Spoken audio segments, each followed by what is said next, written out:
We are live. Welcome, ladies and gentlemen, to today's show. It's Friday. Thank you for joining us, by the way, on Wednesday, but welcome to Friday's show. Glad to have you with us. So today I am joined by my usual cohort, Tai, as well as we have a special guest, Rome. Rome, this is your first time on this podcast. Welcome. Glad to have you with us today. And I just wanted to say that, wow, what a week that we've had in terms of gaming and all the news that we've had. Tai, I don't know if you have your icon on you. You do have your little icon that's on the on our little poster. Please put it on if you can, or if your camera is good. Love to see you. But yeah, what a week! What a week we've had, players. So just one thing that I've never actually sort of said in the show, like one of the most important things I think for me when it comes to our show is we've never. Hey, Rachie, welcome in. Thanks for joining. Sorry about that. No. I could tell that you were busy there, frantically arguing with trolls, defending Jez. It's okay, Ty. It's okay. I knows you by now. Yes, this is true. I have to defend the boys, But I mean, on the real talk though, Jez gets a lot of flack that I don't understand. He does. Like, look, he blocked me. I don't know what I said to him, but he blocked me. So, so maybe I was one of those. He's definitely emotional for sure. Yeah, but like he's definitely emotional. Because I've listened to his podcast before, and I think one time people were disagreeing with some of his points, and he started blocking people. And someone was like, "Yo, I've been a subscriber for years. You can't just block because I disagree with you." And I remember there are some times where I've wanted to block you, so I don't know. I'm not. But I ain't paying you though, right? I mean, like I ain't paying you. Like you can't block somebody who's. I guess if you want to pay me, I'll stop blocking you. Exactly, and I remember Ryan was like, "Yo, can you stop blocking my subscribers? Like people who actually watch my videos and give me money? Like what are you doing, bro?" I think it's understandable though. I think he kind of like what you were saying. He gets a lot of flack. Yeah. I mean, obviously, like with the blessing thing, like a lot of it was kind of like I was about to say.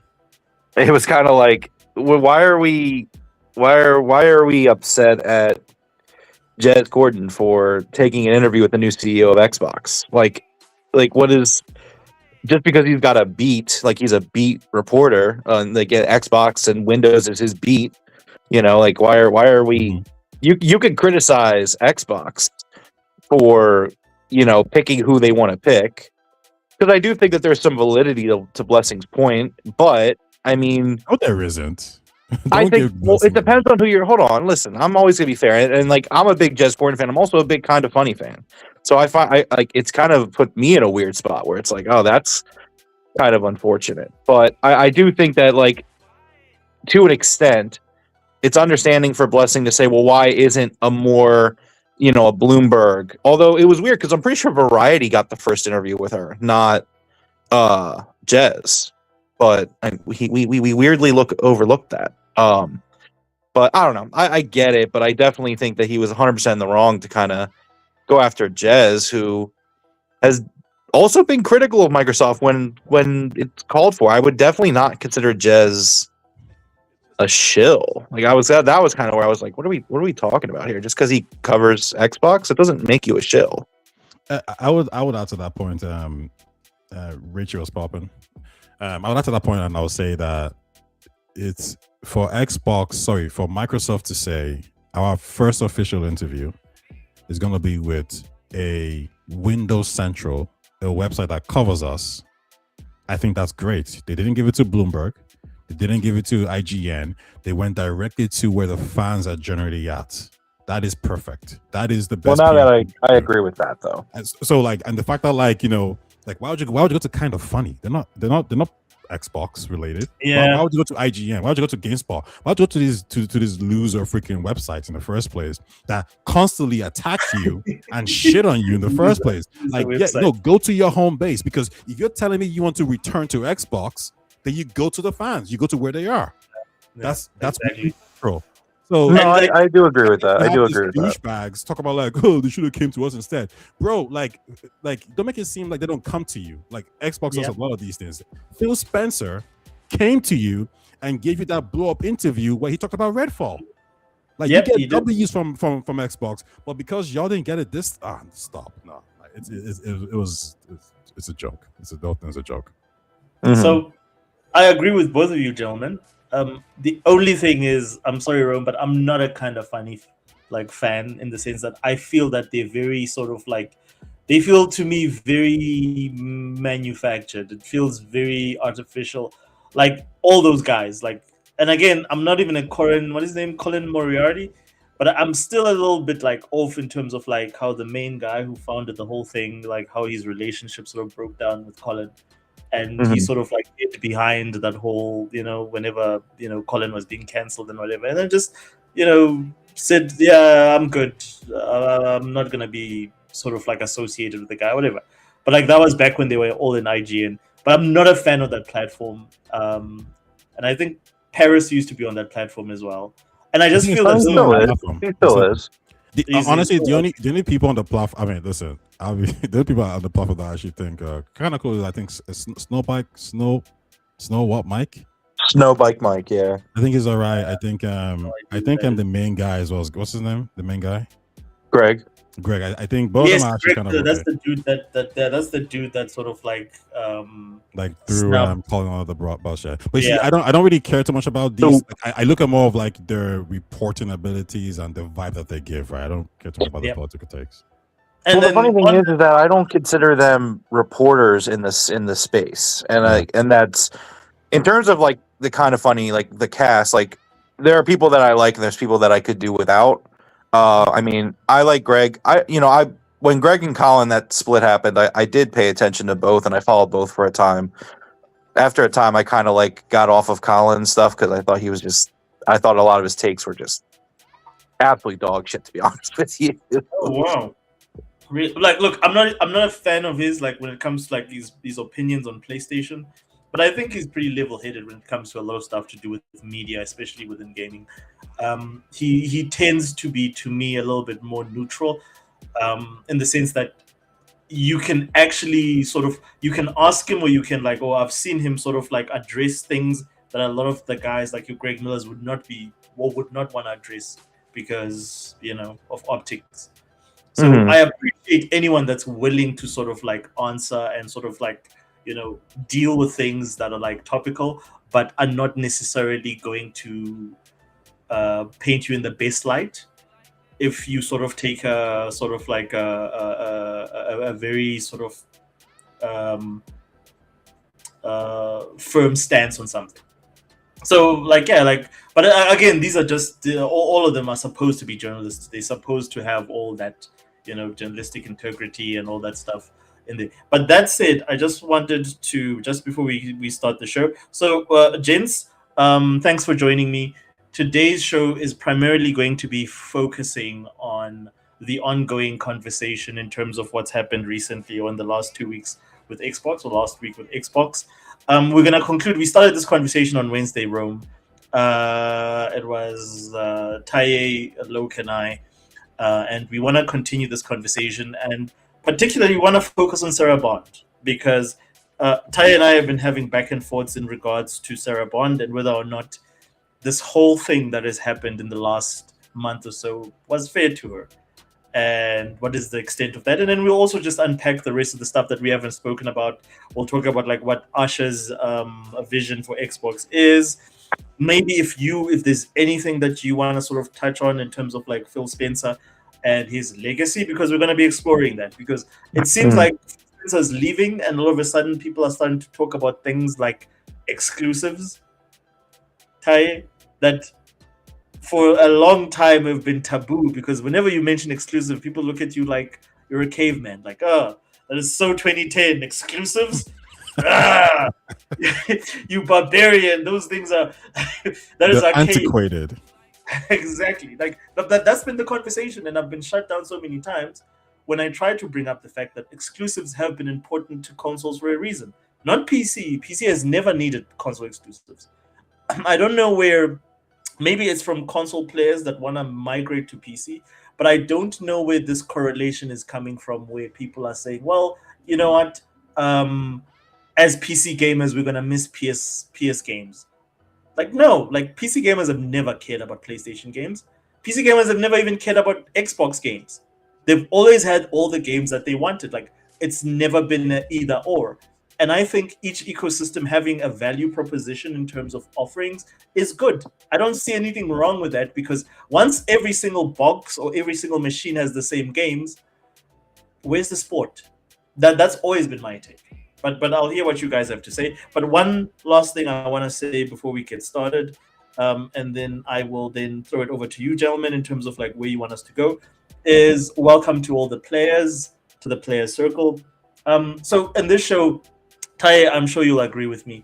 In this show, our main focus is to ensure that this is a grift-free zone. We're not speaking to a specific section or a specific sector of people. This is a show for people that care about objective thinking. And one of the things that we always focus on in our show is to make sure that we go into the detail, we talk about the business, and we argue a lot of the times because we disagree in terms of like business wise, what are the best strategies. But we are going to give you an objective opinion. You're going to walk away from this, podcast having an objective take on things where you hear both sides of the story. We're not going to be holding hands for 3 hours or 2 hours or whatever the situation is, singing kumbaya, agreeing on the same bullshit points because of the fact that we're trying to virtue signal to you so that you can you can jump onto our podcast. No, that's not what we do. We're here to discuss things objectively, and we all have very, very, very different point of views. Uh, yeah. So Taye, I'll start with you. What have you been playing and what have you been up to? And then we can get into the show. And then we'll go into I was watching this podcast yesterday, right? And these guys did this segment of like, what have you been playing? Bro, these motherfuckers were talking for like 30 minutes straight. I'm like, can you get to the freaking damn news? Like, what are we like, I don't give a shit what you're playing. I think bro. I know exactly who you're talking about. Are you gonna say who? No, but I was just like, God damn. Like, bro, no one cares what you're playing. So I'll make this real nice and quick. Clear Obscure, good game. 8 out of 10 so far. I'm in Act 3, and we'll see what happens. If I might finish it, I might not. Is it 8 out of 10? YouTube. 8 out, so far I say 8 out of 10, but I haven't finished the game. So like it could get jumped to a 9 or 10. But like the game is, I don't want to say it's overhyped, but well, if you think the game's a 10 out of 10 or masterpiece, then I do think it's overhyped. It's an 8 out of 10. It's a good game. It's definitely not as good as Xenoblade, Persona 5, or Metaphor. Who knows about Metaphor? But it's not as good as Persona 5 or Xenoblade.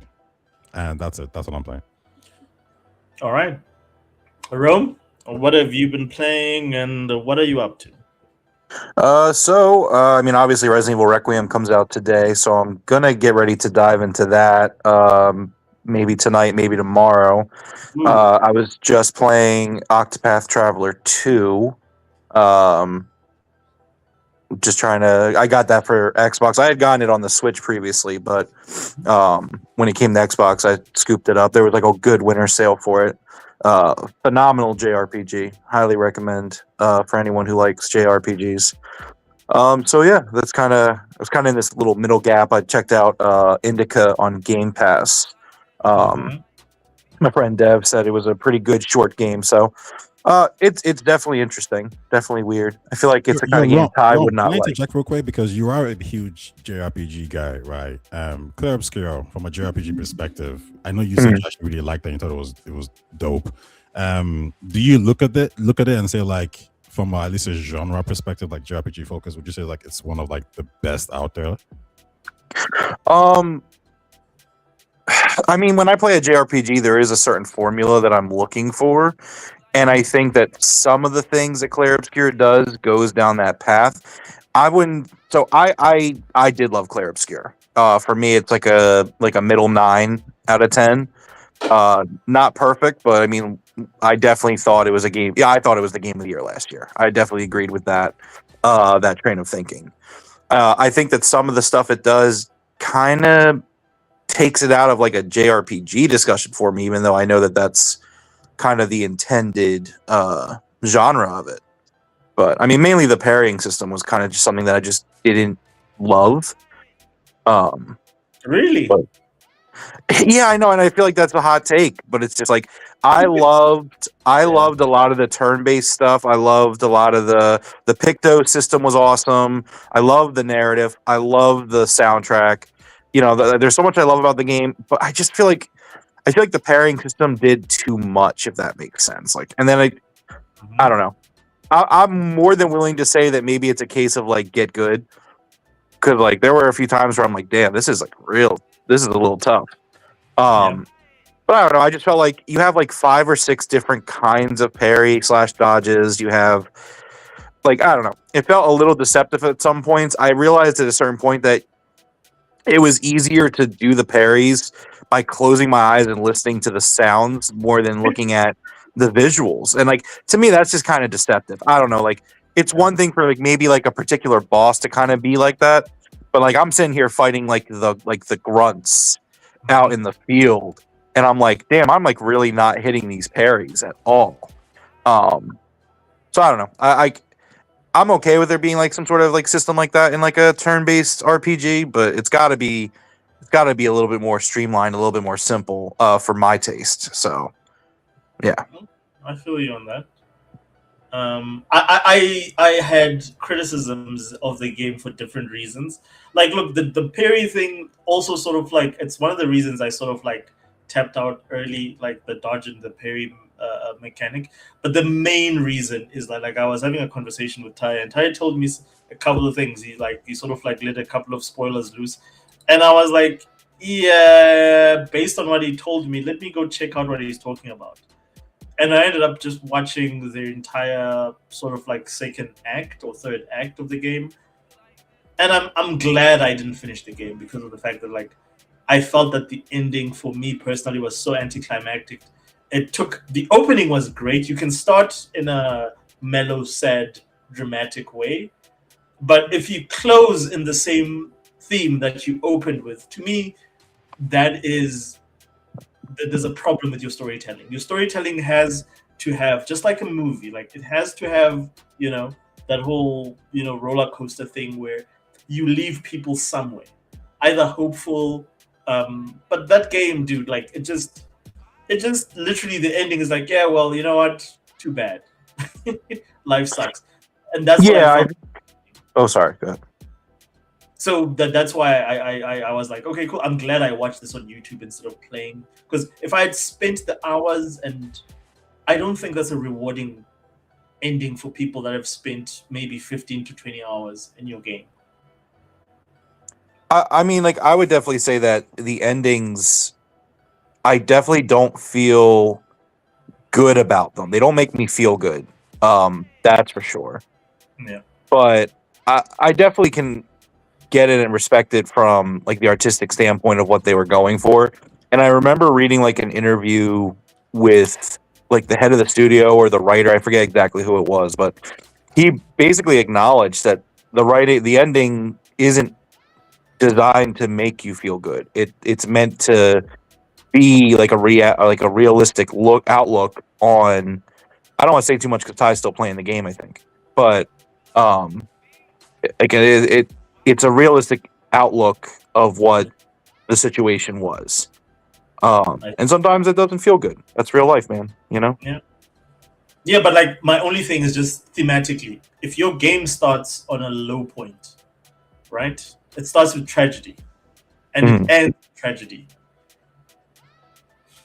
To me, it ends up being, it's the same reason I stopped watching A24 films, because to me that what is the payoff like for me as an audience member? Is that like, is that the thing that I'm here for, is to feel bad or tragic? Like, you just like your wokey endings, bro. Like, sometimes real life is real life. That's why.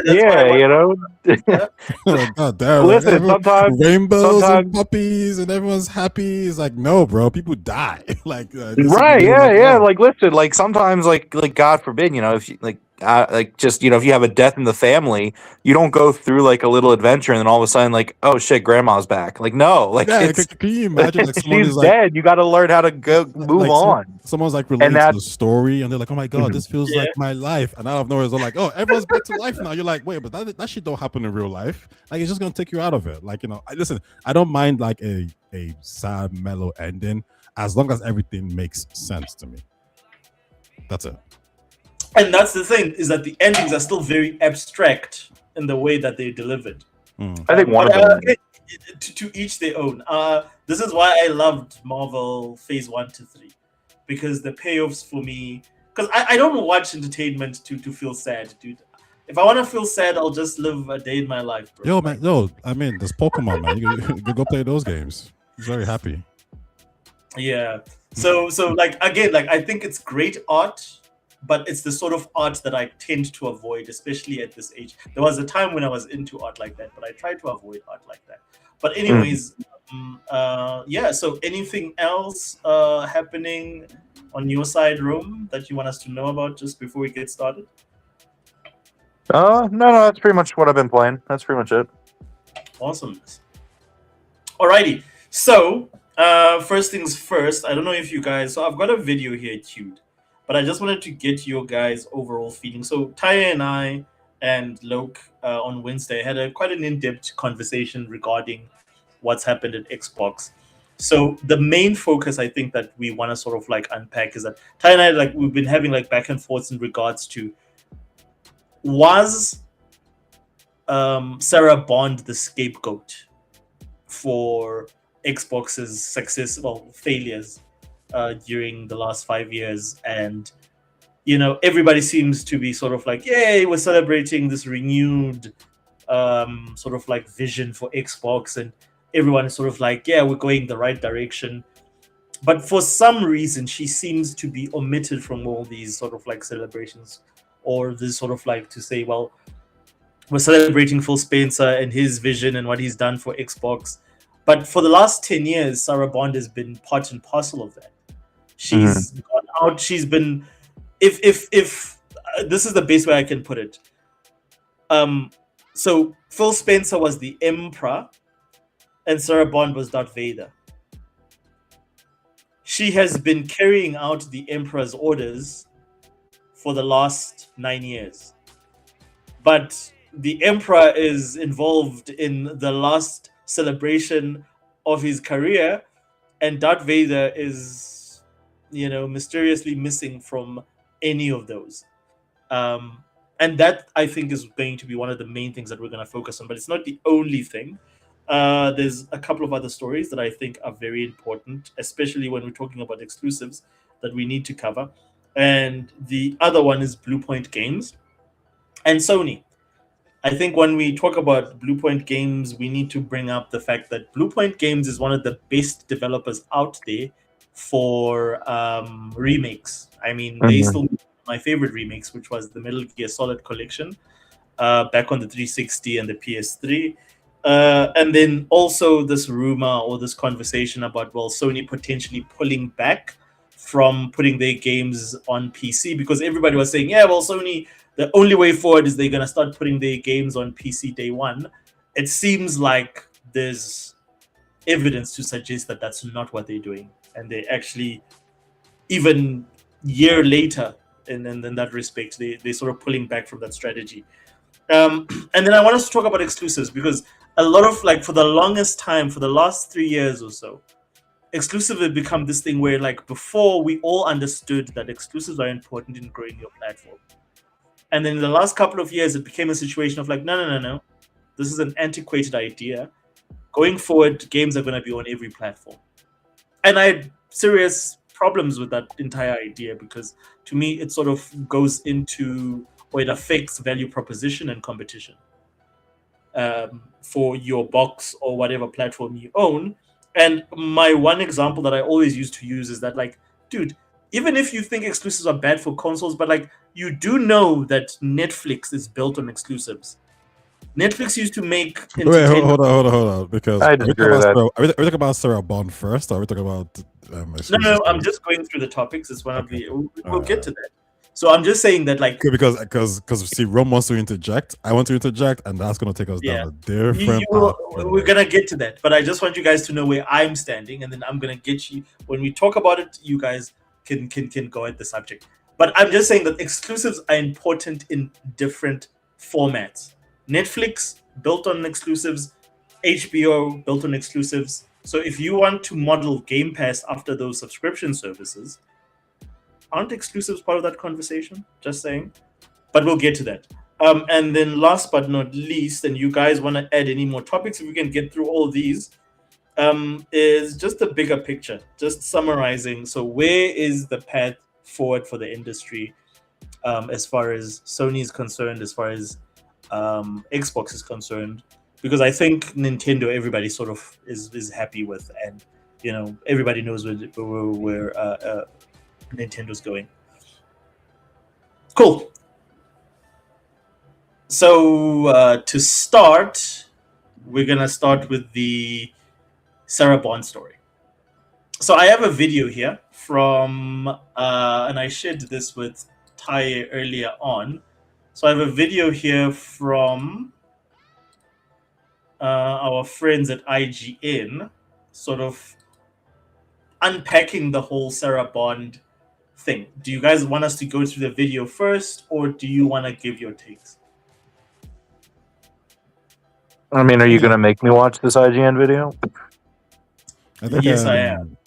I think the takes, and then we can maybe go through the video a little bit, and I just interject, but probably the takes. I mean, like, yeah, because I think me and Rome spoken about it, so he already has a rough idea. Is this from Unlocked? Because I did not watch that. Unlocked. That's the one. Okay. Well, yeah, Rome, tell us your take on it first. So, Rome, just before you start, so the reason I want to play the video is because, like, in case someone who's watching has not actually seen the video and doesn't know what we're talking about, we don't have to watch the whole thing.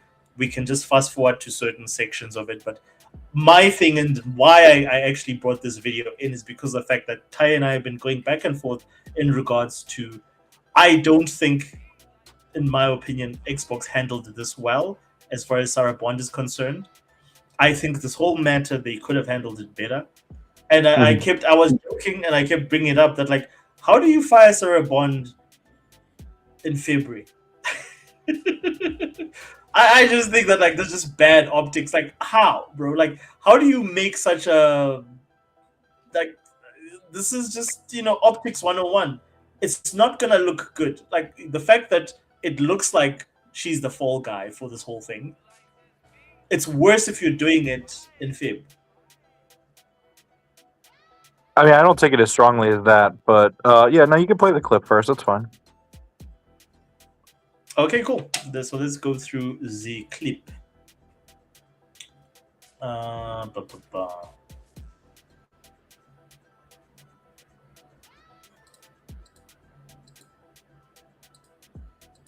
Just a quick one. Raichi says that because I asked him about, he says about the doom and gloom. It's from French culture that the movies tend to be very depressing style. So what you're actually experiencing with Club Scare is a very French thing. Oh, thank you for that context. And I watched a lot of French films. Like one of my favorites is a movie called Blue is the Warmest Color. One of the weirdest movies I've ever watched, but it was brilliant. And Fuzzy says his take about the Sarah Bond situation is that she was paid well enough to be the fall guy. It is what it is. That's also a very fair outlook. I mean, very rich. Wait, no, it's not this one. I think I've got two of these. I want to talk about the unfairness point that you brought up with regard to her not being a gamer, but cynically, we're probably in a political moment where if Microsoft did decide, you know what, we're going to just make all of the stuff that we said that we told the FTC was going to be multi-platform, we're just going to make it exclusive, and they probably wouldn't really suffer any consequences in the current kind of I see where you're You know going. what I'm saying? Like, I'm not saying that would or should happen. I know I'm what This just isn't saying, true, by the way. like, if they decided, you know what, we're a $4 trillion company. A little changing the guard of the FTC, you're right? We're just not gonna forget that. We're just Do you want to add Also, real something quick, there? yeah, Romy, if you want to add something, just interject. Just my quick thoughts on this one. This isn't true. The FTC didn't impose any restrictions on the ABK I deal. agree. They lost that, right? The only regulators that did was the EU, and that wasn't in relation to Call of Duty. That was in relation to the PC side of things. One, I believe, but two, it was primarily because of the streaming side. So anyone who buys Call of Duty gets a streaming key automatically, and I think establishments will also have the right to actually stream Call of Duty to any individual that they want. The UK system was a little bit different. The CMA said that you have to give the streaming rights to Ubisoft. So Microsoft could actually technically just say, yeah, actually, you know what, fuck all this. And I was going to say, I mean, if I remember correctly, it was more so that Microsoft was choosing to play nice with regulators. If I remember correctly. I mean, obviously we're a few years removed at this point, but pretty sure that was always. I remember exactly what you're saying. My reaction was, oh, the UK regulator had an issue with it, and I was like, oh damn, and then I read it and I was like, oh, just the streaming? Oh, okay. Exactly. Yeah. It was such a weird little thing that they decided to land on with that, but no, that's not true. The regulators did not block the deal in the end. Alrighty. I'm in agreement with what you guys are saying. We're just gonna make all this stuff exclusive. But anyway, yeah, the fact that she's not a gamer and doesn't know games at yet, it is a little unfair. It's just because, as Michael was noting, there have been a lot of great examples of very successful game industry CEOs who are not gamers. I mean, Michael, you were laughing a little bit about Kotick, who's like probably the most extreme example of the worst. Sort of he almost like relished not being a gamer, but steered Activision to become one of the most successful businesses. I think it's really only because Asha is following Phil, the one gaming CEO who really was a hardcore gamer. And like my advice, which obviously probably shouldn't ever be listened to by someone at that high of a level, would be to Asha would be stay off of social media. Do not engage. Do not. It's just the risks far outweigh the rewards. Agree with this? But she did. I don't know if I was fully out agree there with that. on, like to an extent. Again, we broke this story on Friday, and okay. So, all right, go ahead, Rome.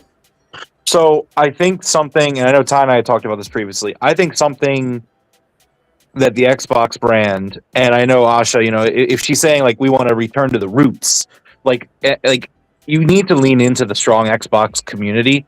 Obviously, there were times where Phil talked too much and put his foot in his mouth on some things. There's definitely a line there, but I don't think that the correct answer is for Asha to just completely wall herself off and just not show up. Like, for example, right? And like, I also was going to chime in a little bit earlier when they used Bobby Kotick as the example. I mean, obviously that's not business sense, because I don't want Ty to chime in on this. Not from a business perspective, but from the gamer perspective. Like, yes, Bobby Kotick, not very popular. I would use Reggie Fils-Aimé as an example there, the former CEO of Nintendo of America, who had no gaming experience prior to becoming the head of Nintendo. And like, granted, Reggie didn't have like a big social media following, but Reggie would lean into things. Like Reggie definitely, you could tell Reggie definitely read like discourse on the internet, because like there were things that Reggie would do and there was things Reggie would say where it's like, this guy feels a little tuned in. So I don't know. I think that personality is good, and I don't think that Asha should completely just stay off of social media. I would definitely be careful with what you say. I would definitely not say, like, promise something that, maybe until you can deliver it. But no, stay off completely. Like, no, that just makes them faceless Microsoft entity. And I don't think that's a good idea. I also praise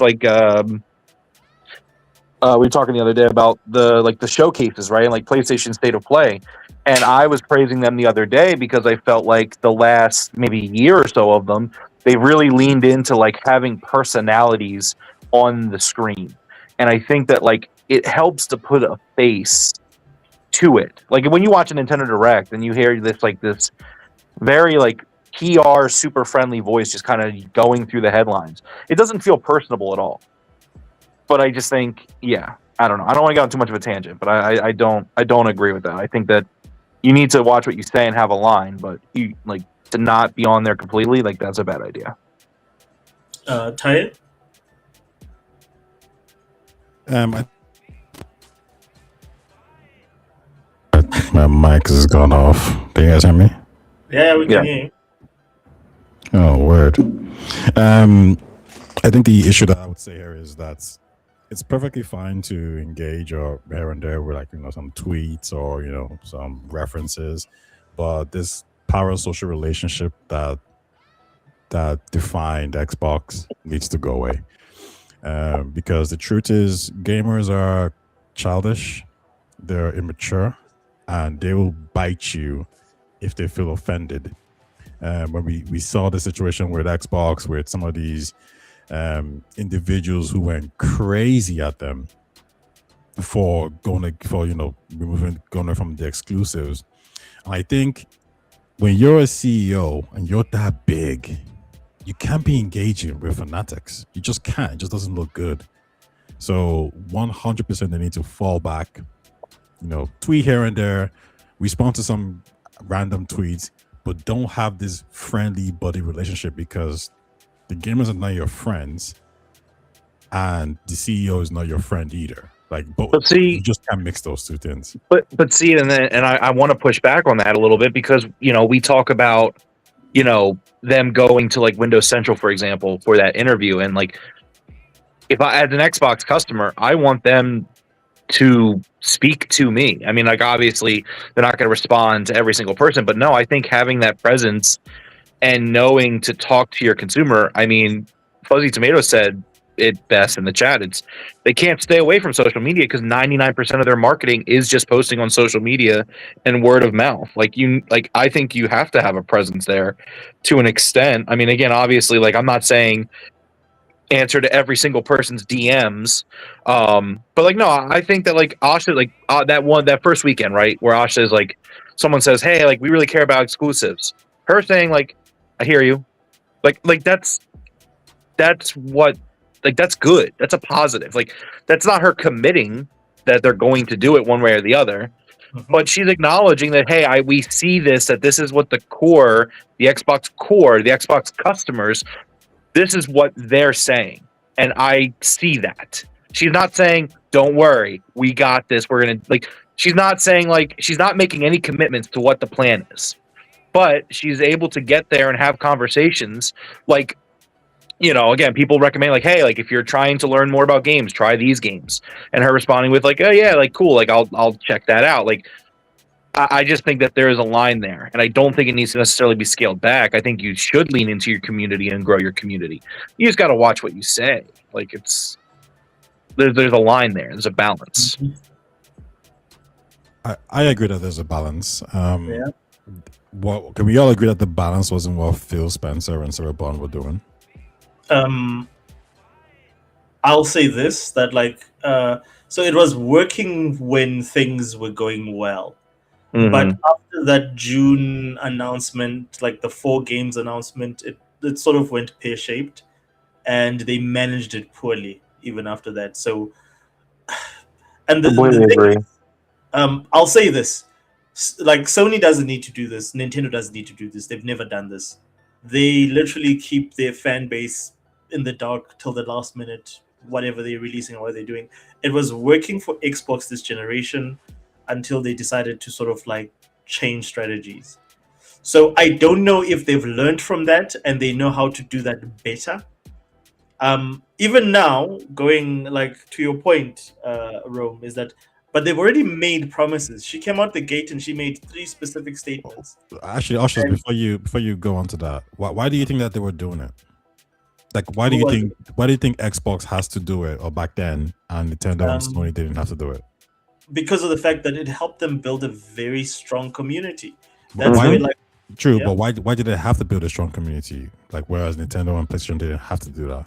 because they were in a position where they sort of understood that what they were doing was working, Mm-hmm. and they didn't need to try anything new in terms of attracting players to their platform. So they that's primarily why they did. And I just feel that American companies are just much better than at that than say Japanese companies, specifically Sony and Nintendo. Like traditionally, that's not how those companies communicate with their client. Well, with the client base or their customer base.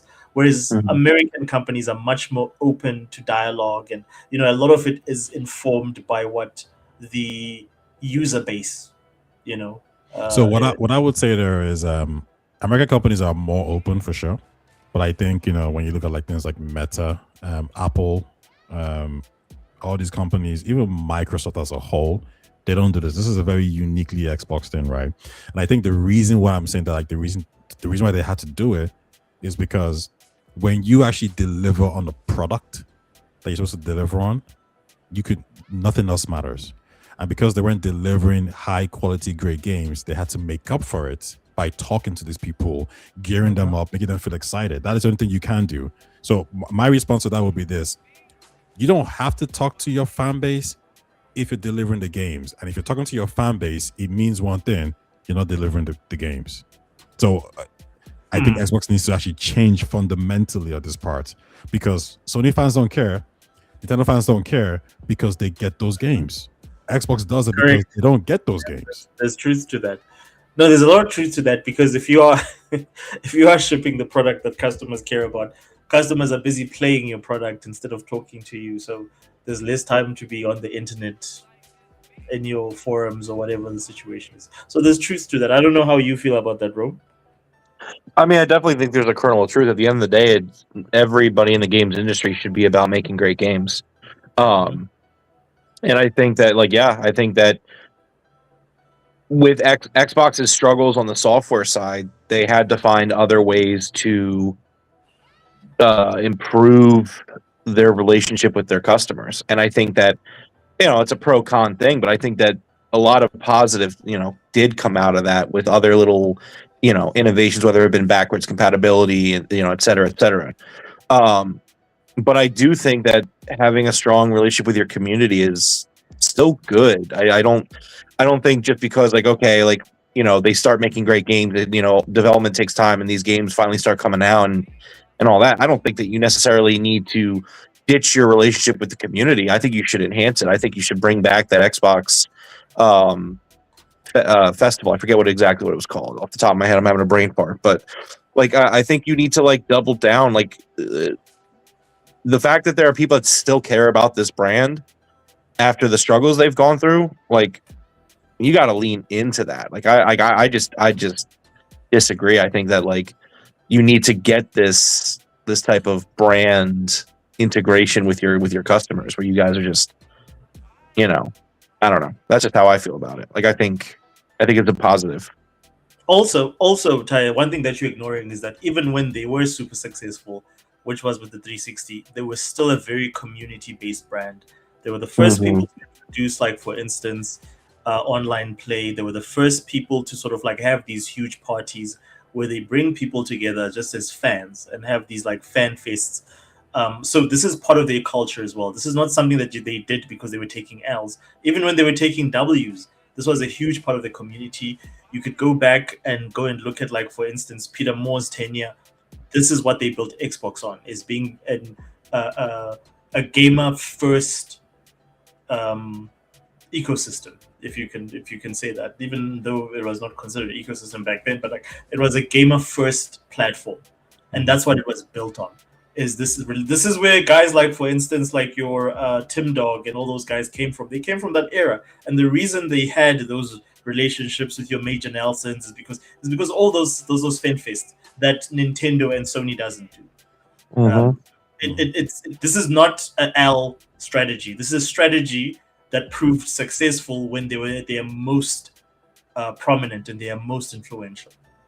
So I agree with Rome there. I have a rebuttal, but I don't know if maybe we should just move on. To be honest, but like, look, yeah, like let's if you want to bring it up, just note it down, park it, and then you can bring it up maybe once we finish the video. Sure.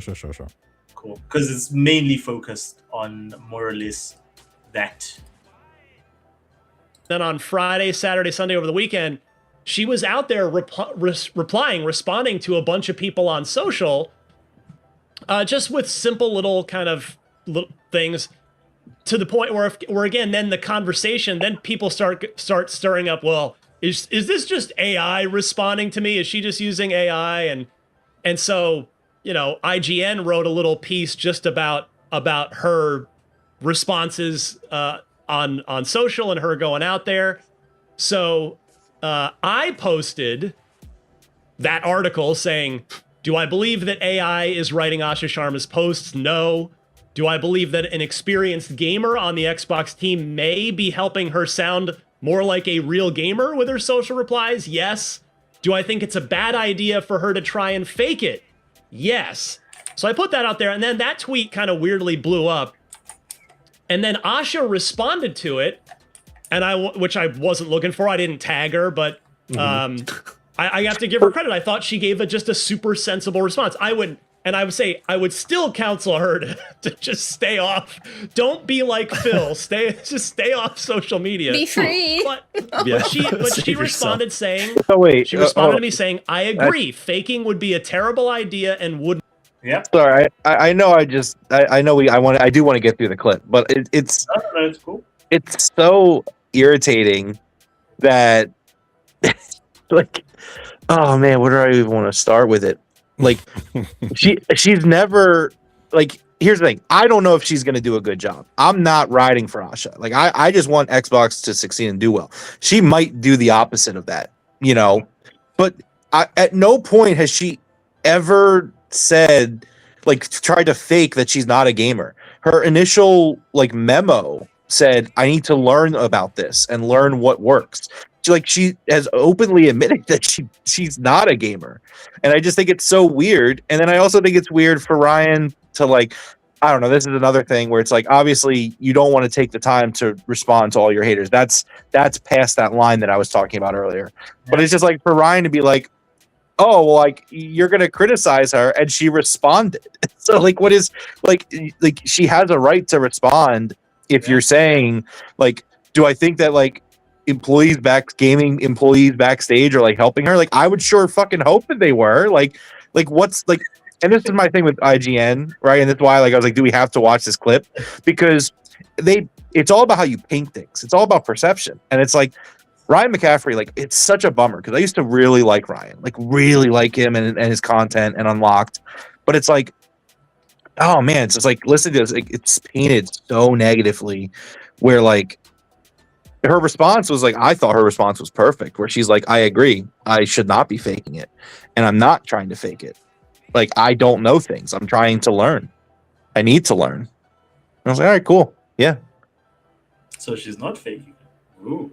All right. She's not faking, she's being 100% real that she does not know. She's just because, like, it's the silliest thing. It's like, if I got made ahead of an industry, a CEO for a company for an industry, and I didn't know anything about the product, I'm going to try to start to learn about the product. Just because you don't know anything now doesn't mean, like, well, I'm going to have to go off of this knowledge pool that I have, which is currently 0.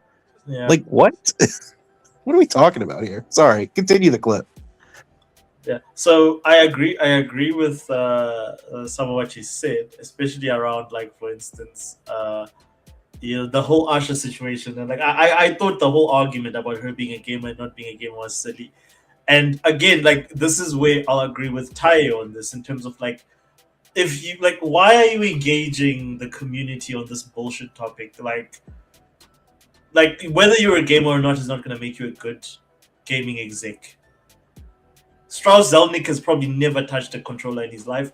His games sell freaking, like, bucket loads. Like, it's one of the best-selling games ever. Same with Bobby Kotick and etc. Like, again, like, I think it's very important for Microsoft, or not Microsoft, Xbox, to just structure the way you respond to the community, set expectations correctly. That, like, why is she entertaining, like, because she was just answering questions even to like weirdos, like, you know, right-wing weirdos like your Smash JTs, your Grums. She was just like, this is why people thought it was a bot, is because of the fact that like she was answering everyone. I don't think personally that's a good approach to this whole thing, given what you know from the last 5 years. That's fair.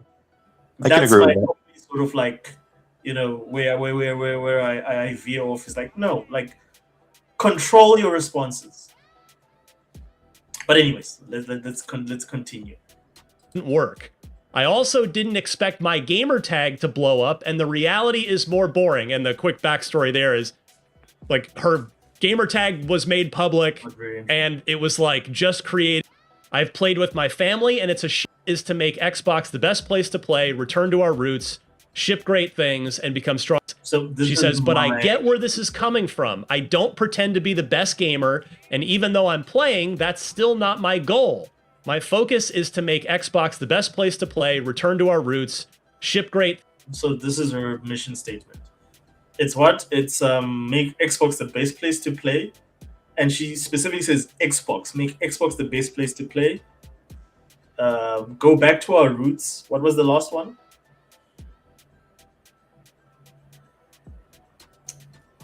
Let's see if I can get that last point. Things and become stronger for the future. And while I'm playing, that's still not my goal. My focus is to make Xbox the best place to play, return to our roots, ship great things, and become stronger for the future. And then she games. I think her actual statement was ship great games. Mm-hmm. Those 3 points, right, that she mentioned there, and she kept reiterating on those 3 points. Like, to me, it's so important to sort of like understand what is, and again, for a company like Xbox, who's been notorious and been sort of like put on the spot for not being clear with their vision. She said, make Xbox the best place to play, right? So, which means that I'm thinking she's talking about the hardware, which she mentions later. Like, we want to have the best hardware and software that you can play on our hardware. Go back to our roots. Their roots are the hardware. And the fact that if you go back to their roots, the Xbox One launched with like probably one of the biggest first-party exclusive libraries in history of gaming. They had a huge lineup. Mm-hmm. And then I keep forgetting the third one. What I actually have, like, I have a first quote here, right? This is actually from her actual prompt, right? So here's what she says. I think we can actually dive into this to see, like, because she made 3 points. The question is, can she fulfill on those 3 points? So the first point, what she says, first, great games. Everything begins here. We must have great games beloved by players before we do anything. Unforgettable characters, stories that made us feel, innovative gameplay, and creative excellence. We will empower our studios, invest in iconic franchises, and back bold new ideas. We will take risk. We will enter new categories and markets where we can add real value, grounded in what players care about most. I promoted Matt Booty in honor of this commitment. He understands the craft and the challenges of building great games, has led teams and delivered award-winning work, and has ensured the trust of game developers across the industry.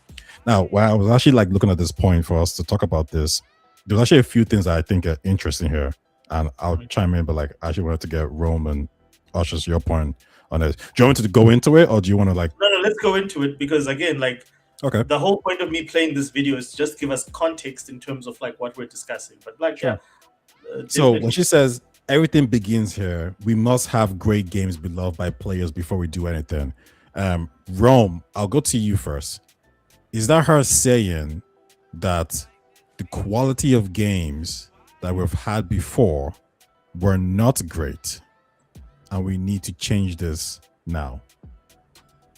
I don't think it's like black and white saying that, but I mean, I think she's saying that there have been areas for improvement in the software, department. I mean, a lot of these big games from them have been in development for a long time. I think that I don't think it's any one like game. I don't think obviously like the Halo franchise, for example. I mean, Halo Guardians did a lot of damage, and a lot of people didn't gel well with Halo Infinity, Halo Infinite.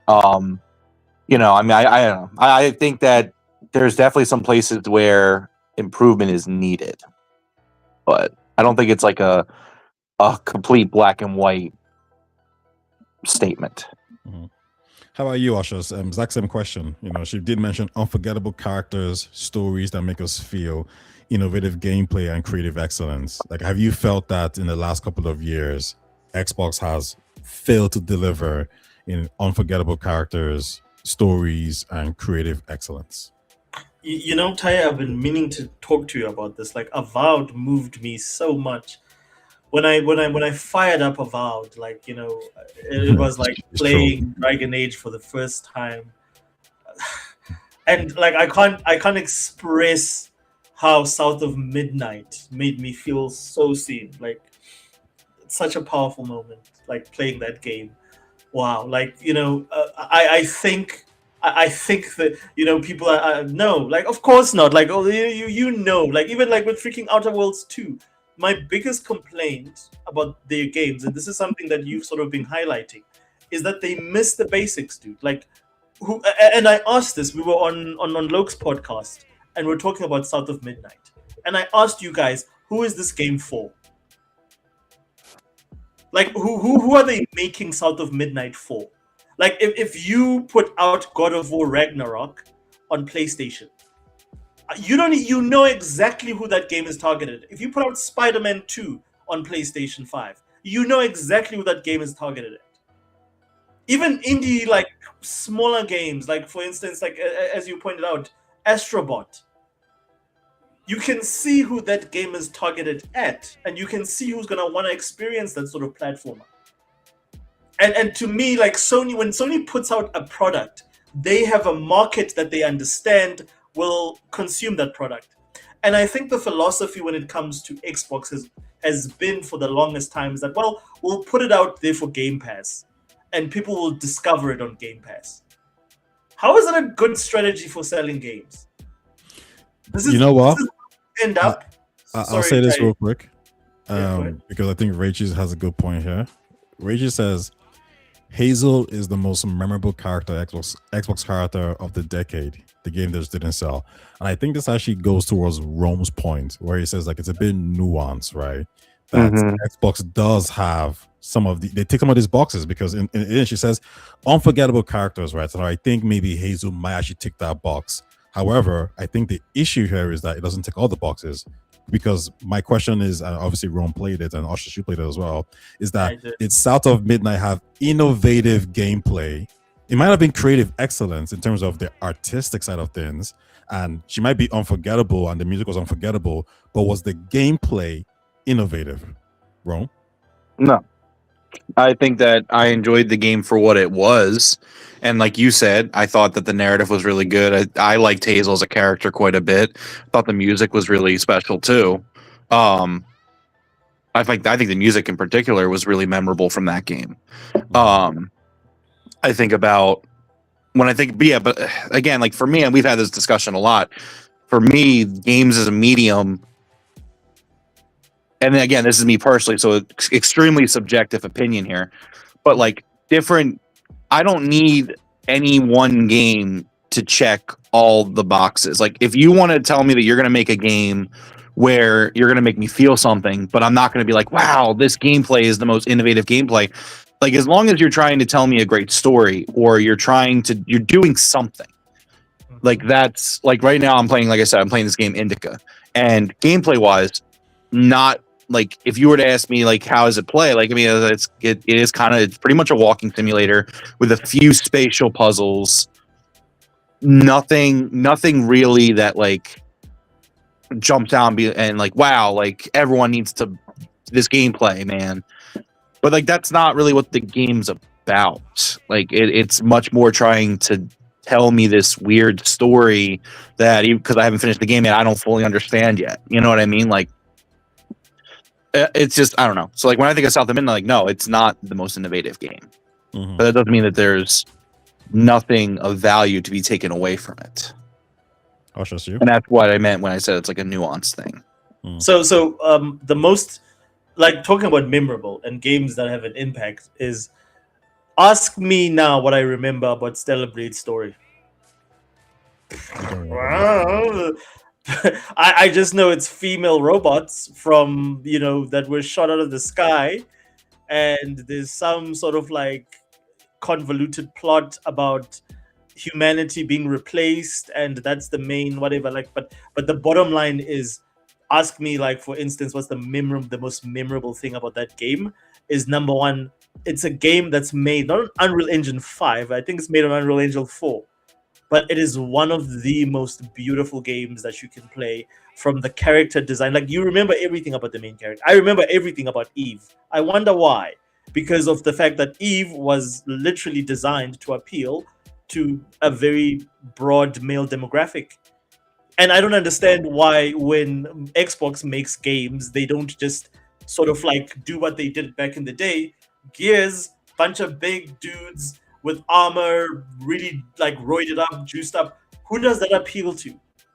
I think Gears is actually a good point, because I actually have the Gears Metacritic. Me and Rome actually spoke about this. And I think Gears will actually tick a few boxes here, because I would argue that Gears ticked the creative box back in the day. Absolutely. It was 100%. innovative. Yeah, and I think it had memorable characters, and I think that's also explored because when you look at like Gears Metacritic, the first one was like 91, second one was like 93, 94, and then as soon as you start to shift towards Gears of War 4 and 5 and 6, Gears of War 4 and 5, the ones that people didn't actually like as much, and you hear the same critique, which is it's not as gory. It's not, the characters are a little bit different. It's a bit more on the emotional side. All these things, and then the Metacritic drops and the quality drops, and then you start to end up with the 84 Metacritic, 85 Metacritic. So I actually think Gears is a perfect example of that. And the question then becomes like, if you can make a game that takes as much boxes as people want, or you can make a game that maybe is like South of Midnight that takes one or two, but not as much, which one makes the most business sense to do? And that's not to say we don't need games like South of Midnight. I think we 100% do. But I think the next part of it that I'll say is this: if you're gonna make these kind of games, I think you need to take the most important box, which is the gameplay innovative box. I think because as soon as you take the innovative gameplay box, you're always going to bring in every consumer. So for example, now some people might like worded up guys from Gears of War. That's fine. Some people might like E from Stellar Blade, who's attractive. Yeah, that's also fine. But if the game play itself isn't good, you're not gonna bring that consumer in. So as long as you get the gameplay first, you're always gonna bring people in first and foremost, and then everything else is like a plus and a bonus. I also don't think it was the roided up guys that brought people to look, I know we're not here to talk about Gears, but I mean, like we were talking about, like, oh well, Gears 4 and the newer games, they lean more into the emotional side. Motherfucker, I was crying in the original Gears trilogy. What are we talking about? Gears 2, yes, like exactly. But the point is that the aesthetic is just as important in getting people in. You can always get people to feel something. Except this is what Marvel did. Marvel brought in people through the aesthetic, and then people got to care for Captain America. They got to care for Tony, for whichever characters. But if your characters are not appealing to the broad demographic, the broad public, then you're not going to bring anyone in. Sony is the perfect example during the PS4 era. I mean, look at, like, for instance, Last of Us, and even Last of Us 2, which still is a 90-plus game in terms of, like, the critic scores. But if you look at, like, for instance, the reasons why Last of Us 2 was so review bombed, it had nothing to do with whether the game was not good enough or players didn't. It was to do with the fact that Joe was killed in a way that people didn't like. But otherwise, everyone will tell you that is literally a once-in-a-generation type of game overall, when everything else is considered. So, and Xbox, like, well, when's the last time, Rome? Let me ask you this, because you are much more optimistic than me when it comes to the subject. When's the last time Xbox made a game that had the same impact on you the same way, say, let's say, Last of Us has on PlayStation gamers, or God of War 2018 had on PlayStation gamers? I mean, I don't know, man. To be honest with you, like I think a lot of games really kind of miss the market. That's not an Xbox exclusive problem. I think it's more of a games problem in general. Like a game that really grabbed me, and you're saying in terms of like a God of War. 2018. In what way? Like a fandom kind of way? Like what exactly are we talking about here? Even as a fan, like let's say you're an Xbox fan, when's the last time an Xbox game gave you that like holy freaking, this is what we've been waiting for? Well, the big two Xbox games in the last few years that really kind of did it for me that I really liked. I mean, I know you were kind of mocking Avowed earlier. I really did love Avowed for a lot of the things that it did, but before that, I really loved Indiana Jones. Granted, I'm an Indiana Jones fan before the game came out, but like that was a game that I sat there and I was just like, man, this game it's just fucking rad. Like I'm Indiana Jones and I'm doing like a lot of the stuff that I'm doing Indiana Jones stuff, and I thought that was really cool. So you asked me like what grabs me, like those were probably the last two that really grabbed me. Yeah, and I think that's like a good point because I think Xbox does have these games that grabs people, but I think it also even branches off into a separate point because I know a lot of people who like Avowed, apart from Rome. Listen, it dropped on PlayStation, and there were like the Avowed subreddit grew a little bit, right? And fans were like, "Whoa, this game is actually pretty good."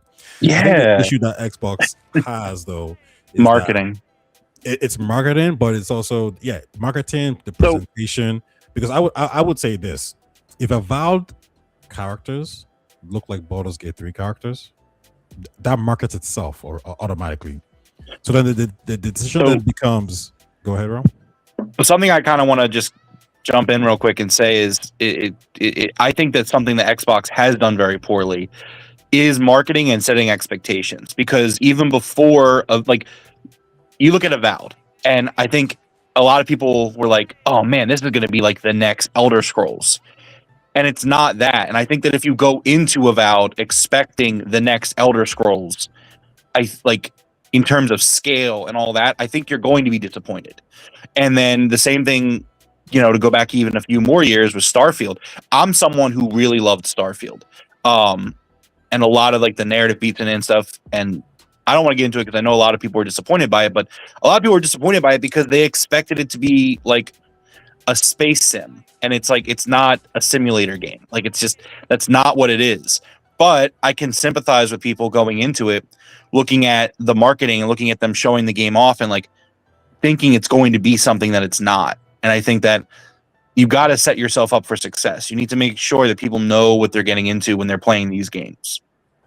And again, like you said, like Avowed went on PlayStation. People were like, "Oh, wait a second, this game's actually really good." Like, yeah, it is really good. The dual wielding stuff is really cool. The game is colorful. It's a vibrant world. I remember in one of the areas, like I went into it, it's kind of like a dark, gloomy forest world.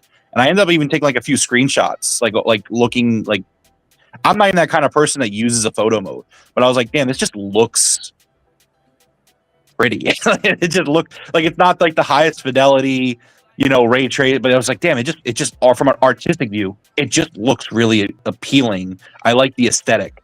And so, I think that they could do a better job marketing these games, which that one Verge article said that everyone reported to Sarah Bond with the one person left, right, who was doing marketing. They left, and then Sarah Bond was leading up the marketing, if I remember correctly, or something, right? Wasn't that in the Verge article? Yeah. That was in the article, yeah.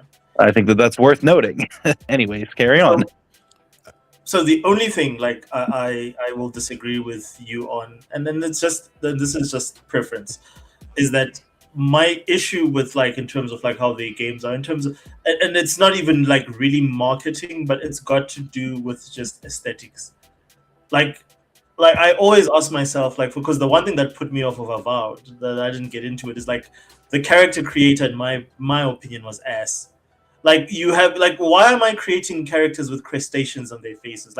How is that supposed to be an appealing art style to me as someone that played for instance Baldur's Gate 3 with some of the most attractive character models out there? And this is again, we're talking about business wise, we're talking about the lowest common denominator in getting the average gamer.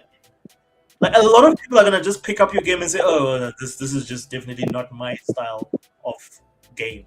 The interesting thing here is to Asha's point, I do honestly know. Like, there's a guy I know. He spends he like loves RPGs. Spends a lot of money on RPGs. Loves the even the live service, stuff as well. And he made that complaint about Avowed. He's like, because he bought it. He didn't play it on Game Pass. He purchased it. And he was just like, man, like I don't like. I'm trying to create my character here, but like they just look terrible. Like they don't look good. And I'm looking at like characters who are in the game who I could romance games and have that. And he's like, these things were actually bugging him. And I remember I was just listening, like, huh, that's interesting. Like there's a guy here who loves RPG games, and he's complaining that like you don't have, the appeal. And I think this is where I'm kind of maybe in between Rome and Nosh on this point, that from an aesthetic point of view, that doesn't actually look great to me, like whatsoever. And if you're trying to get RPG fans, I think the best thing you can do is appeal to RPG fans. So what do they like? The truth is this: they do like attractive, like appealing characters, right? And the thing is, they also love romance. I kind of mentioned this a while ago. Like, I'm on the Dispatch subreddit, and these guys, they always post pictures of these characters, because the truth is they're not just gooners, they actually fall in love with these characters. Like, I'm a big Mass Effect person. Everyone loves Liara, everyone loves Tali, and there's a huge online community of people who love these characters, who always talk about them, who always talk about how much they've fallen in love with them. They're great. And I think for Obsidian, they probably need to realize that, like, yeah, you know what, we didn't want romance in the game because we don't care about it, but it seems like the RPG fans actually do like that, and it will actually benefit our game. So I think these are the kind of the decisions where it's like, I guess you could say, low-hanging fruit that they should just consider. I don't know what your thoughts on that, Rome. Like, would you like Avowed to shift a little bit into looking at to what RPG fans as a whole like? I think that they should. I think they should go with the artistic value that they want to go for. I don't look, like, obviously, like, I don't mind if a game wants to put characters in front of me that I deem attractive. Like, if that's what they want to do, that's what they want to do. But I mean, and I'm not saying you're saying this, but I don't think we need to straight up appeal to the gooners. I don't think that needs to be what we do. Like, I think that discourse gets kind of weird, like the Ghost of Yote thing last year. Like, I think that's like I don't find this character attractive. Like, do you have to? I think I get that because Ghost of Yote can turn around and be like, we sold really well. We sold really well. So there you go. Like, it's not just all about. Yeah, exactly. Like, they had a female character that people didn't find super attractive, or whatever. Like, I'm not saying that's what you guys are like solely saying. I'll say this, I definitely, when I did the character creation thing, I was like, it is kind of weird that I got to have these things sticking out of my head. But you know how long that bothered me for? About 2 minutes, and then I started playing the game. And like the game, I was like, yeah, no. I mean, there is a reason why this stuff's on your head, though. Like a canon, like there's a narrative reason why they don't want you to look like a normal person. So I mean, it's not like they were just. I mean, I still think the artistic values.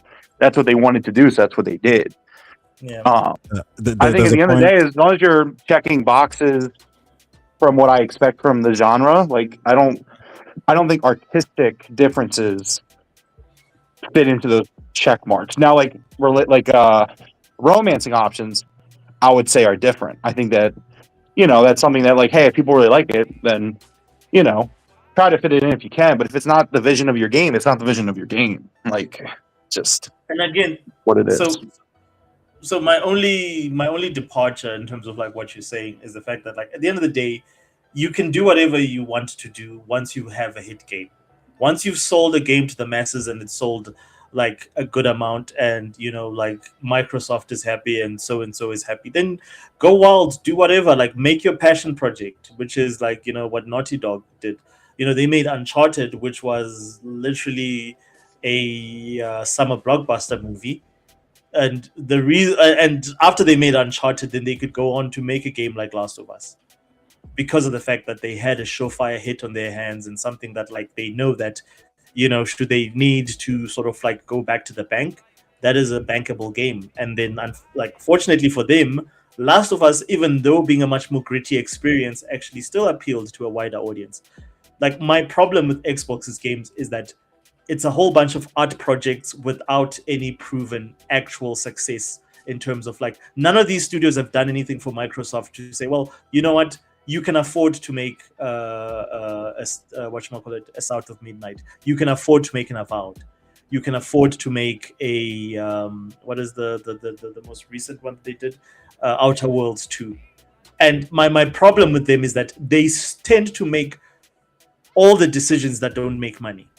Like, all the decisions that they make for these games, none of them actually make money. They don't focus on the things that will bring in the widest. I have a point on Once that. the, like, sorry, I just want to finish off. So Sorry. you want the Gunners to buy your games, which is what Baldur's Gate 3. You can have a deep game, and you can still have it appeal to the most hardcore of RPG fans who want, all the dice rolls, to be in a specific way. You can do that, but it doesn't mean then you have to skimp on things like making sure that you have, adequate romance options or romance options in the game to begin with. What I don't like about Obsidian specifically is they've got this thing where they go out of their way to sort of like subvert player expectations from the beginning. Like, for instance, the Outer Worlds 2 ad that introduces the companions, and then they say, oh, by the way, there's no romances in the game. And I'm like, how is this a marketing campaign that you're driving to get people to play your game? You're not trying to make a game for yourself, and this is my problem with Xbox. You're not making the game for you. You're making the game for an audience that likes that type of game. Sorry. There's actually three interesting things here to take away. I do have a question on the last part she said about the gaming content, but if you look at the three biggest RPGs that have come out in the last couple of years and have done extremely, extremely well, it would be Cyberpunk, The Witcher 3, and Baldur's Gate 3. And I think those three games have very interesting things in common. And I would probably say to Obsidian, you should look at what those three things are. They look very appealing. And listen, The Witcher 3 came out, it appealed to different people, and everyone talked about, Triss. Everyone talked about Yennefer. Everyone talked about the gameplay, Geralt's being a cool character. Cyberpunk, everyone talked about different things. And I think the problem with Avowed is that if Obsidian shifted a little bit more towards that thinking, I think they'll have way more successful games. And I'll finish off with this point. They need to be careful, because the fact that Xbox said, or the fact that they said that Avowed didn't do sales expectations and Outer Worlds 2 didn't do sales expectations, literally means one of the only reasons why they actually are probably still kicking really strong is because of Grounded. And Grounded is a game that Obsidian doesn't even make. So the funny thing here is that the game that you actually want to make, the RPG games you want to make, could have put you out of business. And the random game that you definitely don't even make, which is a live service game, is keeping you in business. That should be a sense of reality check as to what's going on here, especially when your parent company is Microsoft and they're looking for margins. So I think I'll close off with that. But the next part of what she said was interesting. She said, I promoted Matt Booty in honor of this commitment. He understands the craft and the challenges of building great games, has led teams that deliver award-winning work, and has earned the trust of game developers across the industry. Ron, when you hear that, does that instill you with confidence, or are you more pessimistic and like, no, I don't think this is a good hire? I think Matt Booty shouldn't have been promoted. What are your thoughts? I mean, I think it makes sense to promote Matt Booty there. I think if you're getting rid of the two of the top three people in the company, well, like the brand, you know what I mean, the Xbox company, I think it makes sense to keep Matt on. People feel comfortable with Matt. The studios probably feel comfortable with Booty. So I don't know. I mean, like we talked about it the other day, where I think that as much as I give Matt Booty shit, and I have no problem giving Matt Booty shit, you also got to turn around and give them props. Like if you're gonna knock them for the failures, you got to give them props for the successes, as we talked about. last week, and I think that I don't know. Again, a lot of uncertainty on it, so I'm kind of 50-50. We'll have to see. Actually, It will be interesting. It will be interesting. I'll say this: it will be interesting to see no matter what happens. With Phil and Sarah gone, if at that point you're really leaning into Matt's vision in terms of the quality of software, because again, Asha is not a gamer, so she's not. She might give like some input about in terms of like what works, what doesn't in the industry, but like it will be interesting to see like what the games look like. Obviously, we're not going to see an immediate notice of it, but like a couple of years from now, I don't know. It might be interesting. Well, maybe they'll be better. Maybe they'll be worse. We don't know. Just before I ask you the question, Rome, just a final one on that. I'll follow up. If two people had to leave Xbox, Matt Booty, Sarah Bond, Phil Spencer, which two people would you have chosen?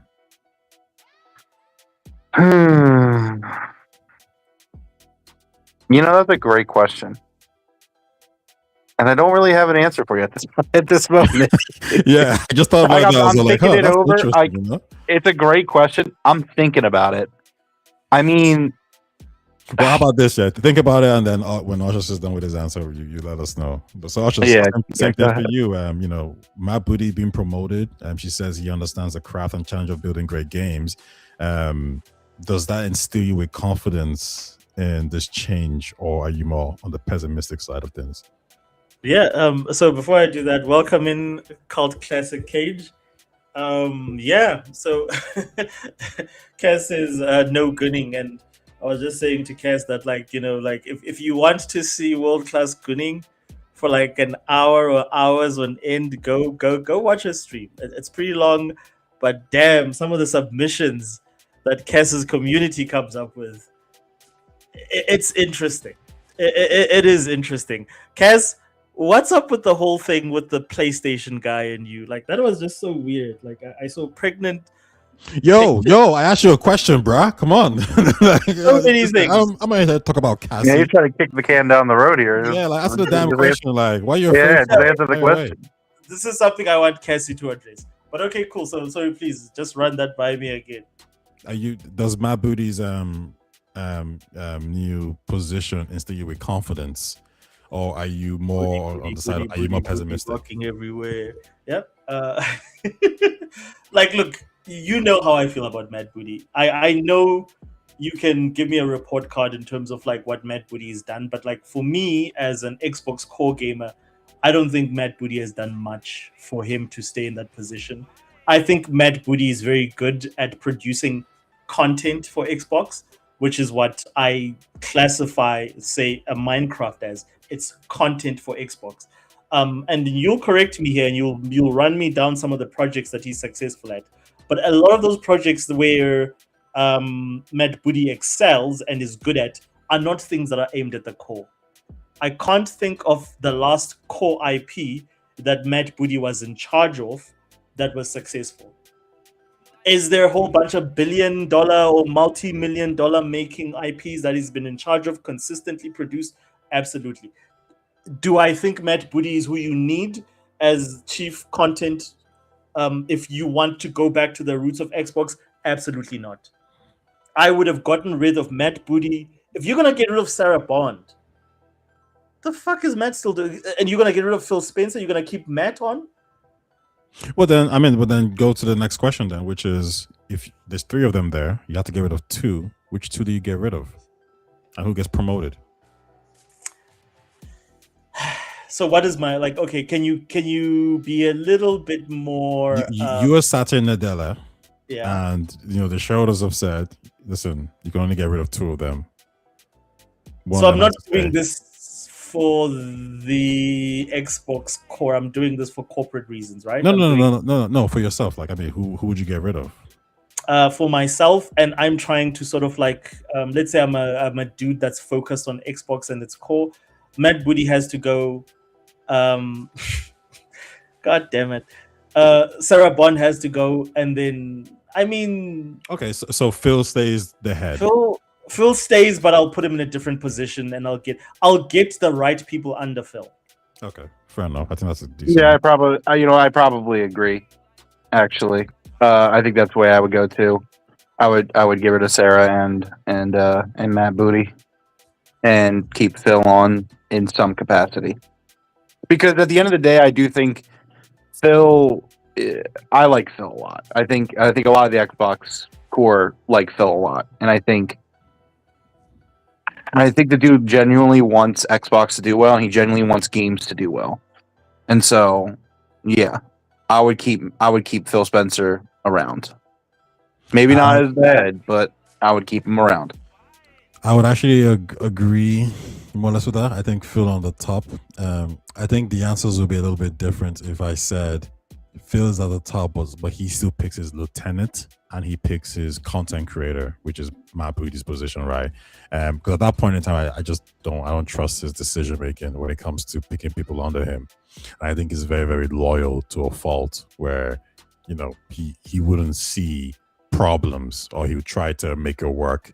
So I do think Phil, as a leader with the right people under him, he's the perfect CEO. But I think if you told him you pick the people to work under you, I think he's actually not that good. I think he's bad. I think he's probably terrible, to be honest. I agree.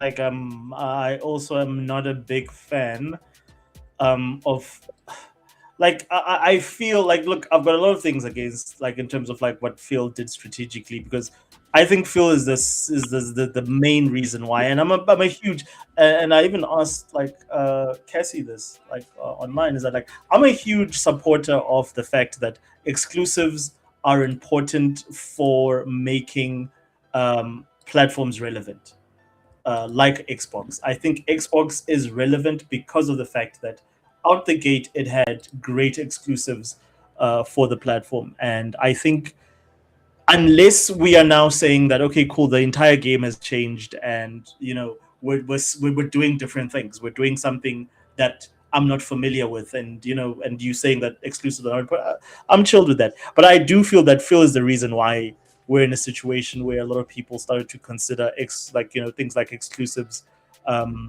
obsolete. And then I'll ask this question over time and time again.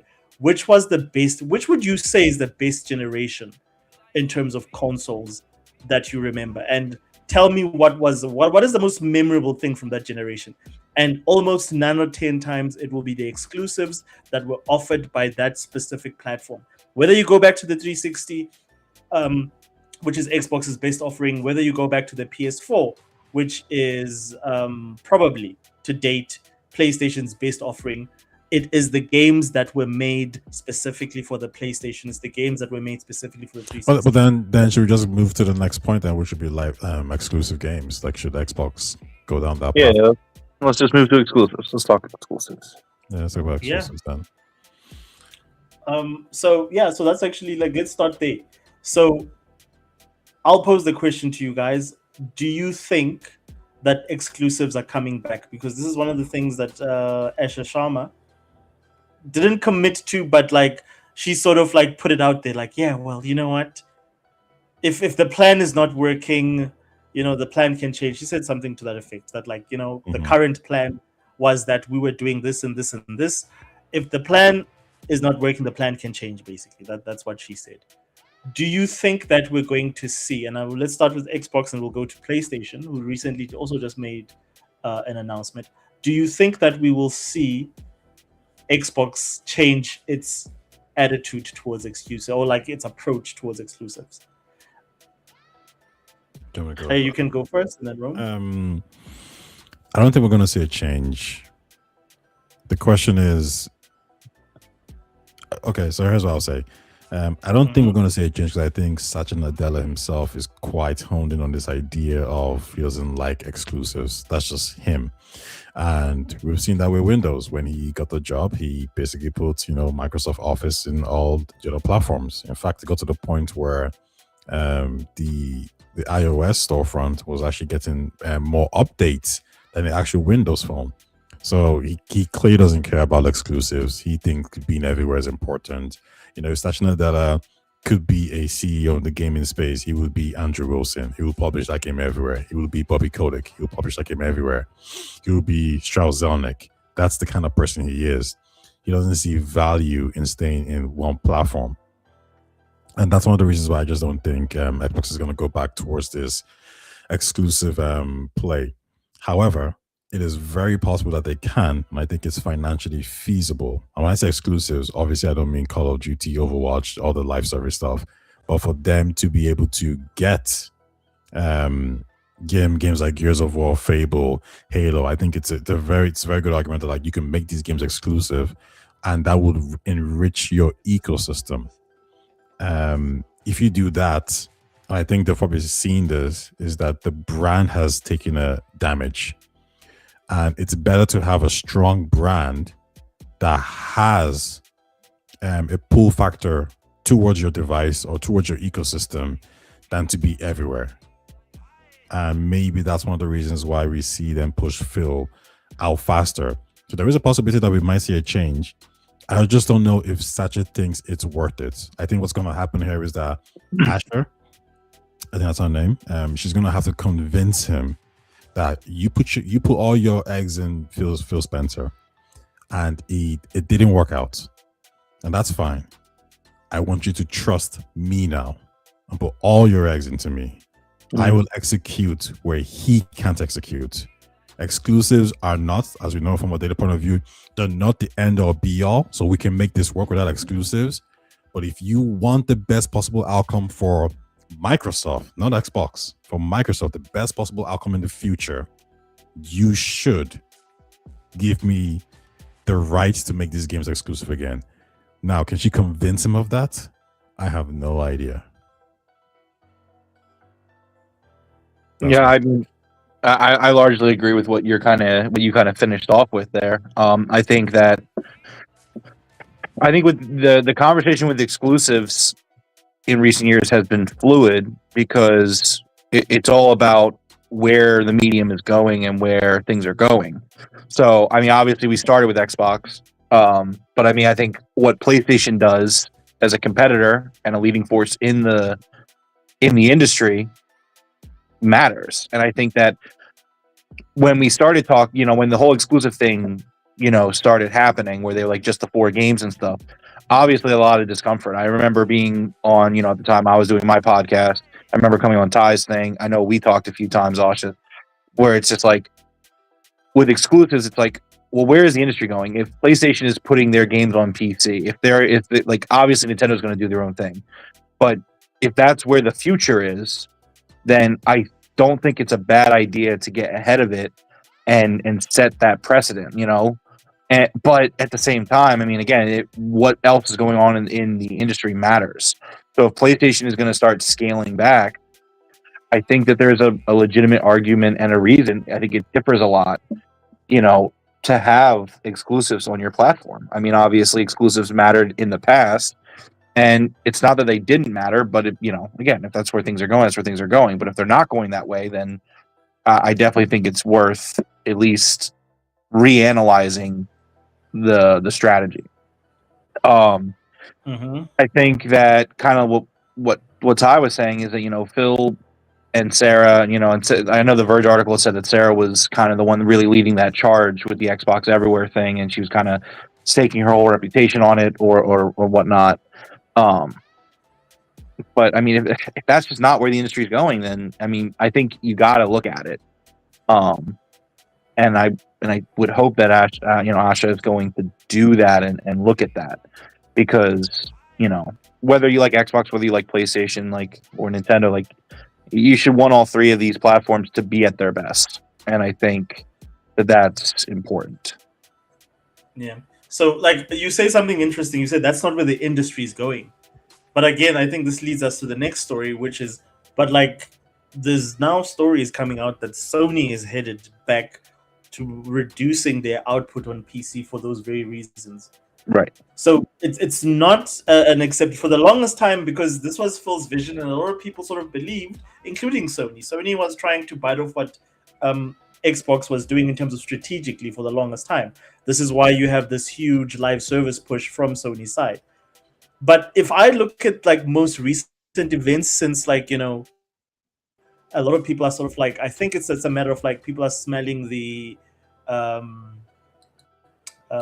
don't know if I should say failure or like with the things the shifts that are happening at Xbox. I think a lot of companies are reconsidering some of the things that they were adopting based on the Xbox approach, including exclusives.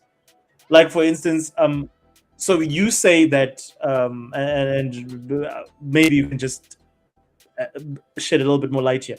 So with Sony saying that they're gonna reduce, or like with these rumors coming out, because we don't know if it's like this is legit yet, with the stories coming out that Sony might be reducing their output on PC, doesn't that tell you that it's either maybe like they don't like this whole idea of this hybrid PC that's gonna play Xbox that's gonna play their games, or they are seeing the fact that PlayStation 5 hasn't grown as fast as they wanted it to because of the fact that a lot of their players might be on PC. Maybe those people would have bought a PlayStation if those games are not available on PC, or they didn't know that those games are going to come to PC.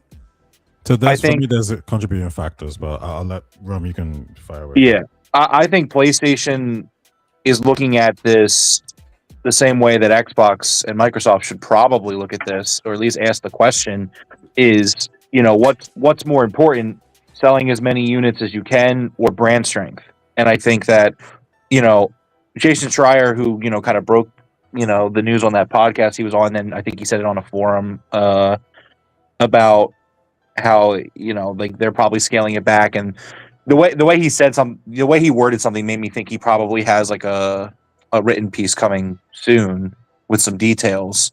And I definitely want to read that before I really kind of make judgment on it. But I mean, if PlayStation is looking at it and saying, hey, like, we put these games on PC and they do well, if I'm not mistaken, correct? They've done very well. They do like relatively well. Like, I mean, it's like something ridiculous though in terms of like how it contributes to the overall bottom line. It's like 1% Okay.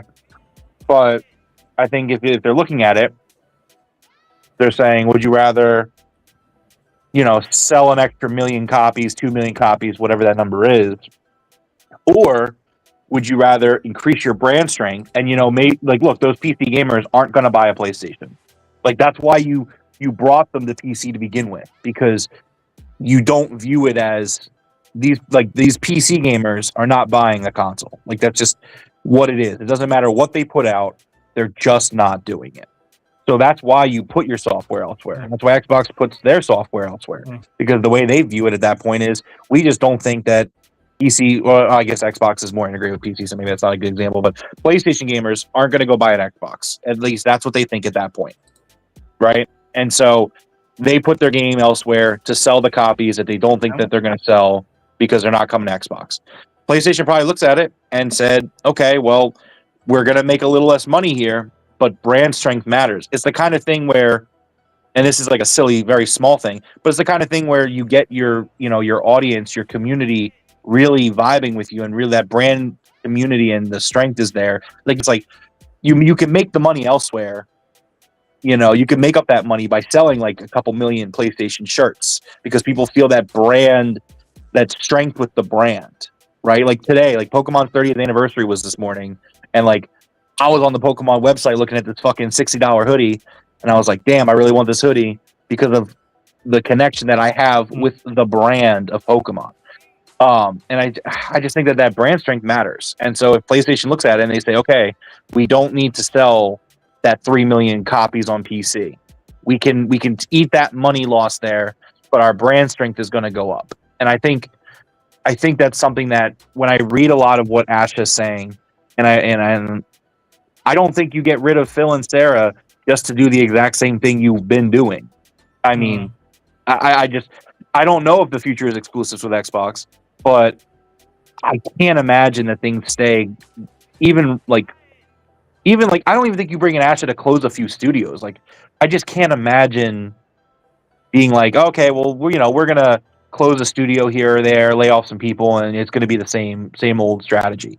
That's the thing that gets me, because I don't know what you do other than go back to exclusives. But Yeah, I think that PlayStation asked that question, and I would like to see Microsoft ask that question too. I know that, again, to go back to that Verge article, I know Ty, we talked about this, but one of the paragraphs that really stuck out to me was an acknowledgement from Microsoft, obviously behind the scenes reporting, that they don't want to lose Xbox as a brand. They view it as one of their last positive, successful consumer brands.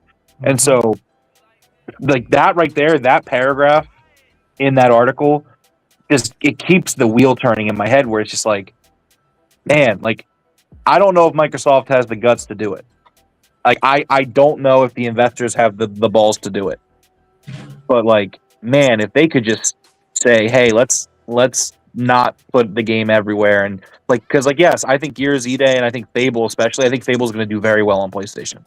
I think if you put Fable on PlayStation, it'll do very well. But like, man, like, what if you like didn't sell those extra millions of copies, and you like really like doubled down on your core base? And like, I don't know. I think that they've had a really unlucky draw of things since the Don Matrick days, where it's just like, I think they really screwed up a lot of things there, to the point where they went out and then they bought these studios, and then games take 8 or 9 years to make. And now, so like you go so long, it was a very bad hand.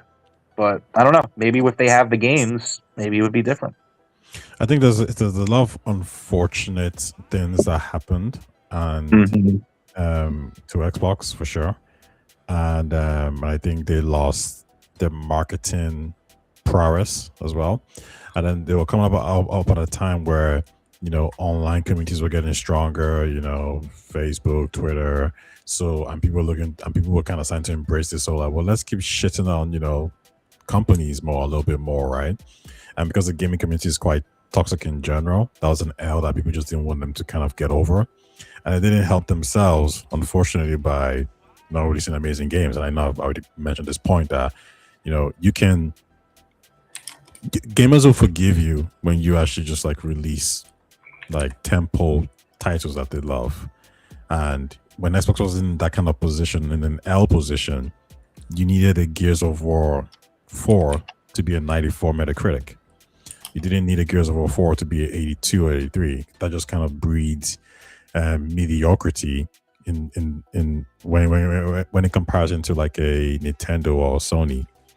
Now, in relation to them being exclusive or not, due to Sony switching, I think that could be a few things.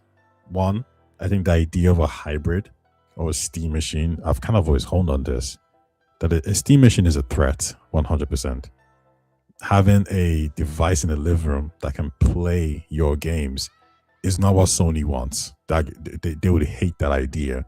And even though Steam is not a strong brand, it's not as strong as PlayStation, the problem is the kids that are growing up now are very platform or device agnostic. They grew up on iPads, they grew up on tablets. They don't have this loyalty towards PlayStation. In fact, we see the sales. It says the people who are buying devices now are still people like us, people in their late 20s, 30s, 40s. It's not this younger generation. So they're more willing to probably buy a Steam machine because, hey, it's PC, those are all my PC things. And that is something that Sony will need to keep an eye on. And I guess the next point would be that there's a possibility that most of the people who are playing these games on PC, they actually probably already have a PlayStation. Like, these are still the high-end consumers who are buying a PC and buying a console. So when Sony puts the game out on PlayStation, first, they probably get all the sales that they need. And then it's just a small community of PC players that just refuse to leave. Then the question just becomes like, is the juice really worth the squeeze? And maybe it was worth the squeeze, right? At the time, it made sense. But a few things happened. One, Xbox was abandoning the console space, which means that all these Xbox One players will probably start to migrate towards towards PS5 or PS6. So Sony probably sees a large influx of players coming in that are new, so they're probably happy with that. They don't need to go to PC because we're going to get the Xbox players anyway.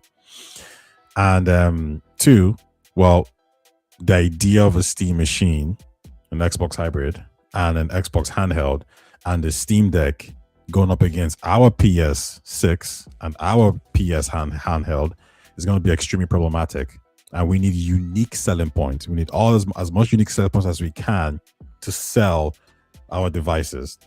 I think those are probably the main reasons why Sony is trying to like take a step back and say, we don't think this is worth it at all. Now, what I hope is that Xbox is seeing the same data and they're saying the same thing. This wasn't worth it. Let's go back towards making, because I always say this, before everything went exclusive, the amount of money you got from Sony, it can't be that much. Avowed didn't do that well. Outer Worlds didn't do that well. The only two titles that you could probably say Sony gave you a decent amount of cash on was probably Forza and Sea of Thieves. And guess what? Those are live service games anyway. Like you actually probably could have made an argument that like, hey, we're not going multi-platform, just so you know, but the live service games will. And unfortunately, guys, Sea of Thieves and Forza are multi-platform, are like live service games, so they will be, there. I think most Xbox fans could have, probably said, you know what, we're not a fan of Forza going over, but it is a live service game, so we get it. But the fact that like they just went gung ho, I'm like, oh, well, here's Hi-Fi Rush, here's all this, here's all that, and this game is flopped. Hi-Fi Rush flopped like badly. Hellblade 2 flopped. All these titles flopped. So Yeah. was it really worth it? Probably not. Like, no, it wasn't worth it. Like, there's no argument here. So I'm hoping again that maybe Satch isn't saying, well, it wasn't worth it, but when we drop Fable and when we drop, Elder Scrolls and when we drop Gears of War and Halo, it's gonna be worth it. I'm hoping someone says, no, yeah, we're gonna get more money for sure. But think about it from an ecosystem point of view. You want people to stay within your ecosystem. If you do this, you're surrendering a large part of it. And that's not a good future play. Like, you're thinking very short term. Will he come to this conclusion? I have no idea. Just real quick. I can probably hang around for like another 10 minutes. I got an unexpected work conference call I got to jump into in like 20 minutes. Sure. So I can hang out for like another 10. But yeah, I just wanted to give you guys a heads up. No, that's fine. That's all just overall my take on the exclusives. So- Do I want exclusives to come back? It's not gonna like do anything crazy for me if it does or not. I'm just saying from a business point of view, it makes sense that, because Asha Sharma, I think I've said this to you guys a lot now. What Xbox should have done is make this new hybrid with all the exclusives and give that sequel a chance. Give the next console a chance as an exclusive, and if it fails miserably, then yeah, you can make this push. But it just feels like they did this pivot way too early. I agree. So sorry, let me just you can add to your point. I just want to respond to Fuzzy real quick. Yeah, sure, no worries. I agree, Kaz, it's day and date nothing if you want to make sales on Steam or Sony. Okay. So, all right. So my point, my whole take when it comes to this whole thing is, again, I looked at this like in terms of historically. Whenever Xbox, and this is my problem with Phil Spencer, and this is Phil Spencer's legacy, and he needs to take accountability for this, not Sarah Bond. Whenever Xbox decided to start putting their exclusives on PC, that is where, in terms of sales-wise, the decline started. This was even before Game Pass, before people could say Game Pass was hurting sales. Halo 5 was not on PC, and it's still one of the best. I think it's on the top 5 best-selling games or top 10 best-selling games on the Xbox One. The moment they started putting the exclusives on PC, that hurt their sales. That hurt the amount of people that they could attract to their console. Since then, most of the exclusives have underperformed on console. They've not done as their way. Like, it literally is a monkey's paw. You can't get the one without getting the other. And I think Sony is getting to the point, and that's why I think Sony is doing what they're doing, because Sony is looking at that and they understand the effect of that whole monkey's paw thing of like, well, if we take this, we take the benefit for maybe selling on PC, it means that in the long term, to the point that you made, Rome, it's going to affect how these brands do on console and whether or not they attract new people. Because if I remember correctly, Xbox was the console you got if you liked PC games, but you didn't want to buy a PC. So the moment Xbox decided to put their PC type games like Halo on PC, a lot of the people that would have gotten an Xbox as a living room console while they game on PC stopped buying Xbox and they just started buying PlayStation. So Xbox, and this is why I always say about their strategies always hurt their hardware and their value proposition is hardware. Same thing with Game Pass. I believe that Game Pass is a huge reason why you cannot sell first-party games as well as you can. And I think this You're is pretty wrong. as well as you can on PlayStation, or historically. Go compare, go compare, and you don't even have to go far. Go to the perceived worst console. Look at how their first-party output sold on that console versus how their first-party output sold on, say, the Series X and S. I would You're wrong, love though. to see the evidence. I would love to see the evidence, Ty, if you have that. No, I mean they sold less for sure, but the sale was morphed into something else. It was morphed into Recurring revenue. Yeah, recurring revenue. But my point is that, like, so what is Xbox reasoning for not putting or for moving away from exclusives? Because the consoles weren't selling. And so again, did you create, like, for instance, if you compare the environment that PlayStation has created? No, but hold on. Why do you think the consoles weren't selling? Which ones? Xbox Series X and S. Okay, first. Let's just take a step back. First and Rome, you can bounce off whenever you want to. Like, Yeah. I mean, I would ask. So, like, I don't think that the business model, in terms of whether you're selling a game a la carte or a subscription service, is indicative of the quality of the game. I mean, you could go on a streaming site like Netflix or HBO Max and watch some of the greatest cinema ever made. You know what I mean? Like, I don't think that's indicative of that. I just don't think so. I think that at that point, because you're getting the reoccurring subscription with, like, for example, right, like with Game Pass. I mean, if you're someone who maybe only buy like two games a year, $120, like, maybe that's a subscription price balances out where, like, you're spending more and you're getting more. I don't know, but you're still also offering the game a la carte as well. It's not like it was just subscribe to Game Pass or don't play the games. Like, that's not ever what it was. So I don't know. I get what you're saying, and I get the critiques against the model, but I don't know how truthfully connected those two things can realistically be. Okay. I feel like at that point we're just making excuses. Okay, let me just so would you agree that Xbox, like the Series X and S, is going to finish worse off than the Xbox One? The Xbox One, I think, finished about 60 million in terms of sales. The Xbox Series X and S is barely going to make 40 million. Okay, but is correlation causation? What is the reason why? Are you saying it's because of Game Pass? So it's not one reason, and you know this. It's not one reason. It's several reasons. There's a lot of other mitigating or other things that are surrounding this. But but I'm confused. Like, how is Game Pass the reason why the consoles are not selling? Okay, what was the purpose of Game Pass, Ty? To attract people to the platform. Did Game Pass grow the Xbox platform? No. Yes or no? So Well, why? Hold on. Well, the ecosystem. I mean, you could probably argue that I'm talking about people signing up for PC Game Pass, people signing up for the cloud streaming, which, I mean, obviously that's still kind of, those numbers probably aren't where they want to be. I mean, I would kind of push back a little bit if the Game Pass model, when it expanded to PC, because didn't Game Pass come out around the same time that they started putting their first party games on PC? September 2017, I think. 2016.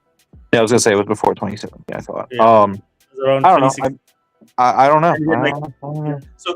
So my question then to you, Rome, is that okay? Cool. So Game Pass, no, before I lose my train of thought. So Game Pass was put out to not grow the Xbox. What is the purpose of Game Pass? It's It was not to grow. a value proposition. One of the key points that was supposed to attract people towards the ecosystem. Okay. Yeah, but Oh, that, but that, like- that doesn't, again- but that didn't but- hurt the ecosystem. What it just Okay. did was it just attracted some people, but the value proposition wasn't good enough. Okay, cool. So they were aiming for what, like 100 million Game Pass players? Yeah, I mean that's actually not true. Like, for argument's sake, I'll say yes, but it's actually not actually true. That's But what they like, for said in argument's sake, I'll say the yes. FTC hearing, right? That's what came out in the Yeah, FTC. but it wasn't actually the funny thing was like it actually wasn't based on what they actually thought. It was just like a graph that like a specific team made just to kind of like show them like what they thought things could be. But it wasn't actually like a mandated this is what Phil Spencer and Xbox actually did the research on to express this. I looked into it and I was like, oh, actually it's actually not true. They weren't thinking about this. But you're right, but they are underperforming, to be clear. Okay, But- cool. So go ahead. For argument's sake, let's just move on from that. Yeah. Okay, cool. Happy with that. So my question is, and this is specifically relating to Xbox and Game Pass. So where's the largest amount of Game Pass players currently Console. on console, right? So, but at the same time, it did not grow the console base to the point that everything that they introduced in like from their worst, they were trying to achieve better results than what they did with the Xbox One, correct? That was the aim of this generation. Yes. And they had everything correct from the get-go. And I'll cite you like a very interesting stat shortly. But in terms of like positioning from the beginning of this generation, they had, because a lot of the things that kept the Xbox One down was things like, for instance, it was much weaker than the PlayStation. It cost a good $100 more than the PlayStation. No, wait. Sorry, I don't want to like cut across you in this way. Well, what I'm trying to say is that like, I think the point that me and Ron was saying is that like we were specifically tackling was, and you could say like, oh, maybe you misspoke or whatever. You said Game Pass hurt the console sales. No. Like it didn't grow the platform. That's my point. Is that Okay, but Game Pass- are you saying it hurt the but, like, platform? Wait, hold on. So hold on, wait. I have a question. The sale of first-party games. I have a You have- question. So would the Xbox platform had grown if Game Pass never became a thing? It didn't grow. No. Like, I'm saying, let's say Game Pass doesn't happen. Does the Yeah. Xbox platform grow? I think With it's less. exclusive games. No, like does No, the the platform platform. grow? You're talking about the platform not growing because of Game Without- Pass. yes. Does the platform grow without Game Pass? So that means that exclusive games are going to be day and date. You can buy them. No. Wait. You keep making it seem like Game Pass is the reason why they go multi-platform. No. But like, let's tackle one thing at a time. So what are we talking about? Are we talking about Game Pass growing? No. Was Platform? Game Pass good for the platform? I don't think so. No. Okay. Okay, so Okay. So if Game Pass didn't exist, the platform would have grown. I think the platform would have been doing much better. Yes, it would have. Why? Grown. Because of the fact that with Game Pass, it means that you have less people with the incentive of buying games on or buying exclusives, because all the exclusives on Game Pass are day one or day and date. But A lot of people would have bought- but the platform is offering value there, though. But wait, I mean, even before that, the exclusives suck, right? So they wouldn't have. No, really they didn't sold. suck. Like, what do you mean the exclusive sucked? Give me an example. You said Avowed sucks, South of Midnight sucks, Outer Worlds Yes, 2 but sucks. these games came out post Game Pass. Okay, so which Game Pass, which games came out on Game Pass are first party that would have done these crazy numbers that you think? I think, for instance, like Starfield would have done great. I think even Halo Infinite would have done. Yeah, but to be clear, Starfield did good, right? But it didn't actually shift console sales. So even, No, it didn't. If, But I think if even there was with the no value, Game Pass- wait, so even with the value proposition of like, hey, buy our console to play Starfield, or buy our console and then subscribe to Game Pass to play Starfield, which is cheaper overall, it still didn't move consoles. So Starfield isn't a good example to me. All right, guys, make- I gotta head out. All right, Rom, talk to that, bro. All right, see you guys. Thank you. Yeah, of course. Thanks for having me on. All right, see you. Cool. Cheers. Okay, so what's your question? to me, Game Pass grew the platform. Okay, I'm not talking about the platform. I'm talking about console specifically. Yeah, but I'm saying Game Pass didn't platform, then you include PC, yeah, you include cloud. I'm talking about console specifically. I'm saying that there's I don't think. Go ahead. There's more people, even if it's like not a console. Let's focus on console. Yeah. I'm talking about console. Yeah. I'm saying if Game Pass didn't, I'm talking about console. Yeah. Yeah. If Game Pass didn't exist, there would have been less console sales. I disagree with you, and I would love for you to prove that to me because the Game Pass was a value proposition to the console.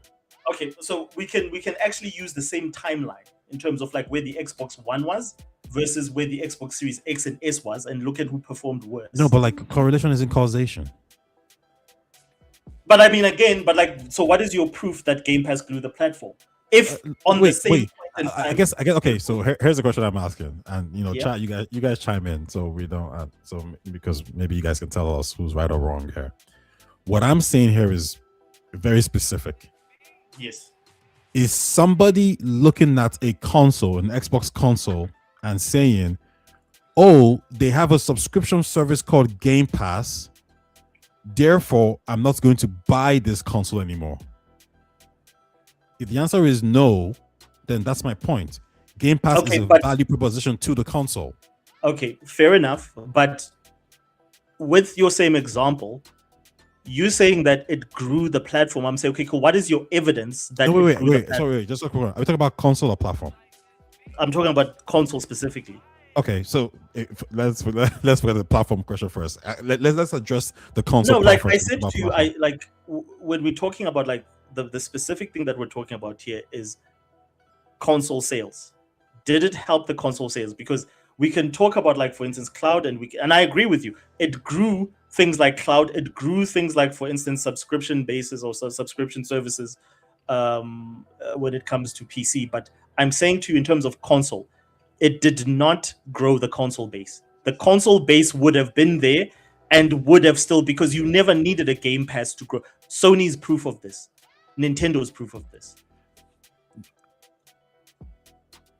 Okay, are you saying it hurt the console then? No, I said it hurt your first party games and whether or not your first party games sold. Okay. What I'm saying here is that for the Xbox Series X and S to be successful, or in the way that I think we're talking about, the console will need to sell, right? It can't be in the 30 millions or whatever. It did sell the first 3 years. Okay, yeah. My argument here is that Game Pass added more value proposition to those console sales, because people are like, "Oh, Game Pass is pretty cool. Let me get that." I have a friend who got a Series S, and he got it just for Game Pass. So, Game Pass is pretty cool. He like the idea of it. I'm not saying there was a huge shift in people buying the consoles for Game Pass. I'm saying if Game Pass didn't exist, the console itself would have less sales. Now, is that 500,000, 1 million, 2 million less sales? It could be. I'm saying Game Pass is a value proposition. In the same way how if Sony turns around right now and says, yeah, you can buy a PS5 and we have Game Pass Ultimate and it's $15, there'll be more. It doesn't matter how popular PlayStation 5 is. More people are going to see that as an option that is valuable, and they're going to purchase a PS5. That might be the pushing factor that makes them purchase a PS5. So I'm saying Game Pass helped the console sales. Now, you want to talk about the maybe it hurt us in different ways. From a revenue point of view, that's fine. But like from a console perspective, it overall helped the console sell more. That's my argument. And my question to you would be like, what evidence can you give me to say that it was? I'm gonna say appeal to reasoning. Appeal to reasoning. So again, like this is my thing, right? Is like, and again, like Ty, I'm not disagreeing with you in terms of like it was a valuable asset to their value proposition, especially considering like where I completely agree with you is that they had weak games, and as a result of them having weak games, they couldn't sell consoles. That is what ultimately got them into the ditch that they were in. But I'm saying that, and like, okay, let me rephrase, right? Let me say that Game Pass's effect was not substantial in a positive way, but I do feel that it had a substantial negative impact in them selling first-party games. And the reason why I'm bringing this up is because of the fact that for them to make exclusives, those games have to make a return on investment for them to justify being able to do that. And I'm not talking about the games that they bought when they bought Activision Blizzard and Bethesda. I'm talking about just Xbox Studios games, right? I'm saying that Game Pass didn't help those games. It didn't help those titles grow. Yeah.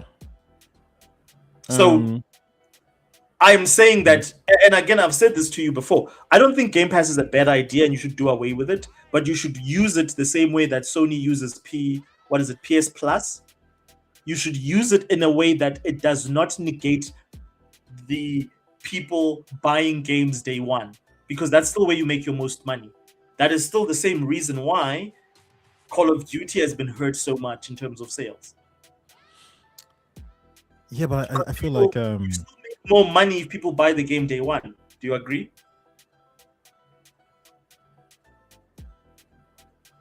you make more money if you buy the game day one. Versus if they are on your subscription service. And I think Call of Duty is the best case study for this. I don't know if I fully agree.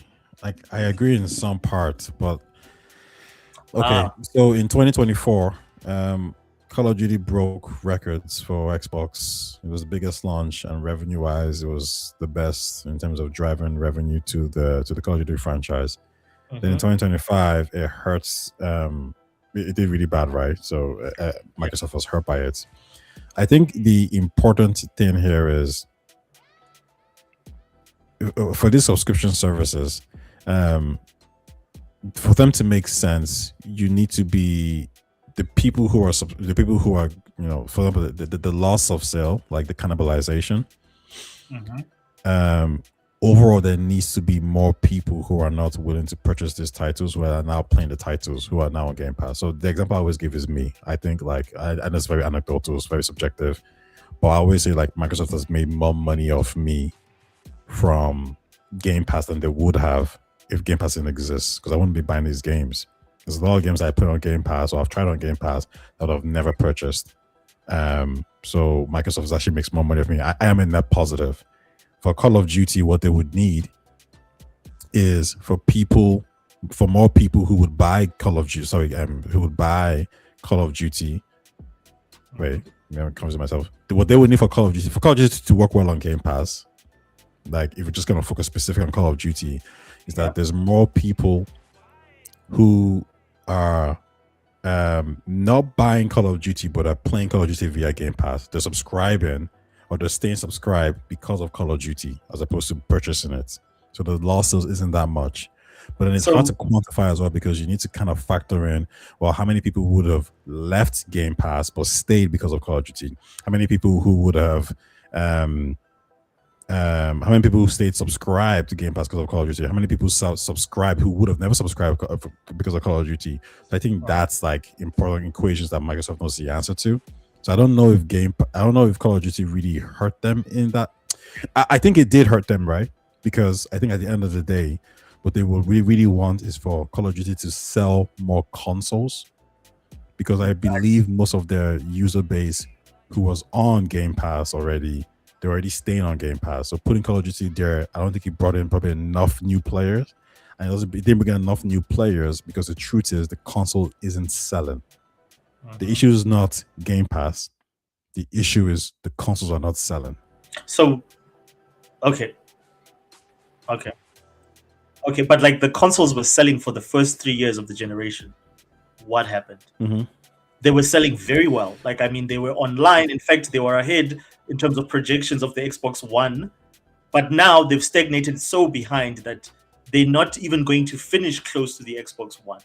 So the Xbox One being considered like Xbox's biggest failure, why is it like, I mean, aren't you supposed to be making sure that you do better than that? But the same console where you made all these strategies all these like business shifting strategies. That console did worse, which is why we ended up where we are now, Tai, where, for instance, the likes of, Phil Spencer has to leave, Sarah Bond has to leave, and this was a strategy. So I believe the reason why the consoles stopped selling is, I think, supply. I think when I was looking into it, there's a lot of people out there. I mean, there's different reasons, like Xbox probably didn't want to sell as much because they didn't want to take as much L's on it anymore.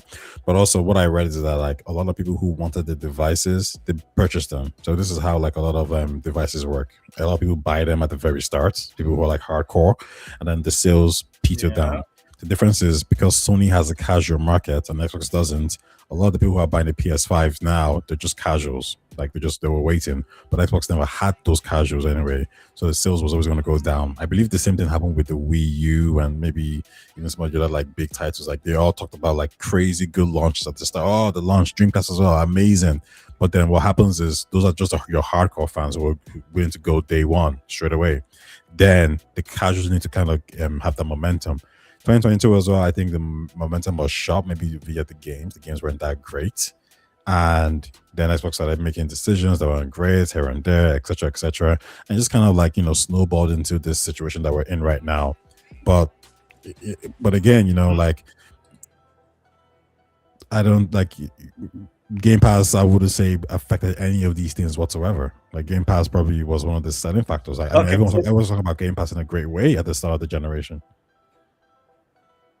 Yes, absolutely. And like I would say this about Game Pass, that it was a great because even this whole thing of day and date is not a thing that was available from the beginning in Game Pass. It only came around the same time that like Sarah Bond started becoming very prominent in terms of like her decision making within Xbox.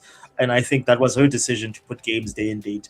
And I always said that like I questioned that decision because the reason we even went down this rabbit hole is the fact that I'm a huge believer that putting your games day and date on Game Pass is what devalued the sort of like getting people to buy your games day one. And I feel that like, not even feel, but like I can actually motivate that the games that were released in the Xbox One era that were exclusives probably made more money for Xbox than the games that were released as exclusives now. Simply because of the fact that people actually went and paid $60 for those games or $70 for those games, whereas now you're getting less of those people. And again, going back to what you said about Call of Duty, let's look at like, for instance, and I want us after this, we'll pivot to the Bluepoint story. Let's look at like, for instance, Tai, the damn it, did I lose my train of thought? I had a very specific thing I wanted to say about. Oh yes, Call of Duty. Call of Duty, even the best-selling one in 2024. Didn't it lose Xbox 300 million? Wasn't that the concern? Yeah, that it lost 300 million? Mm-hmm. So why is if this product that's getting more people onto your system, if it's still losing you 300 million because you put it on that, doesn't that tell you that selling games at $60, which is what Bobby Kotick said, that this is why Bobby said he doesn't believe in subscription models. You make the money up front. You got your money. Versus if you are now looking at subscription, which it didn't happen. Like, did again, out of that 300 million lost, Tai, did they grow great Game Pass, which was the goal, in my understanding? Yeah, it probably didn't grow to the extent that they wanted. It probably didn't grow to the extent that they wanted. Yeah, but did it grow?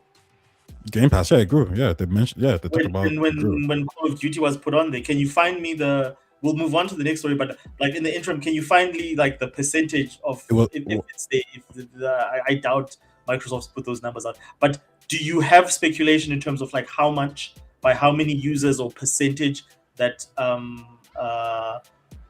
Game Pass grew with when they put the biggest game? What was it again? Black Ops. Which one again? Black Ops 6. Black Ops 6. Yeah. Okay. I'll find it here for you. I'm pretty sure I was reading it. It was one of the biggest launches. I put it to you that Starfield probably grew more. No. I think Call of Duty was it had the biggest launch. Let me see. Microsoft reported record-setting Game Pass sign-ups around the Black Ops 6 launch.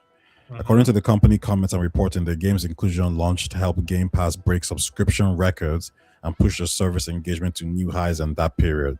Analysts estimated such as that Black Ops 6 could have added 3 million to 4 million new Game Pass subscribers. I mean, I don't know who the analysts those are saying. But yeah, Call of Duty was like, it was a huge catalyst for the growth for Black Ops, sorry, for Game Pass. And also keep in mind that like I think 70% of Call of Duty's revenue comes from microtransactions. So getting those players into Game Pass, and some of those players were never really going to buy the game are probably playing now. They might be engaging in microtransactions. Call of Duty was a huge factor for Game Pass. But the problem is it good enough? And that's the issue. That's the question. Because even though you got record signups, is Game Pass still growing? But Game Pass can only grow where Game Pass exists, aka the console, aka and PC. And PC. The problem with the console side of things is that like because Game Pass, because Call of Duty is still on PlayStation, no one is going to say, well, Xbox has Call of Duty now. I'm gonna go buy a €500 console just to subscribe to Game Pass to play Call of Duty. No one's gonna do that. Okay, so that's a problem. I agree with you. I completely agree with you. So I just want to find. So and the one thing, like with those numbers that you quoted, I bet you if you look at the split and in terms of those articles, you'll find that the growth actually happened on PC, not on console. Most of that growth was PC based, not console. Maybe. And again, going back to what I'm saying in terms of like, if like now let me flip it the other way around. Now imagine if Call of Duty was exclusive to Xbox. No, true, but we know that can't happen, unfortunately. And I think this is I don't know if you watched the IGN interview, but one of the guys who worked at my Xbox and with an ABK, he said that like there was just a confluence of problems that they didn't expect the ABK deal to take so long, and that's when things were really, hurting them. That the ABK deal was taking too long. It probably took a year and a half longer than they expected, so they couldn't make plans, and they had to make all these commitments that they didn't want to make to the regulators and all these, like, oh, it's still going to be on PlayStation. Like, probably for them, probably the best case scenario, Microsoft was probably willing, maybe, who knows, to make it a timed exclusive to Xbox, right? Maybe 6 months or whatever it is. But as soon as there was a lot of huffing and puffing and Sony was crying that they had to start making all these assurances, and they were making these public assurances to the point where the actual value of ABK in terms of growing the console and the subscription wasn't really there anymore. Mm-hmm. So I think so I wouldn't use Call of Duty too much as a problem. I would say like if the console sales were like 60 million, right, or 70 million, and then you have Call of Duty onto Game Pass, yeah, you probably, like, Game Pass grows really well, but it can only grow where it exists. So, like, Fuzzy raised a good point. He says they'd lose way more than 300 million if Call of Duty was exclusive. But like, I would and I've got nothing against that. But I'm just curious as to, I would love to see the material impact in terms of people actually buying Xboxes, because yes, you're gonna lose some sales because you don't have a user base as big as PlayStation at this point in time. But like, I'm curious to, like, I would love to have known how many people would have jumped ship to move to your console, because Call of Duty is not a Xbox Studios exclusive. It's not a PlayStation exclusive. What Call of Duty is like a Fortnite. It's the game that is always top 10 on every single platform, regardless, the generation. So I would love to see the impact of people saying, "Whoa, you're telling me this game is not coming to PlayStation at all? The only way I can play it is Xbox?" And I suppose we'll never know. But like, again, my whole point, and just before we move on, my whole point with this whole thing of bringing up like Game Pass. Well, hold on, just a quick one with this 300 million number, because I think it's like, I've had arguments about this number before. The number says absolutely nothing. All it says is that they lost 300 million based on sales. But guess what? We know that like Xbox said the same thing, that they expect to have 10 million Starfield sales from PlayStation. So they sacrifice that. So we can't make it seem like, well, this is a new thing, that like the sacrificing sales, right? But the key thing here for the 300 million lost sales is how much of that is mitigated, or how much money did you make from putting it on Game Pass in the first place? Because remember, it said we lost 300 million of sales, Yeah. How many Game Pass subscribers subscribe to the platform to play Call of Duty? 1. 2. How many subscribers who would have left Game Pass decided to stay to play Call of Duty? That's 2. 3. How many players of those players engaged in microtransactions, which brought additional revenue? So so they might have lost 300 million in terms of sales from a value perspective, but maybe in terms of what they brought in, they could probably say like, actually, we made 280 million to make it. So technically, it was only like 30 million we lost, but we grew the platform anyway. So my question is then, why was this even a conversation if this wasn't a sore point for Xbox for them to bring it up? Because if you've made that money back in other means, Wait, who brought it up? What are you referring to? Why would this be like a conversation point, or like why would this be? What do you mean conversation point? No, like why is this something that was like raised to say that they lost 300 million? No, that's what I'm saying. You know, it was Jason Schreier that made this point, and this part, you should read the article. He just says this statement randomly. Oh, they lost 200 million in sales. With no context. No context. No, they're talking about Call of Duty going towards like Xbox problems. They're gonna increase the price here, and he mentioned how like, oh, they lost 200 million in sales, right? And there was no context. Everybody was saying like, oh, this is why Game Pass is going up in price. This is why everything Xbox is in trouble, whatever, all that kind of stuff. No, sorry, this is why they're having a mandate of 30%. And everyone blamed Call of Duty, 300 million in sales being lost here. But then guess what? Okay. Then Jason released another article, and he actually explained that like, well, no, actually, no, the 30% mandate was actually all the way back then. I was like, wait, so it wasn't about Call of Duty then? It was already a mandate. No, that's the 30% mandate. It's not the 300 million. But I just want to understand. So if we look at like, for instance, the 300 million, from the 300 million, were the results for Xbox going forward positive? And I think this is going to be an easy metric. So after Call of Duty was put on Game Pass, did things improve for Game Pass and for the Xbox ecosystem as a whole? Yes or no? Yeah, it was a positive. So so Game Pass improved, and Xbox overall improved. Did we not shortly after that then get like, for instance, a price rise from, for instance, the hardware, and then a little bit later than that, Game Pass went up once and then it went up again? Yeah, but was that because of Call of Duty? It's not all happened just after, like, for instance, your Black Ops 6 was released? Yeah, but like, are you saying that's Call of Duty's fault? You saying that's Game Pass fault? All I'm asking you is that, so like, I'm trying to look for the positive sort of like, because you're saying that like the 300 million is not really saying anything in terms of like how the game overall affected. Yeah, so I'm saying, so did things after Call of Duty, because this is the thing that my point is that like, so Black Ops 6 being put on Game Pass should have improved. This is the biggest game in the world. It should have improved the overall performance of Xbox and Game Pass. Is that a wrong assertion? If it was successful, if it did add... Sorry, when you say Xbox, you mean the ecosystem or you mean the console? I'm talking about console specifically here. Okay, no, it wasn't going to improve the console. Okay, so did it improve Game Pass as a value proposition? Yeah, or it did, Game Pass get worse after that? Well, it made Game Pass a better value proposition, yes. Okay, but didn't they raise the price of Game Pass shortly after that, and the console prices went up as well shortly after that? You can say it's not related, but I'm just saying, in terms of the overall conditions for the console ecosystem, did that ecosystem get better?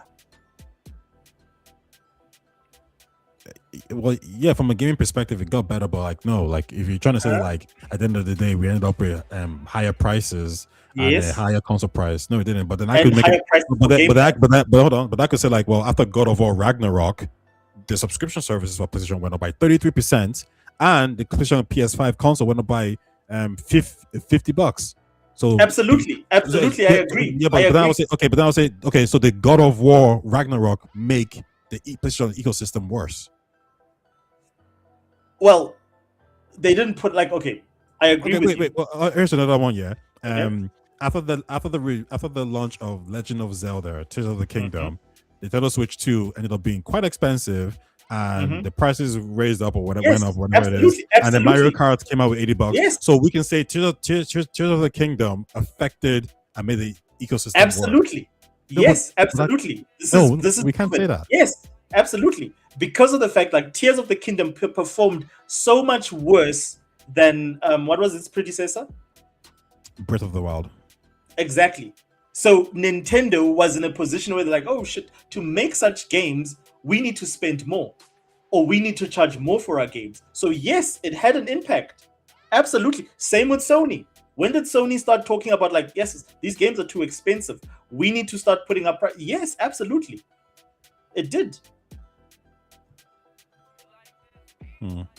So I'm agreeing with you. It's not an Xbox isolated thing. These games have an impact in terms of like the decisions being made by the platform holders. When the game does exceptionally well, most of the time, then you will see things like, oh, okay, cool. You know what? We need to do more of this. We need to follow this pattern. But when the game fails to meet expectations as per the platform holder, guess what happens? Prices go up. Primarily. And then you get, and sometimes, and this has been evident with Sony, you get far fewer releases more frequently. No, I mean, I guess we disagree. I mean, I'm not saying we Okay, entirely, all right. I'm not saying we entirely disagree, but I think there's an over focus on that as to what's going on with the platform. Because I would argue that we, if you didn't put, let's say Xbox didn't put Call of Duty on Game Pass, I think we're still in the exact same place. And because we're in Absolutely. the exact same, exactly. But then I would say if we're in the exact same place, then it's not a material factor. Therefore, we can't blame Call of Duty. Yes, absolutely. I agree with you. Like, it's not a material. Like I don't think it changed their fortunes the way that they thought it would, which is why they put it there. Otherwise, they would have just said, no, we're still gonna sell it. We're not gonna put it day one on Game Pass. If it was not to grow Game Pass. There's no other reason for Call of Duty to go on Game Pass besides growing Game Pass and trying to get more people to buy into the ecosystem. Not necessarily the console, because that was not the focus by then. But anyways, I think we've fleshed out those points very well. Is there anything that you want to add in closing when it comes to that conversation before we move on to Bluepoint? I think, one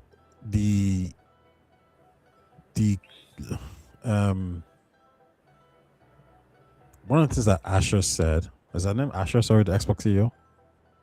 Asha Sharma. Asha, yeah. One thing that Asha said is that like she needs to look at why the decisions were made and what happened and how did we get here. And I really like that, right? Because it means that we need to go into details. And Asha is not a fanboy. She's not married to Game Pass. She's not married to cloud. She's not married to the console. I need her to understand every single nook and cranny, because it allows us to fix the problem. We can fix the problem without biases. I give you an example of someone who posted, like, hey, listen, in December, 70% or 60% of Xbox revenue came from PlayStation, right? And I would say this doesn't tell us anything, because one, it's 1 month, it's December. Like, that doesn't tell us anything. You can make an argument that like Xbox didn't have sales in December, therefore people didn't buy the platform much and buy their own games. They'll have to buy them via PlayStation, so that's a contributing factor. The next thing here is that like, well, all those games were all live service games, multiplayer games anyway, right? So we need to actually know the truth and how to attribute, I guess you could say, blame, profit, loss, revenue, and that's how we can fix the problem. So this kind of 300 million number is so vague and doesn't actually go into, well, how much did they make in return? And that's always the issue that I'm having with some of these discussions. So when I think about Game Pass as a whole, I think we can attribute blame to certain things, but I feel like we haven't actually ever gotten to a conclusion as to, is Game Pass really a fault? I don't think so. Because I think the problem has always been the underlying issue, which is the consoles are not selling. And the consoles are not selling for different reasons, but one of the primary reasons is that there is no console selling games.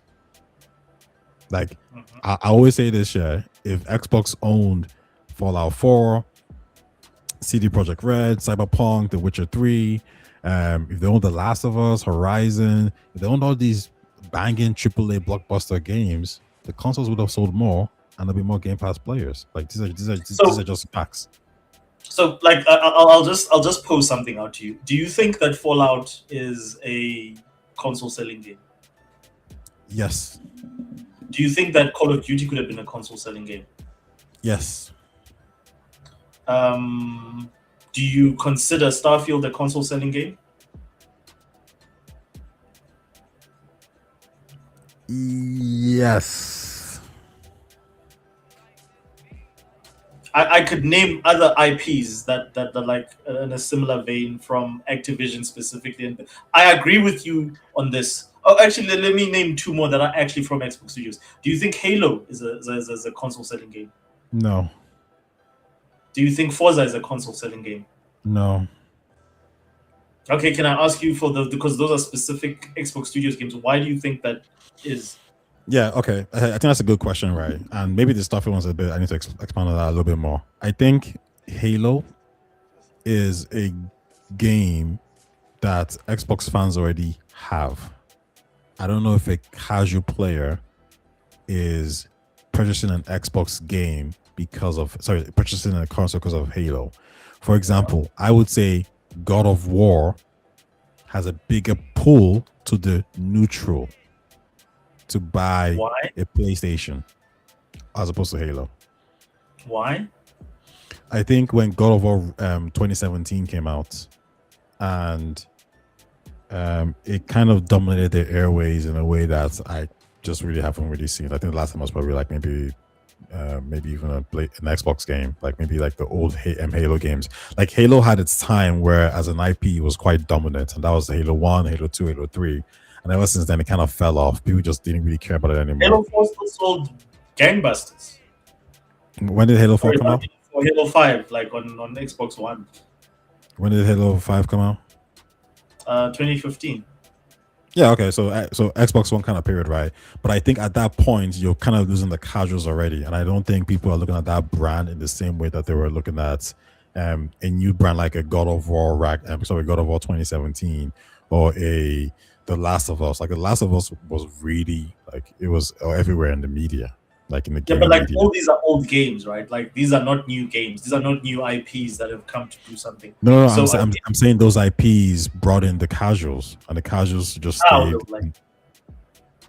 I mean, what was the reason why? Like, why do you think that? Wait. Okay, so we know God of War sold 20 million copies, right?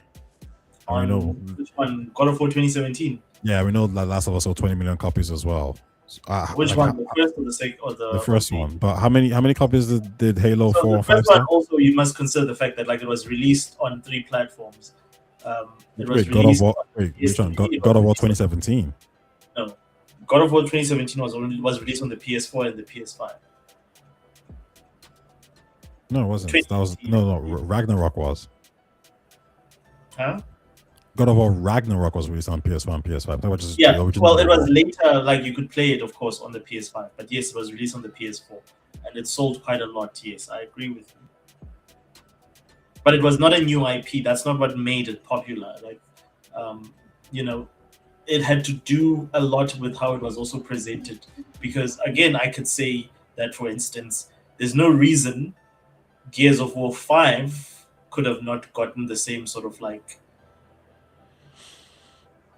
Or Gears of War 4 sort of reception, which were released around the same time. It really came down to all the supporting things. So again, this is Hivebusters, which is Gears of War 5.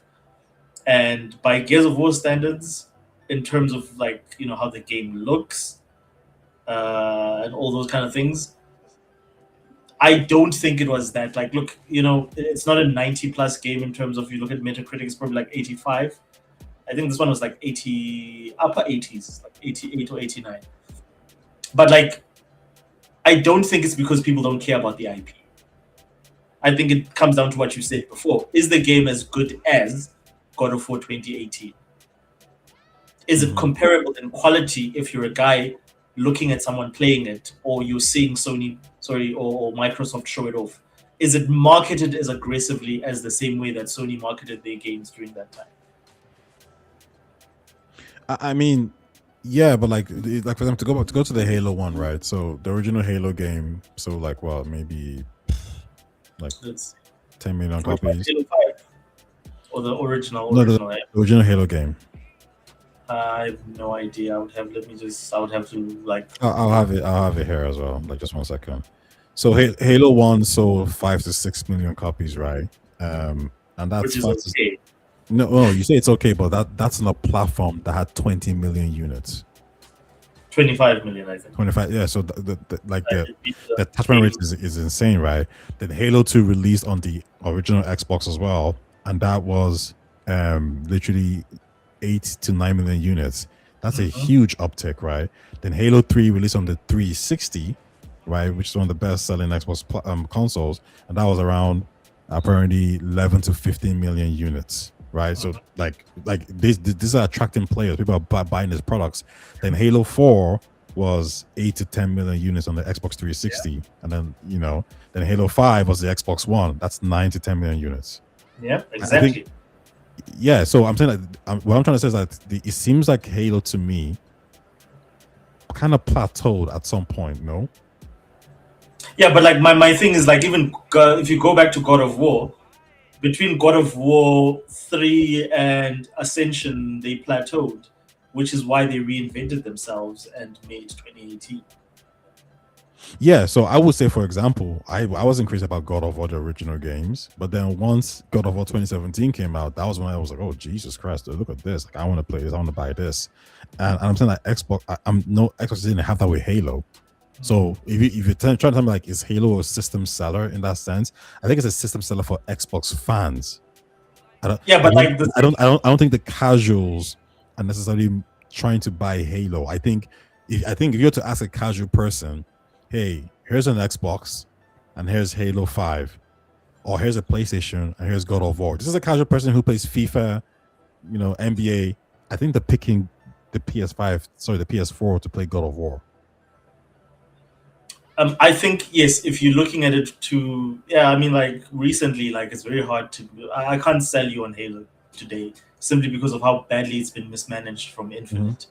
They did not develop. Infinite was not a game that was comparable to anything that was on Sony's platform, and this is actually true of a lot of games from Sony.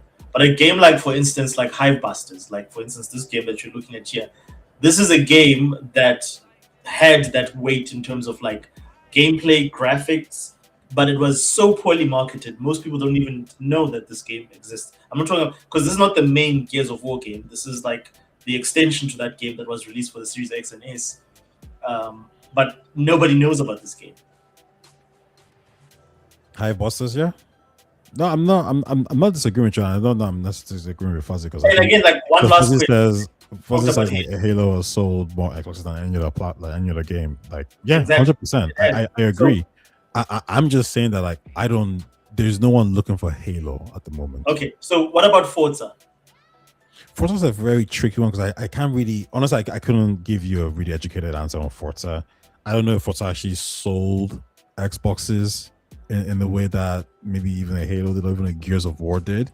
I think Forza could be that game that people play within it. And listen, I'm just speculating here. Feel free to correct me. Forza could be that game that people play within the ecosystem, but no one is really buying. Like, it's not a system seller. Like, for example, if you said, here's Forza Horizon, and I don't mean 5. Well, maybe we can talk about 5. But here's Forza, and here's PlayStation with God of War, and here's Nintendo with Breath of the Wild. I don't think people are picking Forza. Really? Even though it's overall it had more players than over God of War and it has more players. I mean, Forza 5 has more players than God of War. I almost double what was so people on different platforms, including the PlayStation 5, picked Forza. Yeah, but are those already Xbox players? That's my question. On PS5. Sorry? It sold 5 million on PS5. Yeah, but I don't think you know what I'm really asking. Let me reiterate. There's a casual player who's not really crazy about consoles. he plays primarily NBA, Fortnite, whatever it is, all these games. Mhm. I'm saying if Christmas comes along and you ask that casual player, do you want a Xbox and Forza, a PlayStation and God of War or / Last of Us, or you say, do you want a Nintendo Switch and Breath of the Wild? I'm saying that casual player is probably picking PlayStation with God of War and Nintendo with Zelda, as opposed to an Xbox with Forza. That's an interesting view. Ken, am I like? I might be Let's wrong ask there. Ken. I'm gonna throw this to you. I've been having a back and forth with this dude, Ken. He's saying that. Ty, please do your point again. So we're talking about like, does Xbox have like, console selling games?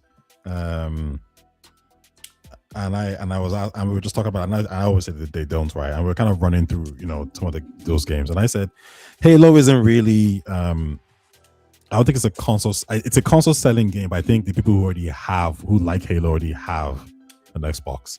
So I don't think it's going to pull in. It's not pulling in casuals from PlayStation or Nintendo to buy it, right? Whereas I think there are more PlayStation fans who are willing to like pick up a Switch to play Breath of the Wild or Tears of the Kingdom or Mario Kart.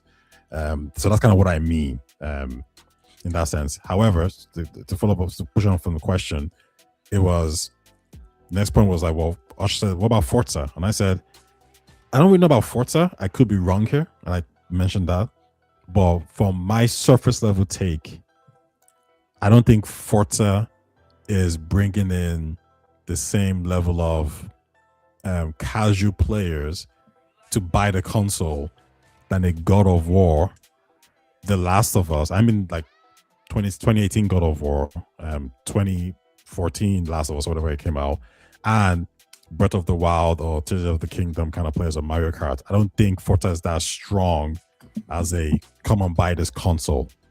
I don't know. Am I wrong? I don't know. Nah, Forza's not built like that. I don't think Forza. I hear more people talk about Gran Turismo than. Well, Ken, actually, just after your point, what I also said is that I think there's some games that do really well within a platform. That doesn't mean people are going to buy a console to play that game. Sticking to what you're saying, like a console seller. Yeah, they're two different things. Because I would say, for example, I would say, what's this game again? Power World. I think it's a game that like everyone within that ecosystem is going to play. Oh shit, download Power World. It's going to be cool. But I think no one's looking at, oh, Power World is exclusive on Xbox. I got to go buy an Xbox. No one's thinking like that. So, Asha, I would say Forza is something that can get people to buy a Xbox. So, like, what I was answering was this the fact that, like, Ty is basically saying that. Asha, real quick, we know Power did amazing numbers, yeah. What's the other game from China that came out? Which one? Wukong. Wukong. Yeah. I would say Wukong. Power might have better numbers than Wukong, but I would say Wukong is more of a console system seller than Power. I think that people out there who are going to go outside and buy a device to play Wukong, but with Power, I don't think that's really happening. But if it's in your ecosystem, you're going to want to play it. I disagree with you because Pokemon is the exact evidence against that, because people went out to buy Game Boys. But then why didn't Power World move Xbox consoles and move Xbox consoles in Japan? I don't know, because it wasn't marketed very well. I mean, but they knew about it though. Everyone knew what Power World but it was very, very like there was even a guy. There's this site called Korea or something like that. They were complaining about the fact that like how poorly Xbox tried to put out the word in the East about Pal World. It's Korea something, but it's a dude who sort of like tracks sales in that region of the world, and he also just tracks like marketing. He's a huge Xbox stan, and he was complaining about the fact like how poorly that game was marketed, not just in Japan but in Korea as well by Xbox. That this should be a key like landmark thing that you're selling. You should have Series S's themed with Pal World being sold in this region. They did not make an effort to make it an event. So but they couldn't, right? Because of the lawsuit. Isn't there a lawsuit? no, they could. No, the lawsuit came later. Okay. Yeah. So to put more perspective into what Tai is saying, Tai is basically saying that none of Xbox's games, Halo, Gears, Forza, are system selling games. I would agree with that. Really? Yeah, I would agree with that. I don't think a lot of them, like again, today, I just don't think a lot of them have that much pristine. Yeah, like they don't have a fan base the way that God of War, Zelda does, where you can go not just on the internet, you can go out on the street and someone's talking about these games. I don't think they have something like that. I haven't heard someone IRL talk about Halo in a very long time. Oh wow. Okay, maybe then I'm completely out of touch when it comes to the games that, because I'm thinking potentially if they released the versions of those games that were made and polished and marketed the same way that Sony does with their IPs, which are in some instances as old as the games that we just spoke about, they would get that same sort of cachet. I agree. I think they really dropped the ball with just Gears and Halo. Halo, when they should have taken a break with Halo, which was Halo Reach, they decided not to. That was the perfect time to take a break from Halo. And then they wanted to make Halo 4, which I think came out on the 360. Yeah, it did. It came out on the 360, which they shouldn't have. And then Halo Master Chief Collection. I mean, like, after Reach, they just really should have just stuck with the Master Chief Collection and then waited. Okay, no, I hear what you guys Here's are like, so for example, Alan Wake 2 is an 89 on Metacritic. That is a very high scoring game. That game is not selling consoles. I mean, some of that stuff is selling consoles. The game didn't even sell crazy itself. Doesn't matter what your Metacritic is, right? It didn't sell consoles. It's not selling great as well. Baldur's Gate 3 is 96 Metacritic. While I think it's a CRPG game, so it's more gainer towards PC players. It's Baldur's Gate 3 is selling more consoles than Alan Wake 2. So there's just some IPs that just sell really well within an ecosystem, and there's some IPs that actually makes you go out to go purchase that product. I purchased the Wii U to play Smash Bros. And Wii U. And then as a result, I purchased Bayonetta and a few other games. I'm not buying the Wii U to play Bayonetta. Bayonetta could do well within the Wii U because within that ecosystem, I wanted to purchase it. But I will never make my deciding decision to buy that platform based on Bayonetta. It's just not happening. So I think Halo's in that position where you can build up the franchise to the point where everyone wants it now again. Sure.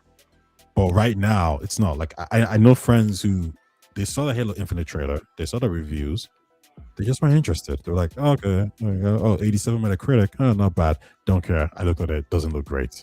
There's no PlayStation fan who's saying, like, these are PlayStation fans who plays God of War, The Last of Us, Ghost of Yotei, Ghost of Tsushima. Like, Halo is not a game that they're looking at saying like, oh yeah, I need to go buy an Xbox to play that game. Like, that's just not happening, right?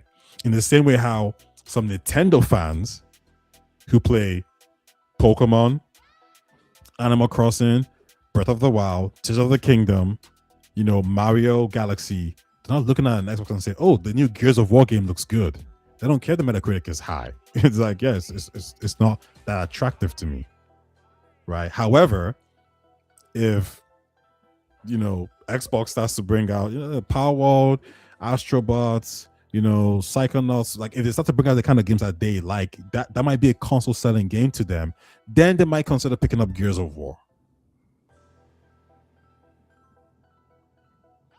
So to ask you a question, so then why put these games on PlayStation or Nintendo if they're not gonna draw those players, which we've seen. You right in that because regard. those I don't 5 think million- Sell well enough. yeah, No, those but 5 they million didn't. users. Wait, well, which game are we talking about? Like Forza? Or are we talking about all the other games? Forza, you said like let's leave Forza. Like Forza, Forza, yeah. in Okay. my opinion, is again I disagree with you when you say Forza is not a console. I disagree with both of you in terms of like it's not a console seller. But in terms of let's say, I mean, before you jump to that, yeah, like it's like could be perfectly wrong. Me and Ken could be wrong here. Like, tell me why Forza is a console seller. Like I'm just looking at the sales in terms of the player numbers, and everywhere Forza goes is popular. The fact that 5 million people bought Forza on PS5 tells me that you had 5 million people interested in Forza. It sold incredibly well out the gate. Whereas a good example is what we're looking at here now. Gears Reloaded could barely move 700,000. I think it ended at like 500 something thousand on Xbox. Sorry, not on Xbox, on PlayStation 5.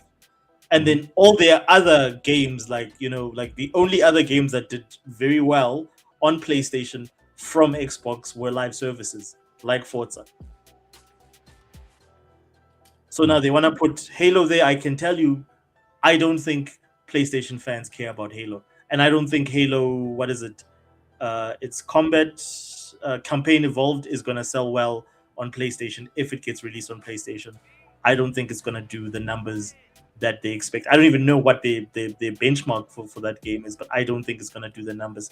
I don't think you have a fan group or a fan anticipation for that game on there. Mm-hmm. And this is just me gauging from the interest of just watching the trailers and how they did, because the trailers were released on PlayStation's website as well, and it didn't do great during that first week or first 2 weeks when it was first released. It didn't land as well. It did similar numbers as Gears Reloaded. All right. Fair. I mean, I still, I don't say I disagree. I think Forza is a game that does, like, it did sell probably some Xboxes here and there. I just don't think the impact is the same as like a God of War, Last of Us, or any other titles. But again, I'm not using data to kind of back this up. I'm just kind of going by vibes.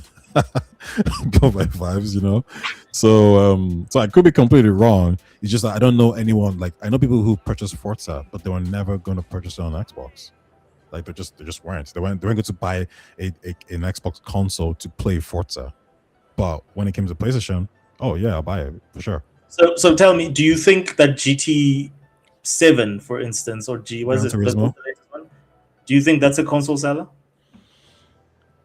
I want to say, that's a good one. That is, again, this week I heard someone who I was working with. Mm-hmm. They said all they play is Gran Turismo. Now that's one person, but I think I don't know. It does very well. I think Gran Turismo is tricky because it's a legacy IP that has a lot of has a lot of dedicated fans, and it's like probably like the only simulator game that has that prestige. So I think if you're a fan of like that game, you're gonna want to play Gran Turismo. I don't know if Gran Turismo though will be like, because I guess my comparison was always Legend of Zelda: Breath of the Wild, God of War 2018, The Last of Us. Right, these are like the games. Maybe Gran Turismo is more akin to Ghost of Tsushima. I think a better comparison would be not a single player exclusive. I would put another niche genre, which is fighting games, like Street Fighter. Yeah, because fighting games and racing games they're a niche, but they have a pretty big following. So the Street Fighter game that came out on exclusive to PS5, I think it sold, was it 6 million, 5 million? I'm sure all the Street Fighter fans went there, but I don't think the numbers were like that crazy high, right? I don't think all Xbox players were like, okay, yeah, we're Mortal Kombat 1 sold 6.2 million. Yeah, so I think maybe that's a better analogy. Fighting games and simulation games. So my only issue with this is that, like, again, dude, like, even when we just talk about player numbers, like Forza achieved, I think it's now, if not surpassed, is it around 60 million? And we're busy just disrespecting it when we say you can't sell consoles. 60 million players is not a joke, because a lot of these players also come from Steam. Like, it's got a ridiculous number of people that actually bought it on Steam, because the only subscription service that it was on where you could subscribe Okay, to wait, well, hold on then. Do you think that they lost a lot of console sales then because Steam players were like, okay, well, I guess it's on Steam now, so I'm not gonna buy an Xbox? That's a good question.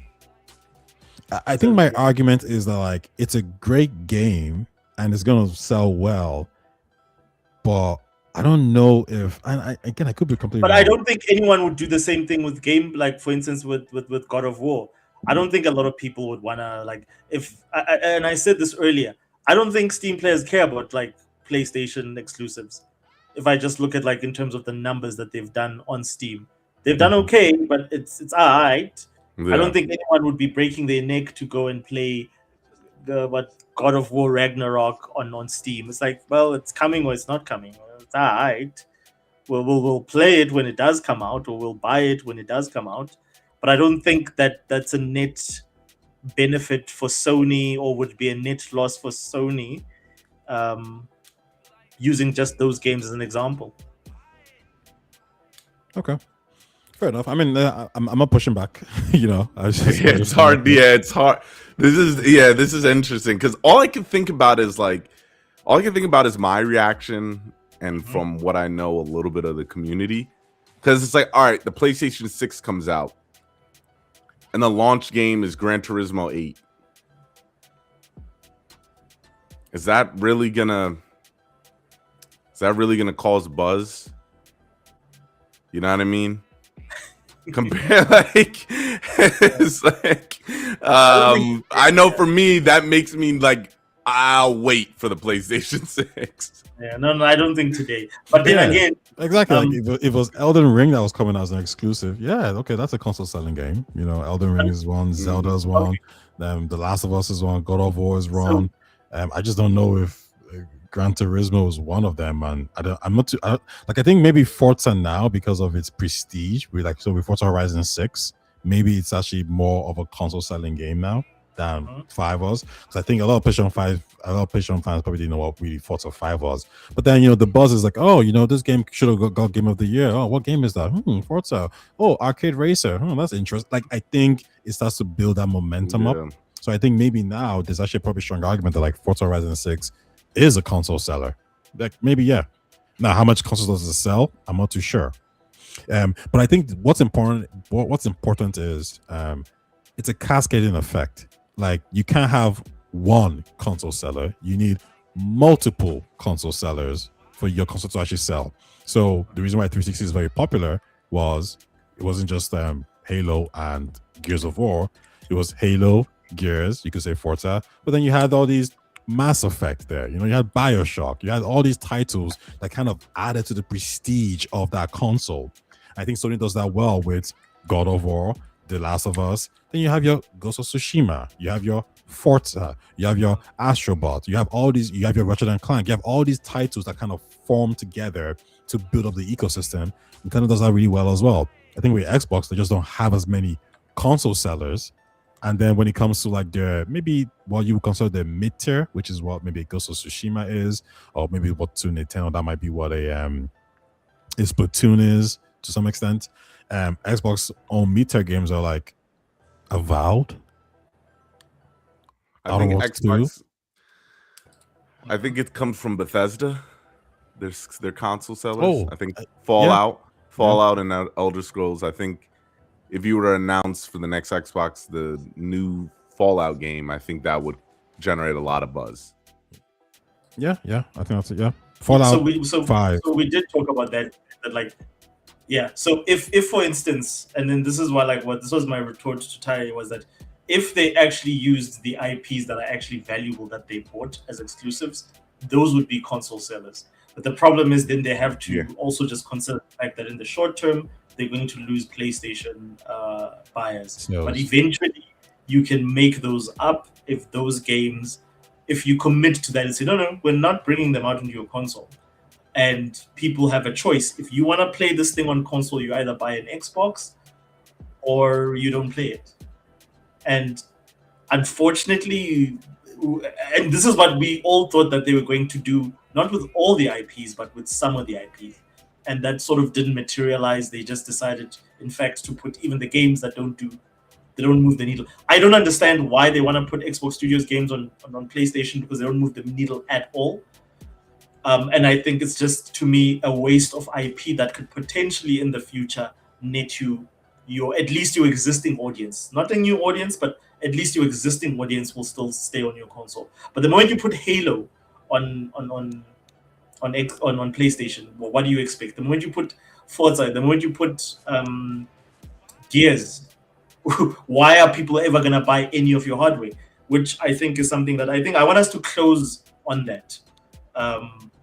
We're not closing yet since you just joined us. It's fine. It's fine. No, we're not. But I want us to close on that topic. But we're going to move to now is something that we touched on, but we haven't really addressed. And this is this rumor that's been going on that Sony is going to be doubling down on exclusives. In other words, they're going to be moving a lot of they're going to be keeping a lot of their titles exclusives to PlayStation. And the rumor is that the games that they're going to actually put out as multi-platform / on PC and maybe on Xbox is going to be their live service games. I think, Taye, we've done a good job of dissecting the exclusive situation with Xbox. And I want us to sum up with Xbox, PlayStation. Is this exclusive future viable, or is the pivot the right direction? Should people stay on the direction, or should companies stay on this direction of no, let's put everything everywhere? Guys, if you just joined us, welcome. Please hit the like button. So what you're looking at here is Death Stranding. Hideo Kojima. This is 6 hours. Everybody else's cutscenes are 1 hour. This is 6 hours of cutscenes. What? Yeah, it is. It's 6 hours. All the cutscenes are 6 hours. Okay, cool. So PlayStation. So Taye, what are your thoughts? So it came out and this of course again is from young or little Jason Schreier saying that the rumblings are that Sony is going to double down on pulling back their titles from PC.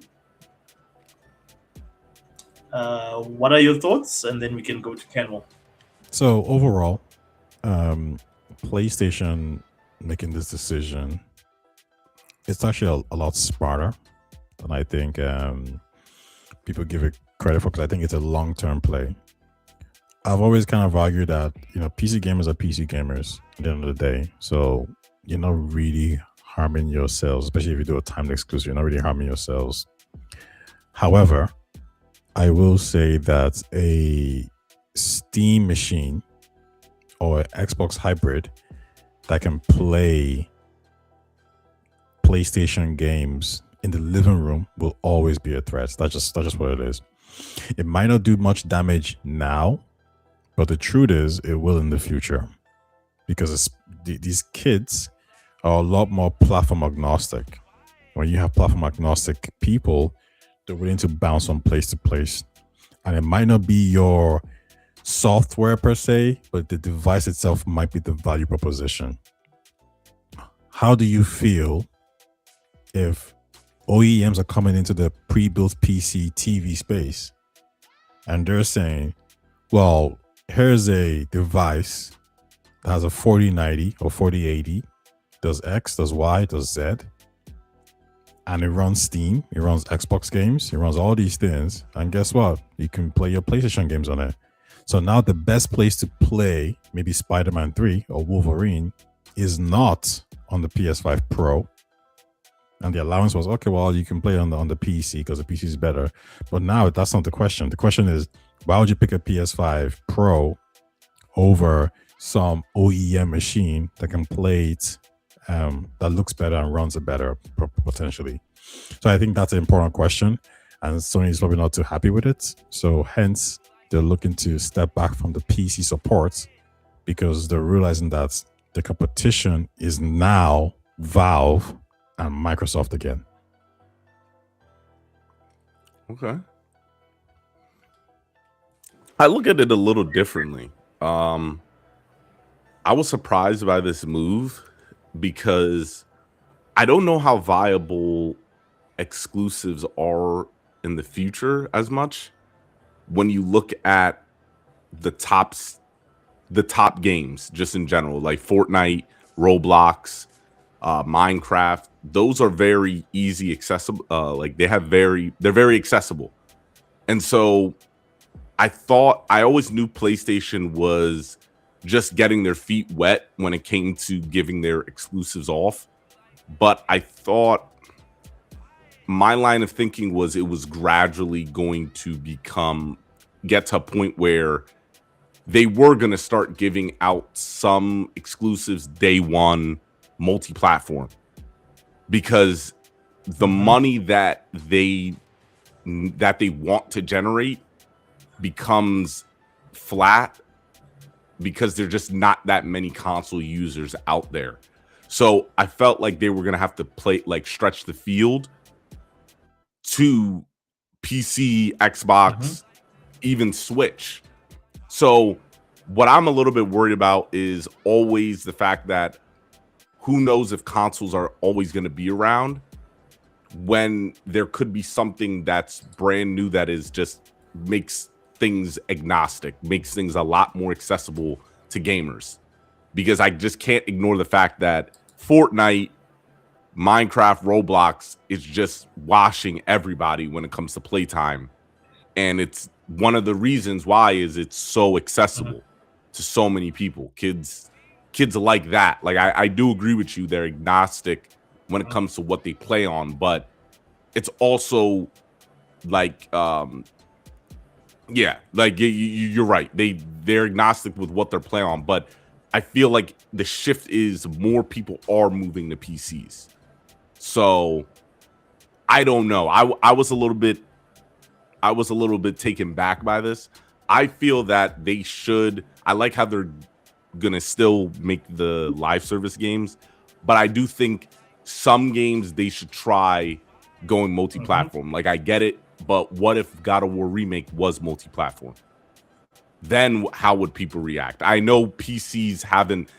They said the sales aren't that great on PC, but the biggest thing is they are missing out on the fact that it's not day one. So what happens when it's day one? So, yeah.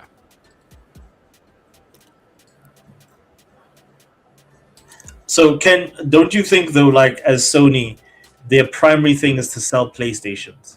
Yeah. How would it benefit them putting, let's say, God of War or Last of Us day one? Because even now, their biggest challenge was getting PS4 players to on board on PS5. And mind you, they're sitting at something ridiculous, like almost 90 million.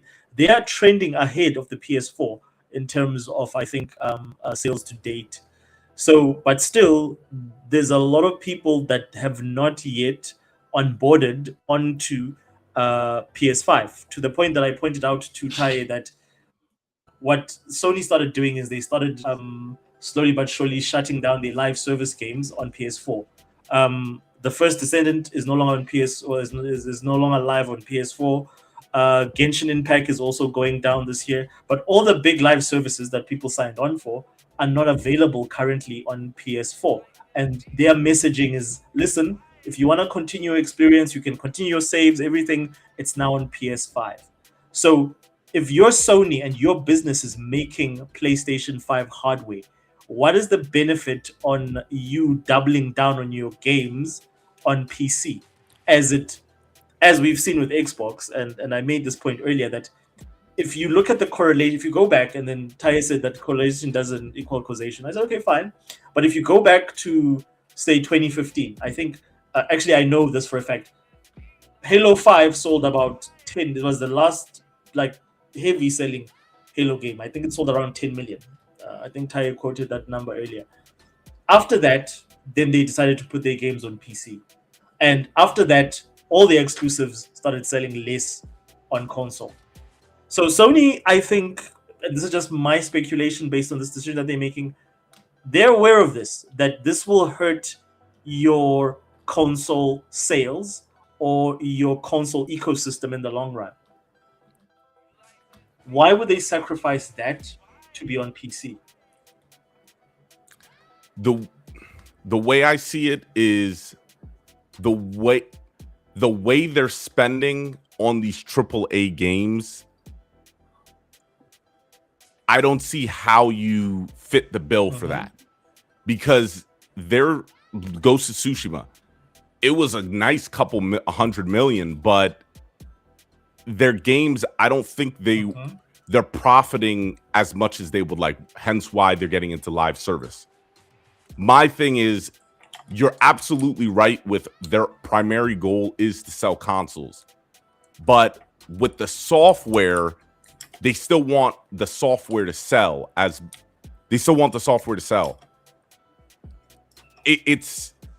just don't see where this is gonna go. Like what Sean Layden is saying, if the AAA games keep going up in price that they're making, and then you combine it with them not hitting on their live service games, what are they going to do then? So I'm at a point where they may have to get desperate and see just a little bit longer how this plays out with going multi-platform, because again, the budgets are out of control. So that it's exactly, I would be thinking the same exact thing. This is going to hurt the console, and it definitely does. It for sure does, but I just don't see where you go when your single player, your bread and butter, isn't making the amount of profit that you guys need to survive. As of yet, they're still doing great with their exclusives, but it's going to come to a point where it's just not enough. Like God of War Ragnarok, how well was that? You know what I mean? Like, how much profit did they make from that game when it was 200 million? And then there's sequels like Last of Us 2, for example, Last of Us 2 and God of War Ragnarok. Their sequels aren't doing better than the first games, but the sequel costs way more. So I don't see what they're going to do when your bread and butter is just not selling as much. It's going to be stuck at the same number, which is probably around 10 to 15 million. And then Spider-Man is a licensed IP. So a lot of that goes to Marvel. So that's all I'm saying. Like, I definitely see what you guys, I for sure see that, but I don't know. Times are different, I feel like. I think So. I do have not a rebuttal, but I do think there's another factor here, and it could be the Xbox themselves. That Sony could have looked at it and said, we needed the revenue to come from somewhere. Xbox has its ecosystem, Nintendo has its ecosystem, Steam has its ecosystem, so we need to find growth, right? So let's step out of our comfort zone and start finding growth. What then happens is Microsoft then says, we're going third party, more or less. And maybe Sony looks at that and says, wait, if you're going third party, it means that you're surrendering the 30% or the 25% of the console space that you own to us, which means we're getting 25% more players, which then means that is the margins we were looking for.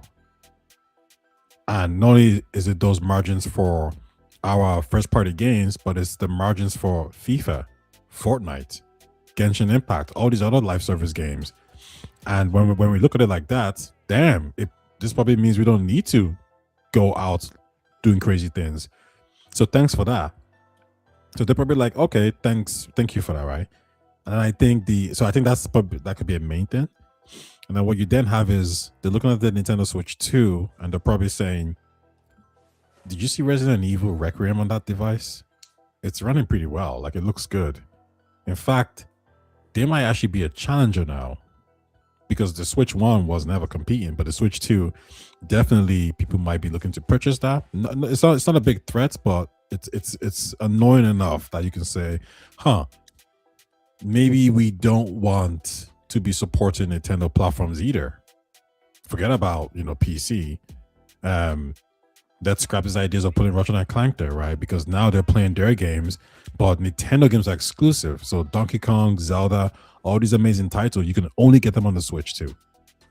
Or you can get our games on the PC. Now we don't think that's a good look.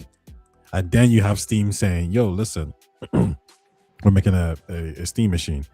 So now you're thinking, wait, so we just got all these new users potentially from Xbox, but Steam machine is gonna probably try to take them because of, you can play our games, etc. And then you have Xbox doing this hybrid thing as well. So at some point it's like, you know what, this is just messy. Like, there's too many questions here. How about we just take a step back and focus on ourselves, and then maybe start to roll out again slowly and see what happens?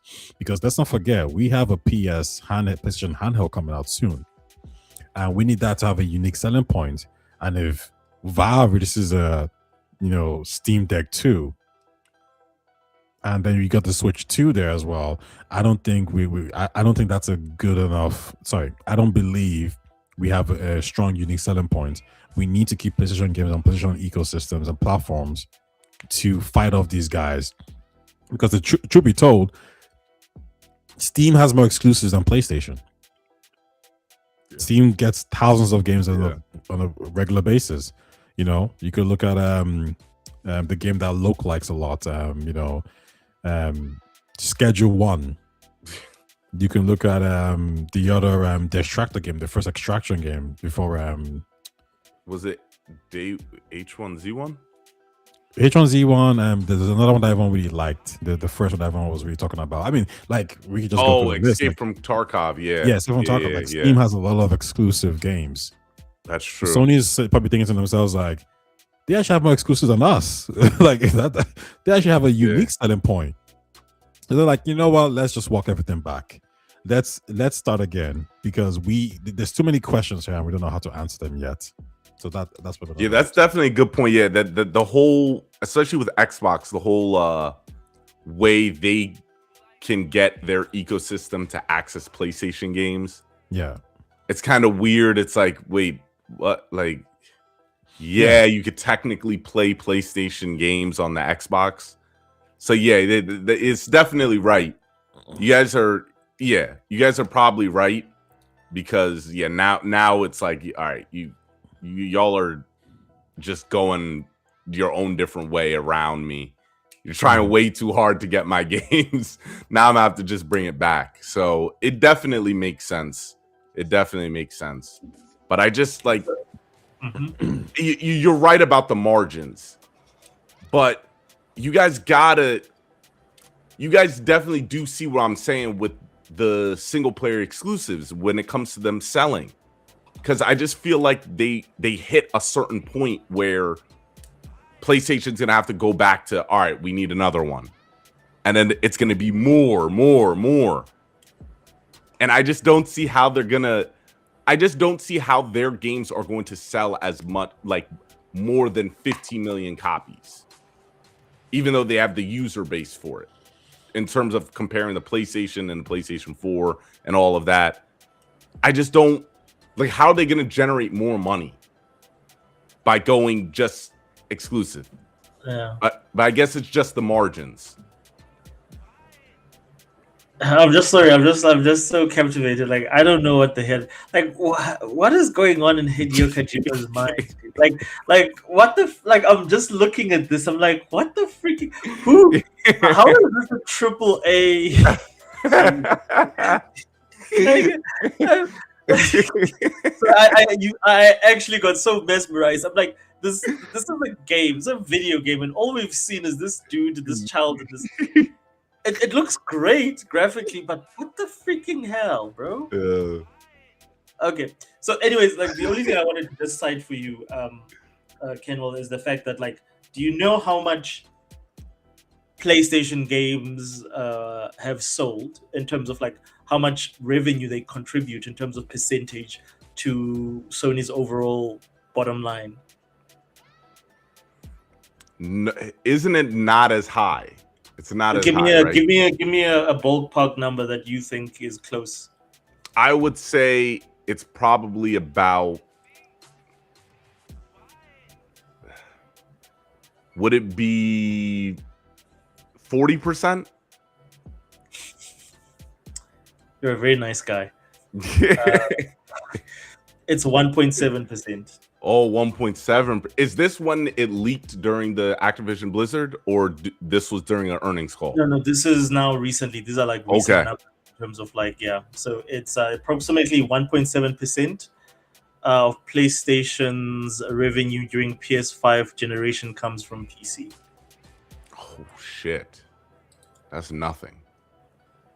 And listen to this. Compared to 98.3% that comes from PS5 and PS4 platforms. Shit. So yeah, it's the long term, like we always say, like you guys said, it's the long term implications. So exactly, 100%. The only time that this is feasible, viable for Sony is if they decide that they're playing the long game. And at somewhere down, if they're doing what Xbox does or like was doing under Sarah Bond, that somewhere down the line this will start yielding quadruple digit profits. But like at this point in time, it's literally nothing. Yeah, it's absolutely nothing. They make nothing for the devaluation that it might take away from their franchises not being associated primarily with PlayStation or PS5 anymore. It means it's negligible. And it's not even, to your point, you talked about the fact that the expenses, because this is the problem with them, is that their games sell a lot of copies or sell very well. However, the margins are very small. That 1.78% is not going to move the needle for them when it comes to that. They need other ways to monetize their games, whether it is having more live services, whether it's putting out more microtransactions. Anything that they're doing on PS5 will yield them more results than what they're getting from Steam right now. Yeah, Steam is it's a big gamble. Like now, Guillermo. It is a gamble. It is a gamble. Yeah, it is Guillermo del Toro, the director. He's friends with Hideo Kojima.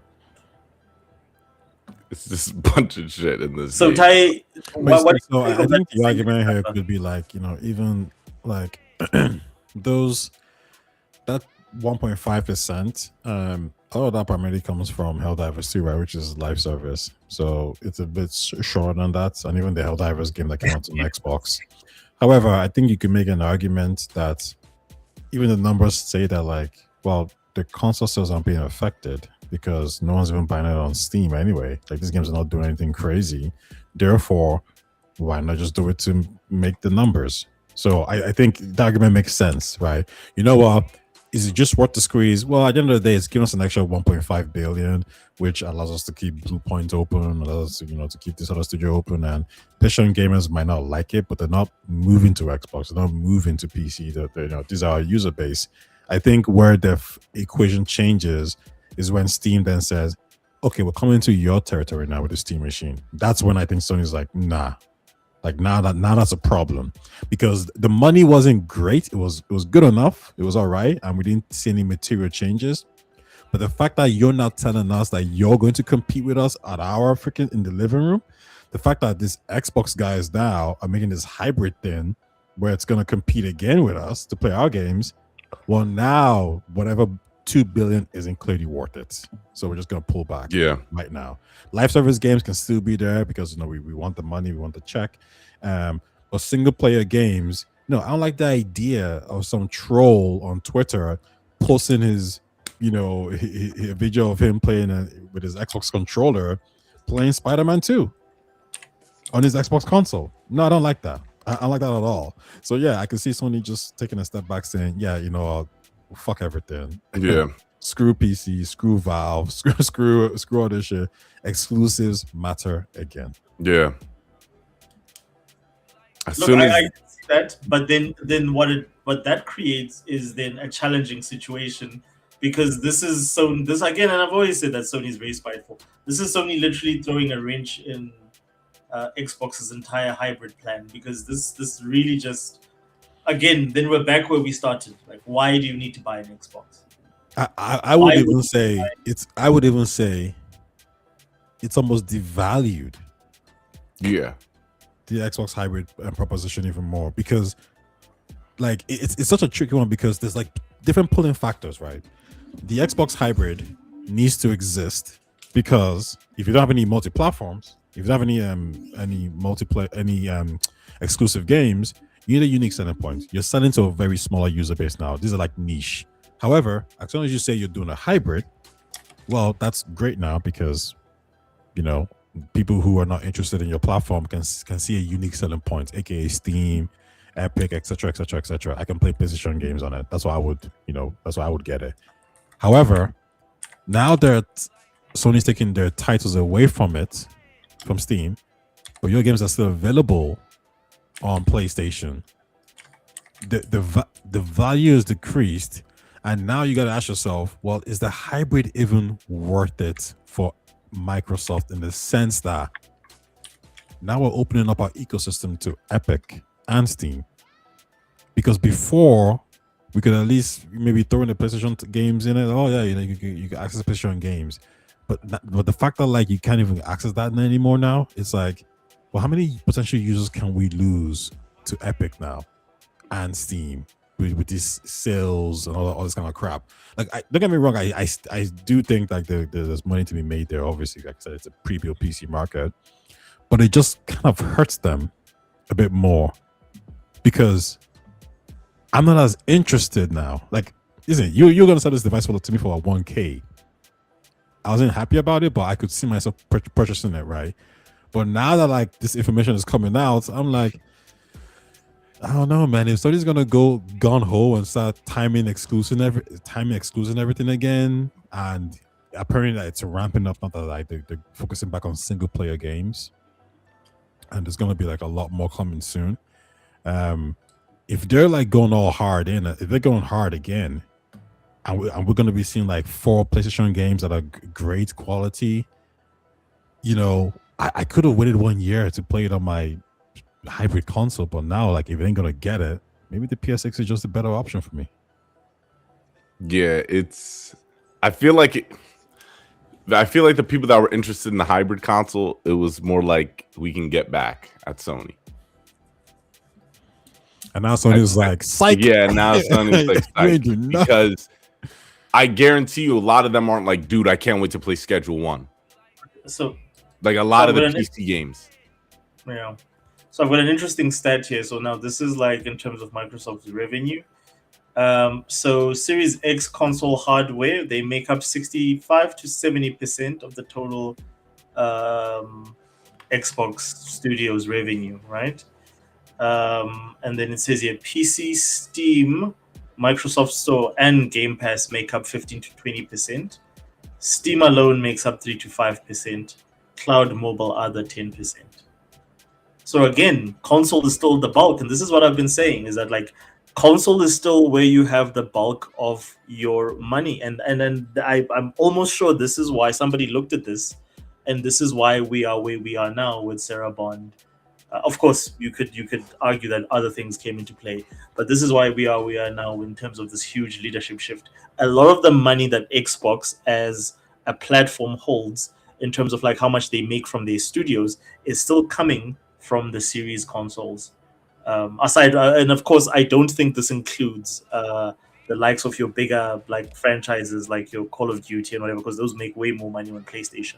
But in terms of if you compare it against PC, because this is specifically a comparison between PC and Xbox Series X, and Xbox Series X and S still make 70% of all the money for Xbox over PC's 15. PC combined, like Steam, Microsoft Store, and PC Game Pass, only make up 20% at the most. It's 15 to 20%.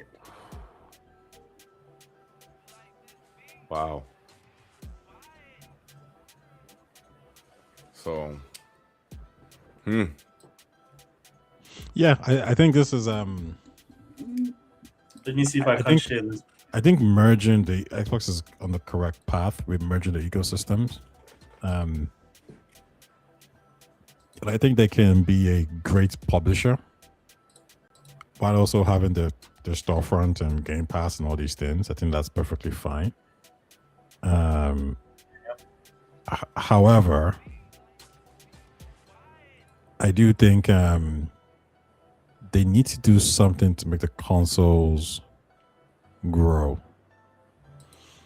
And I don't know what levers they can pull to do that. yeah, it's. I feel like the hybrid is like It's a good device. It's like their last Yeah. card up their sleeve, but I just don't. That's why I never really got it. The whole selling point, like I understand, yeah, okay, you can play all these types of games, but I just feel that it's like, damn, Xbox. I don't know what you do other than exclusives to get somebody on your platform, because that's always the way it's been. Yeah. Like, what do you have besides games?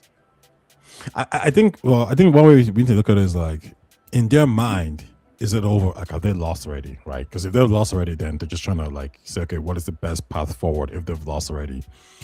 Or are they thinking to themselves like, we threw in the tower too soon, so now we think we need to go for one last fight.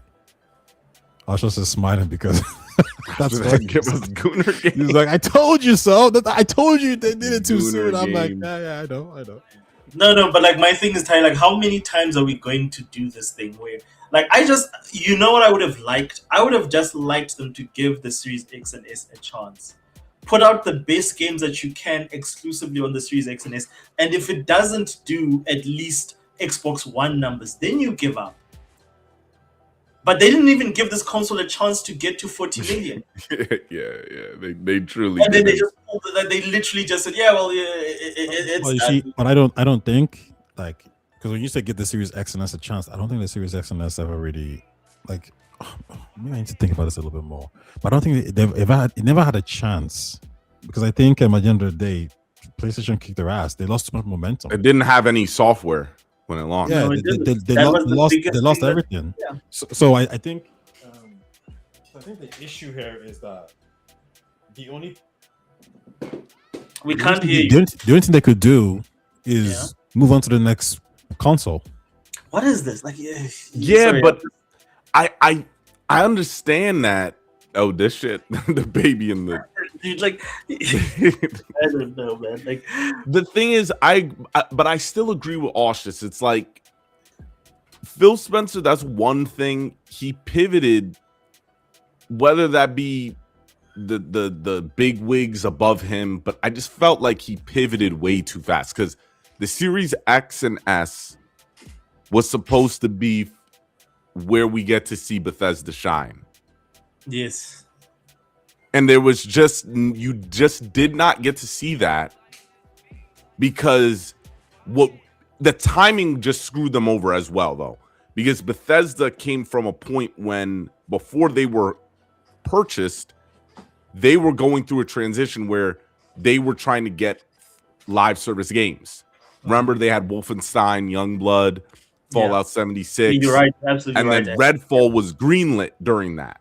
So they had to take on Redfall, but even still, like, you knew Arcane was gonna get another game. Uh-huh. Bethesda was gonna come out with Starfield.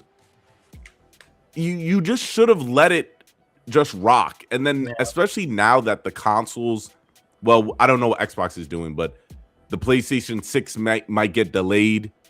It's like you could have done something with this. No matter what.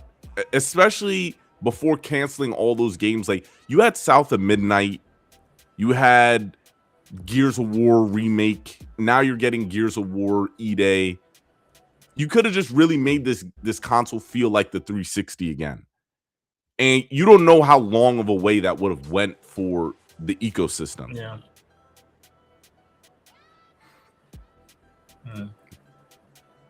But it's hard to say. So Kendall, I'm in complete agreement with you. Is that like regardless of like what we can confirm or can't, I just feel that like I would feel better as an Xbox or former Xbox fan if I felt that the Series X and S failed because they put out the best games they could, almost like how the Dreamcast failed. The Dreamcast failed because regardless of what, like, they put out the best arcade games, they put out everything that they possibly could. But like Sony was just so, the momentum, the brand was so powerful, like they didn't stand a chance.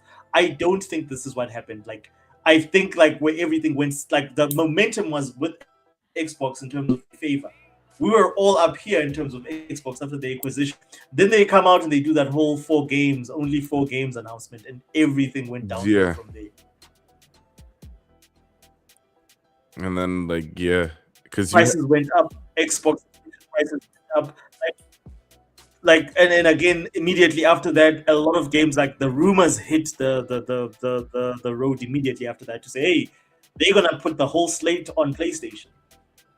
So at that point in time, what value proposition do you have for anyone that's interested in the brand? Nothing. Just nothing. And then of course your market is also suggesting that you guys don't care because you're saying everything is an Xbox except an Xbox. Yep.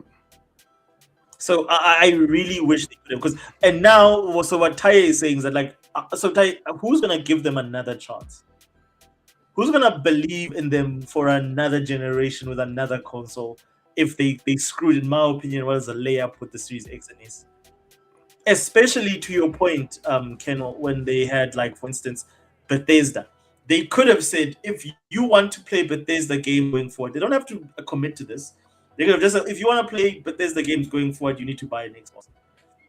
We will still give you all the online live service games, but if you want to play the next Elder Scroll, you need to buy an Xbox. If you want to play the next Fallout, you need to buy an Xbox. And we're working on those games right now. But we'll never know because they never played those cards. Yeah. Same thing as to say we are going to be making, yes, Call of Duty, the annual normal releases are going to be coming to PlayStation like they always do. However, the Call of Duty team is working on an exclusive Call of Duty themed game for Xbox. I'm saying, like, and this is what I was saying to Tyson, like, it's not that they didn't have the games. They bought all the games. They bought all the games that could have sold them consoles. They didn't use any of those games except Starfield to try and sell consoles. Yeah. And how did you feel? How do you feel that's about? My gripe with Phil, like. Yeah, you keep going. Keep going. I'll ask you after.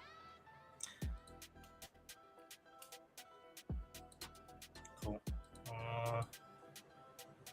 I'm just having a little bit of a. I don't know why everything is like slowing down. I think I need to close some of these. I think I have any windows open. Let's just close, because we are nearing.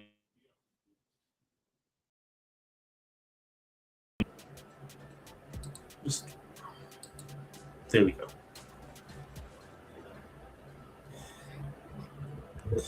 Oh yes. So you were saying, how do I feel about? I was gonna let you finish your point about Phil. So no, I was saying that that's the only thing I feel that like Phil failed us as the Xbox faithful, is because the reason I bought into the Series X and I bought into the Xbox One because of this vision. I bought into the Series X, no, not Xbox One, the One X, sorry, the One X for this vision, and I bought into eventually the Series X. Was his vision to say that we are going to make exclusives games. We're going to give you the best hardware to be able to play these exclusive games. And I feel that dream never materialized. The games never arrived. By the time they arrived, they were all multi-platform. Like, for instance, Fable was supposed to be one of the games that was going to be the Yeah. same, because it was announced before the Series X was a thing or was even announced. Yeah.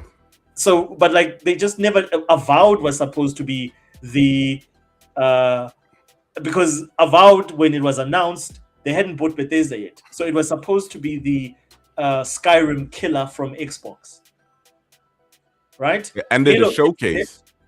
100%. This was in 2017, 2018. So, what is the other one? Halo Infinite was supposed to be the last Halo game you'll ever buy. It was Yep. supposed to be this perfect Halo game that was going to do everything. And none of those ever delivered. And those games were supposed to be the games that would carry the Xbox Series X. Mind you, Kenwell, if you remember correctly, Phil Spencer launched the Xbox Series X and S with no new hardware. Sorry, no Yeah. new software. Which has never happened in the history of gaming. That's how confident he was in his product. He said, and I remember he did an interview. I don't know if it was Digital Foundry or another outlet. He did an interview where he said, "No, new hardware sells itself. Our first year or our second year is where we're going to give you the heavy hitters." And again, it did not happen. And then they delayed it another year. Halo did not come out when it was supposed to come out. None of the games that were supposed to come out at that launch period came out.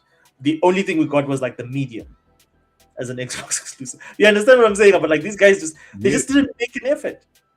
And like it's there's the effort and then also the quality. And that's why I don't like that. I think he's a snake, Matt Booty. Because this dude, he jeopardized so many freaking games on the Xbox One and the Xbox Series X, bro. Like Redfall. They had no idea how bad Redfall was. How? How did you not know Redfall was that bad? And then Matt Booty was like, "Oh, Bethesda's not integrated with Microsoft yet." What do you mean? What do you mean by that bullshit? Every game they had that was supposed to be the thing, it just was a fart. Avowed. Yeah. Avowed was weak. Perfect Dark. We didn't even get to see Perfect Dark. Like, so Matt Booty wasn't looking at Perfect Dark? No. Like, and then we can go down the list. Where's State of Decay, bro? Oh yeah. I forgot about that shit. Like, that's what we're talking. I'm like, yo, Matt Booty, he gets, again, yes, has he brought in some heavy hitting franchises? But bro, your average is not good. No, it's not. Your But average is just not good. Yeah, but like the problem is like it's that same thing of like he won the Super Bowl, so like he gets to use that for like a long time. 100%. And then like my thing is like if you look at like, but his average overall is bad. Like his average, if he was a player, if he was a quarterback or whatever, like it would not be good. Like it would just not be. And I'm very poor at like I'm not an American football fan, but I'm just making like a guess here. Nah, like, spot on. Is it? Oh, okay. Spot on. But like that's the thing. He's not consistent with the studios that he's running on a day-to-day. He's got a couple of heavy hitters that when they do like come out, like they do make a difference to Microsoft's bottom line. And then that's why I think he kept his job, is because they looked at those titles and said, okay, but these are the titles that are actually bringing a lot of revenue to Xbox. But they're not looking at the titles that are like sort of like got the reputation of Xbox titles. How do you screw up Halo? Yeah. To me, like that's the fundamental, that is the thing that we should be holding. If you're Xbox boss, the reason Xbox exists is because of Halo. Like you cannot fumble Halo. And this dude has done it for 5 years. He's done it since the game launched. Up until now, Halo's in a mess.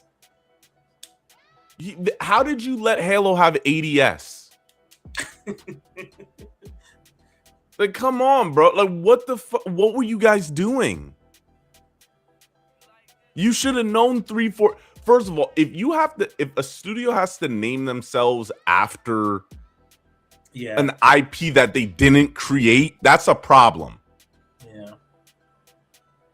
That's a big ass problem. And that's another thing with Phil. Sony, at least Sony demoted Herman Hulse. He was supposed to be the co-CEO. They were like, nope, not anymore. Yeah. Why didn't Phil demote this guy? That's a good question. Well, he just got another promotion. He got another promotion. And this nigga got promoted. He's still taking selfies with the latest boss. The boss is freaking right-hand man. So you know what? But one person that has made a case for Matt Booty is Tai. He's sort of read out in terms of his sex. Look, his greatest hits are great, but they don't mitigate the fact that he's screwed up a lot with some very key IPs that could have carried Xbox. To your point, to Taya's point, Xbox doesn't have any heavy hitters because the guy that's supposed to be in charge of heavy hitters is probably only focused on things like Minecraft. Those are the things that are important to him. I don't think he gives a crap about Halo or Gears for that matter. I think those are secondary things. Those are afterthoughts to him. Those are not things that, because he was not part of that period that put those things in the mainstream, so to speak. To him, I'm sure his babies are the games that he helped establish and make big, and those are the things that he's focused on. That's just my thinking. Yeah. But so just to move things along, because we were talking about Sony and the exclusive strategy, I think one of the last topics that we have, Kenwell, is Bluepoint. So we didn't talk about this, and of course this happened a while back. I think it's about 2 weeks back now. But I think it's an important talking point when we're talking about Sony pulling back from PC. Do you think that what's happening with Ty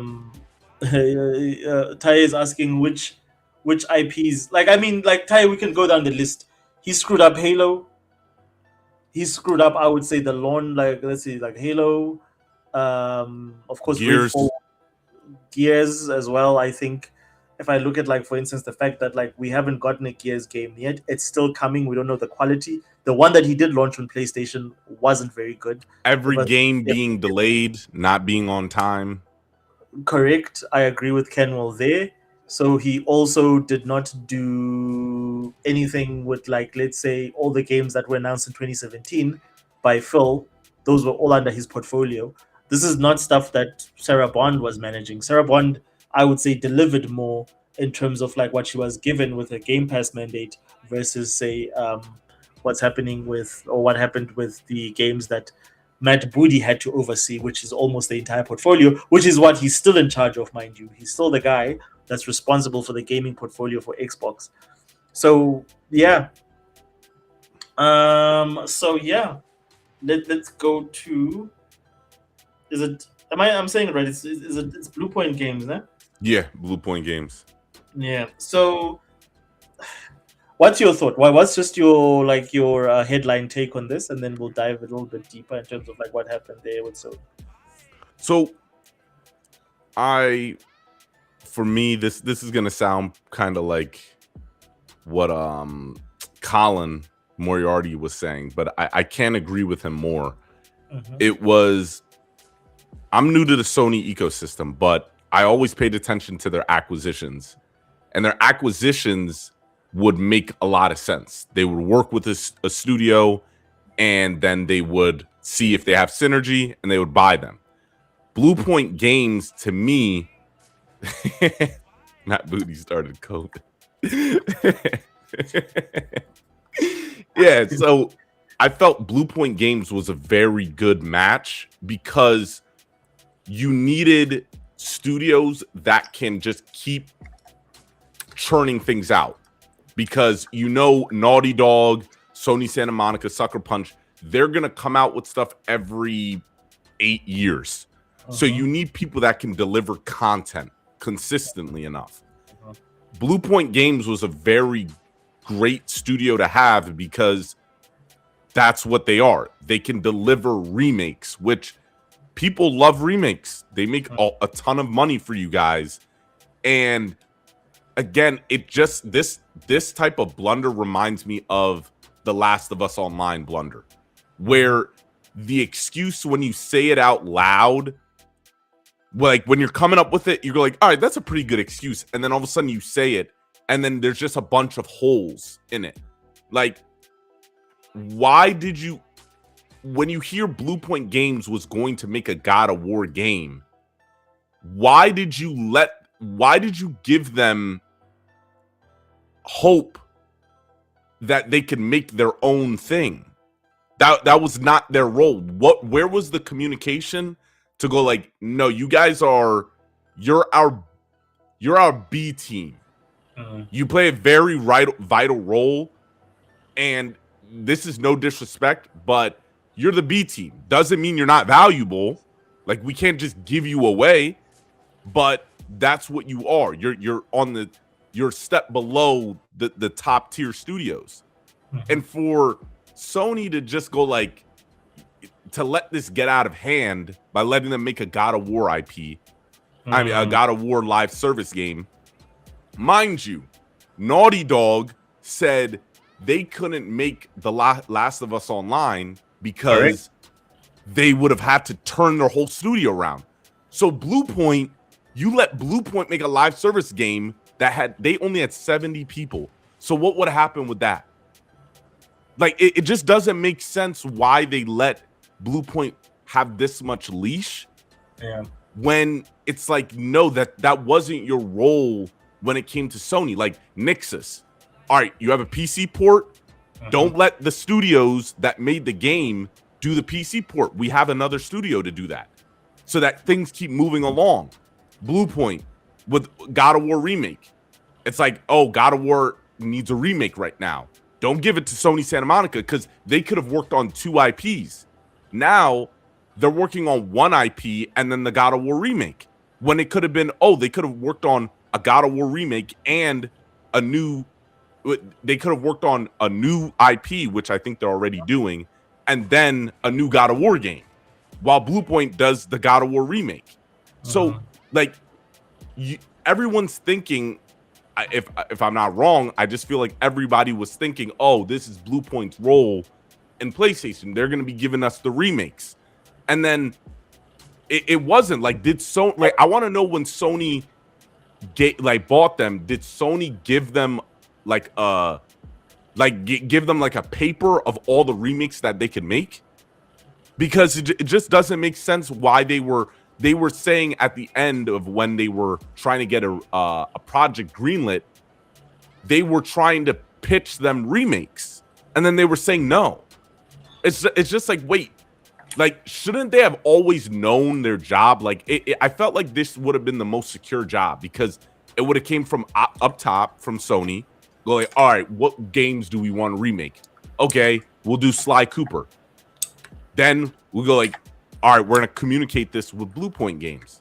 So I just feel this is one of those things where, just like Matt Booty, I don't know what's going on with Herman Hulse, because he's kind of he's jeopardizing.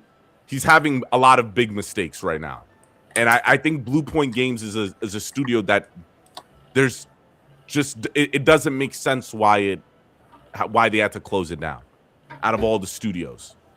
Yeah. So, like, again, even if they because they straight out the gate, they did the Demon's Souls remake, which was pivotal in launching the PS5. It was one of the games that you bought the PS5 when everybody loved it, and everybody, even when they compare Elden Ring, they always say, well, even though it's a better game, it doesn't look as good as what Bluepoint did with Demon's Souls. So, to your point, I agree fully there with you, Kenwell, that's a studio you could have leveraged for all these remakes that you're clearly going to be making in the future. And if you want to make a God of War live service game, dude, like, you've got freaking Bungie poking around put freaking Bungie, like, cancel, like, okay, Marathon might be successful there, I don't know. But, like, get guys from that studio to go make you, build another studio, get another studio that can specialize and do the games that you want, that have that capability. But wasting Bluepoint on that and then, dissolving them because of the fact that they're not giving you the results they want, to me, I think was very misguided. I don't understand what the thinking there was from Sony. And I do feel that they squandered. But what about Nexus? Do you think this is going to affect Nexus? Because Nexus is their PC porting studio. They're also responsible for porting Death Stranding. Dude, like these guys, like sorry, like I just noticed something. This game, how long is it now? Like it's literally hours into this. It's now how many? It's 43 minutes into like Death Stranding since it started. And this is all that there is this stuff here. Like it's just jeez. This is crazy, bro. I don't know how you conceptualize this shit. Like so Hideo Kojima. But like my point is Nexus is the guys that bring games like this to PC. Do you think that they are going to be next? Because they also, I think, helped port Spider-Man. Do you think that they're probably going to be next on the chopping block for Herman Host? I mean, wouldn't they have to be if their single-player games are now going exclusive? That's what I'm thinking. So you're going to lose 2 studios? Because you can't even, like, I just, yeah, I mean, I didn't even think about it like that, especially with the news that came out this week. You're going to have to end up losing Nexus. And again, like, it's just, to make this, like, I just felt like Sony had a better grasp of trying to fill in the holes where they needed help. Again, the role players. Mm-hmm. So this is just, I thought they were just trying to lighten the load for their main studios. Yeah. So I just don't see now. Nexus has got to go. There's no point. Because the when you make a live service game, the studio is going to be doing the PC port. Still, they're still going to be optimizing it for PC. But Nexus was specifically doing the single player games. So I think they're cooked. I think they're cooked. What the samurai? Yeah, no, this is Hideo Kojima.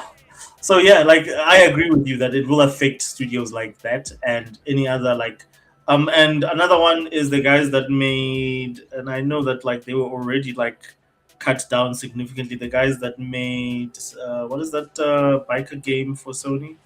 Oh, Bend Studio, Yes, Days Gone. I think Bend Studios is also gonna be, if there's anything left of them, we're not gonna see much. Yeah. They were making a live service game and then that failed. I'm like, what? Yeah, but that's the thing, dude. Like a lot of the things that they've been doing are things that, again, like I think there's no one. I would give this advice more to Sony than I would Xbox. Is that listen to your fans, because right now you don't have competition, but the moment you don't know what's going to happen, gaming is incredibly unpredictable. The moment gamers have another option, and you have not been delivering for a very long time, it is going to hurt you. Yeah. And I'm not saying that's going to be Xbox. I think Xbox, yeah, Xbox's destiny is sort of written. But the moment someone comes in and they deliver what like people used to expect from Sony, it is going to hurt them, or it is going to affect them to some degree.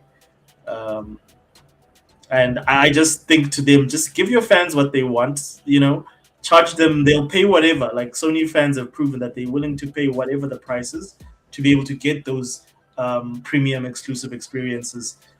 And Sony's not even delivering on that right now. I hope whatever they're doing means that they're putting more effort behind that. Yeah. I feel like with this whole live service push that they've been doing is I think they're trying to keep up with the brand where it's just like, yo, we're Sony. We put out very high quality games, like very premiere. And I think this type of thinking messed up the live service play because they're not understanding that the original plan was they were going to put out 10. Mm-hmm. And I thought that was a very good idea. They were just going to go like, all right, let's see what works. But then they pulled back on that. Mm-hmm. And I started getting worried when they weren't coming up with the games. Just put the game out. I don't think that's a that's a bad idea because it's one of those things where they wanted perfection. But this was something that you guys were late on. The live service stuff, you're late. You're behind Xbox when it came to the live service games. Correct. And then you wanted it to be perfect, and not only perfect, you wanted it to be perfect in your eyes. So that's not going to happen. Nothing's perfect. So a lot of these live service games, like Last of Us Online, that wouldn't have popped a little bit. Like, that's not, like, you really didn't think it was worth let's just see what happens if we put this out. Even if we have to cut it. You know what I mean? Like, let's just see what happens if we put this game out. Because Apex Legends, when Apex Legends came out, EA had to make a whole nother studio. Yes.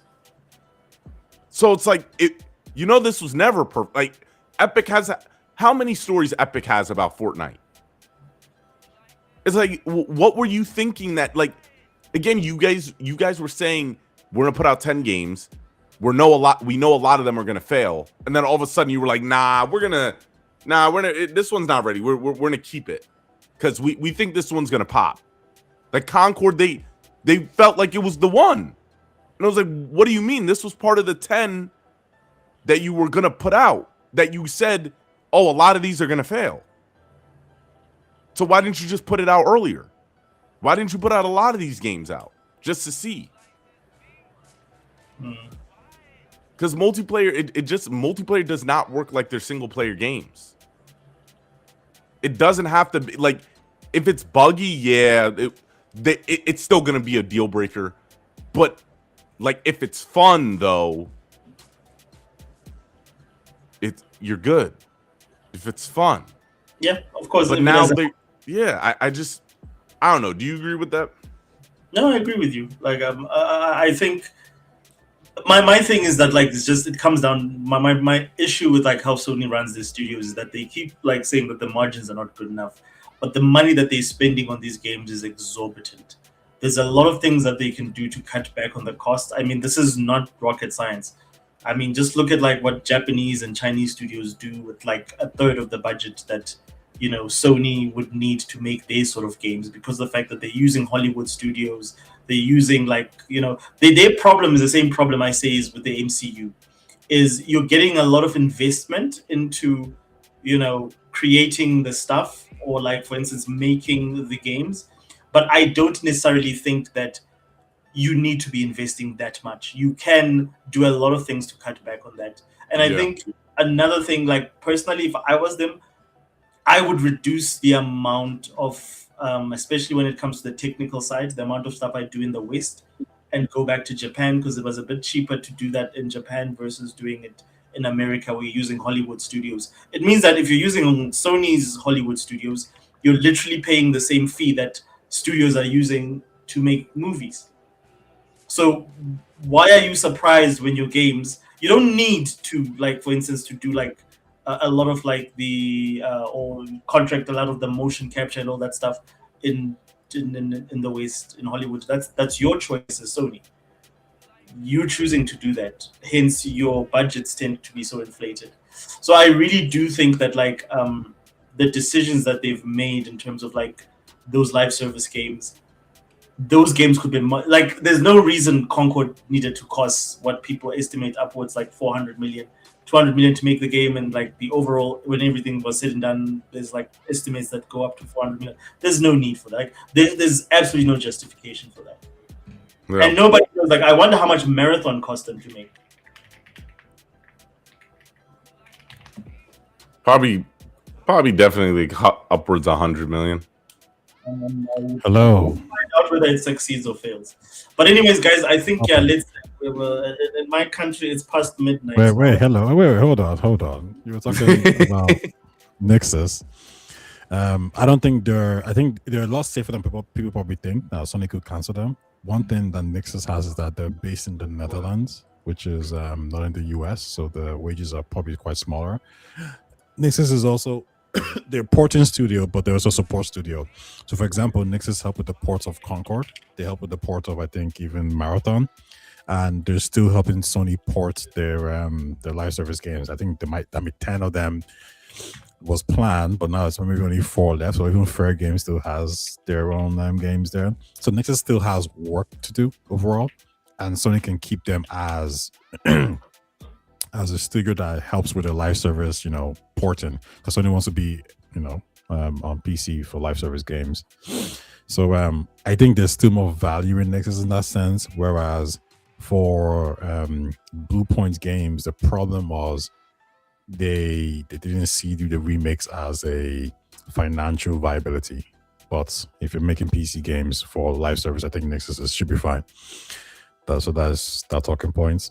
And in terms of my booty, I agree overall, but like I said, Avowed was still an 80 Metacritic. Hellblade 2 was an 81 Metacritic. Hellblade Enhanced was an 84 Metacritic. Keeper was an 80 Metacritic. Pentiment was an 88, 86, 90, 87 Metacritic. Outer Worlds 2 was an 83, 81, 79 Metacritic. South of Midnight was 77. But you could even go beyond that, and you could start to include Indiana Jones because he took over Bethesda's operations, I think, in 2022. I wouldn't give him credit for Hi-Fi Rush, even though you can, but I don't think he had hands-on management in terms of managing as well. So I wouldn't give him credit for Hi-Fi Rush, but so I also wouldn't give him credit for Starfield. However, you can give him credit for Indiana Jones, which is, I think, 87 Metacritic. And you can give him credit for Doom, which I think is 84, 85 Metacritic as well. And then let's not forget the other game that we probably don't really care about, which is Age of Empires 4, which sold really well. I believe that's in the 80s Metacritic as well. Then you also have Grounded, which is in the 80 Metacritics. Grounded 2 as well in the 80s Metacritic. Like, from an average point of view, he actually has a decent amount. And I think if you actually take the single player games, they do well. Especially when you're including Indiana Jones and you're including if you want to kill stuff, I think you can. Like, people like wait. What's up?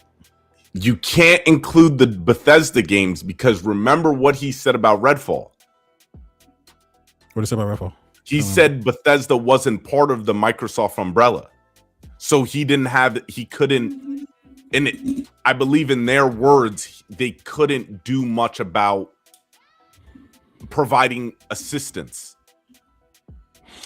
Yeah, so with Redfall, yes. So I actually wouldn't include Starfield or Redfall or Hi-Fi Rush. I think that's actually a good thing.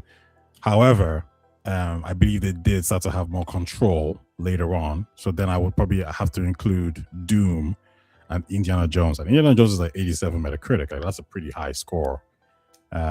So I think even from a single player perspective, Buddy can actually probably say like, yeah, okay, my games didn't sell crazy numbers, but these Metacritics are fucking dope, bruh. Like, what are you talking about? And then I think he turned around. Booty. Listen, he'll turn around and he'll say, ain't y'all excited about Fable? Ain't y'all looking out for Forza Horizon 6? Ain't y'all talking about the Halo remake? Ain't y'all talking about Gears of War? Like, he could turn around and be like, and he's like, yo, judge me at the end of 2026 when all these other single player games come out. So my question is, but like, why is Phil fired then? And why is Sarah Bond fired?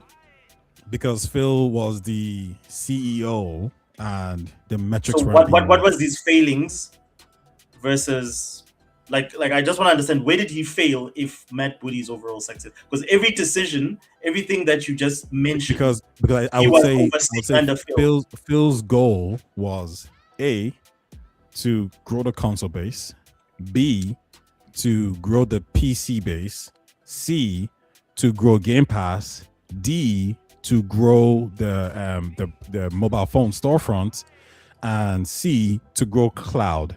And I think every single one of those 5 points failed.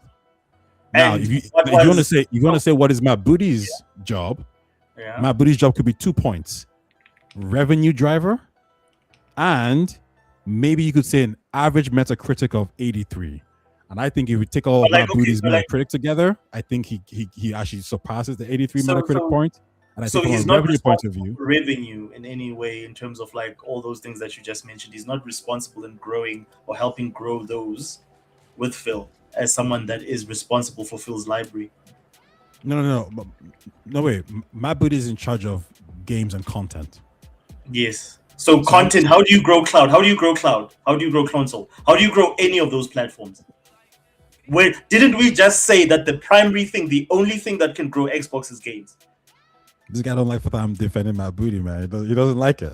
Yeah, I don't like it either. I don't like Matt Booty. I don't like that guy. I don't like Matt Anyways, Booty at all. I get angry at Matt Booty because I really do feel like and again we didn't like I think we No, can oh discuss- sorry, I even forgot. Psychonauts 2 released on my booty, 87 Metacritic. Oh, But my thing is this, like I feel that like, Psychonauts don't even count, bro. He don't even count. Like God of War don't count, bro. Zelda that don't count, man. What are you talking about? I feel like right, like this is just my feeling, and like Kenwell, you weren't here when we talked about this earlier. I feel that Sarah Bond, in my opinion, was more consistent than Matt Booty was in terms of what she delivered for Xbox. She brought them Activision Blizzard. Yeah. That is her babe. That's what she did. And I look I'll at be like where honest, she ended up, okay. Oh, and then sorry, I go look ahead. at like where Matt Booty ended up, and that's just my opinion. You guys can agree, disagree. The reason I think on just the feel surface level, it's easy to say that maybe Sarah did better. And like, for example, if Sarah Bond wasn't in that court case, that courtroom, I think the deal still goes through because there was just no argument against it. Like But Sarah wasn't might have it made it the- easier and sexier. Wasn't she the one that was working on that deal? Wasn't she the one that was supposed to push that deal through or help push that deal through? Would feel like, in my understanding, she was just as instrumental in that deal as Phil was. Yeah, but I think what I'm trying to say is that, like, I think the deal goes through regardless. Because I'll give you an example. Yeah, I Really? think when you're Without I Phil think, and Sarah, you think it would have gone through? yeah, because remember, this is a legal case. You have to make a legal argument.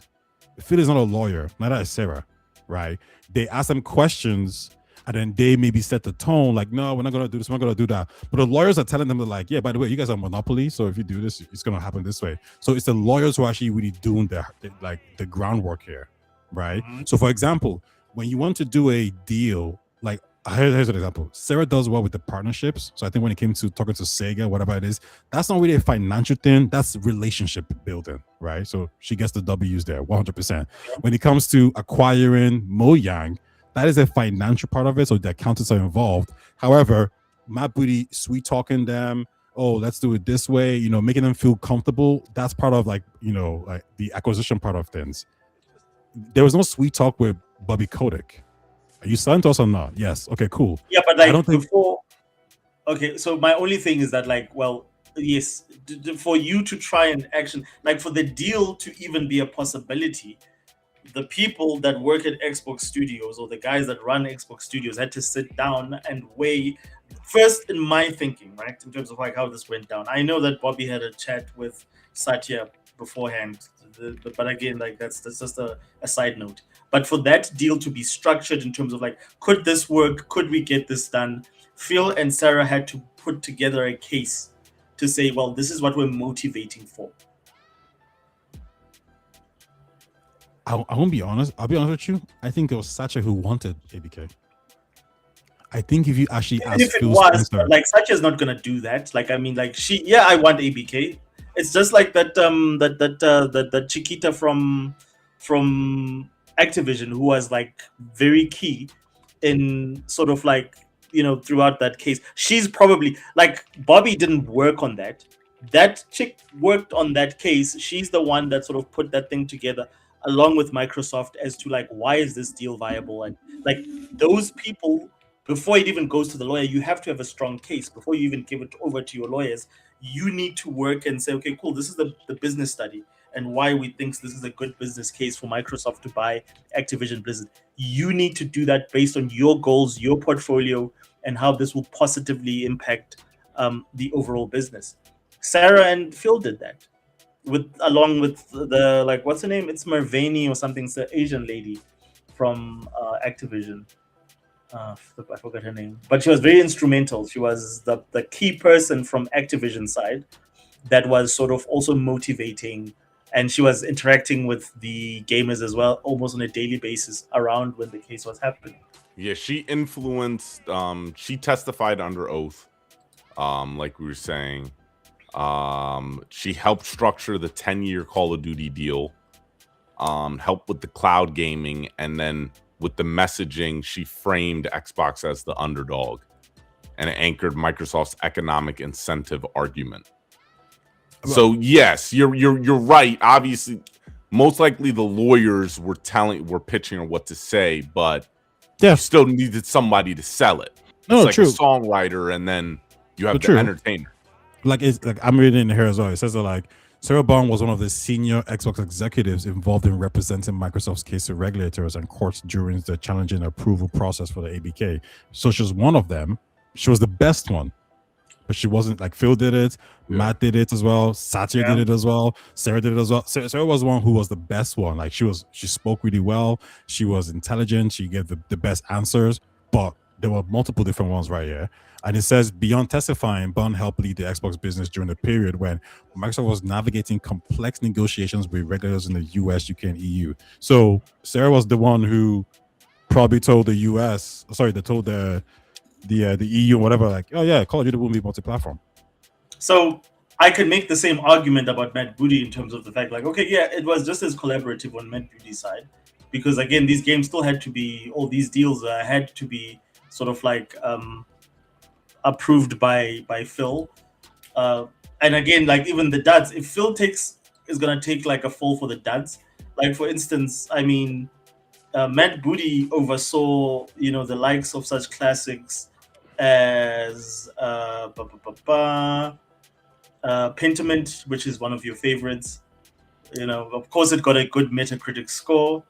However, that said, what did that do for the Xbox platform?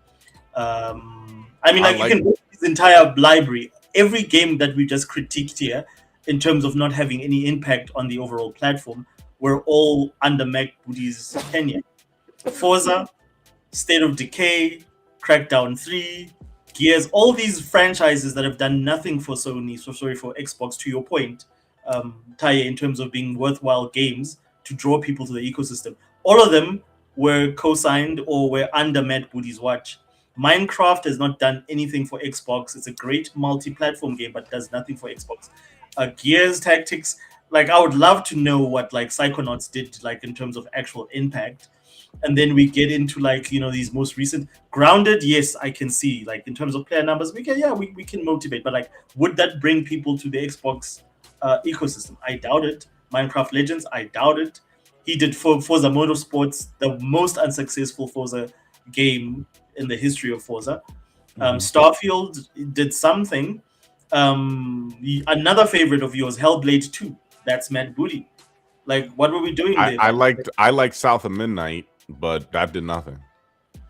But it didn't ship the needle. Like every game I'm looking at here, like this entire library. It's like every year there's like tons of games that he was responsible for. South of Midnight, Outer Worlds 2, Ninja Gaiden 4. None of these games did well in terms of like if you're measuring impact. If you want to look at isolated things, Ty, like for instance, okay, cool, this game had a good Metacritic score.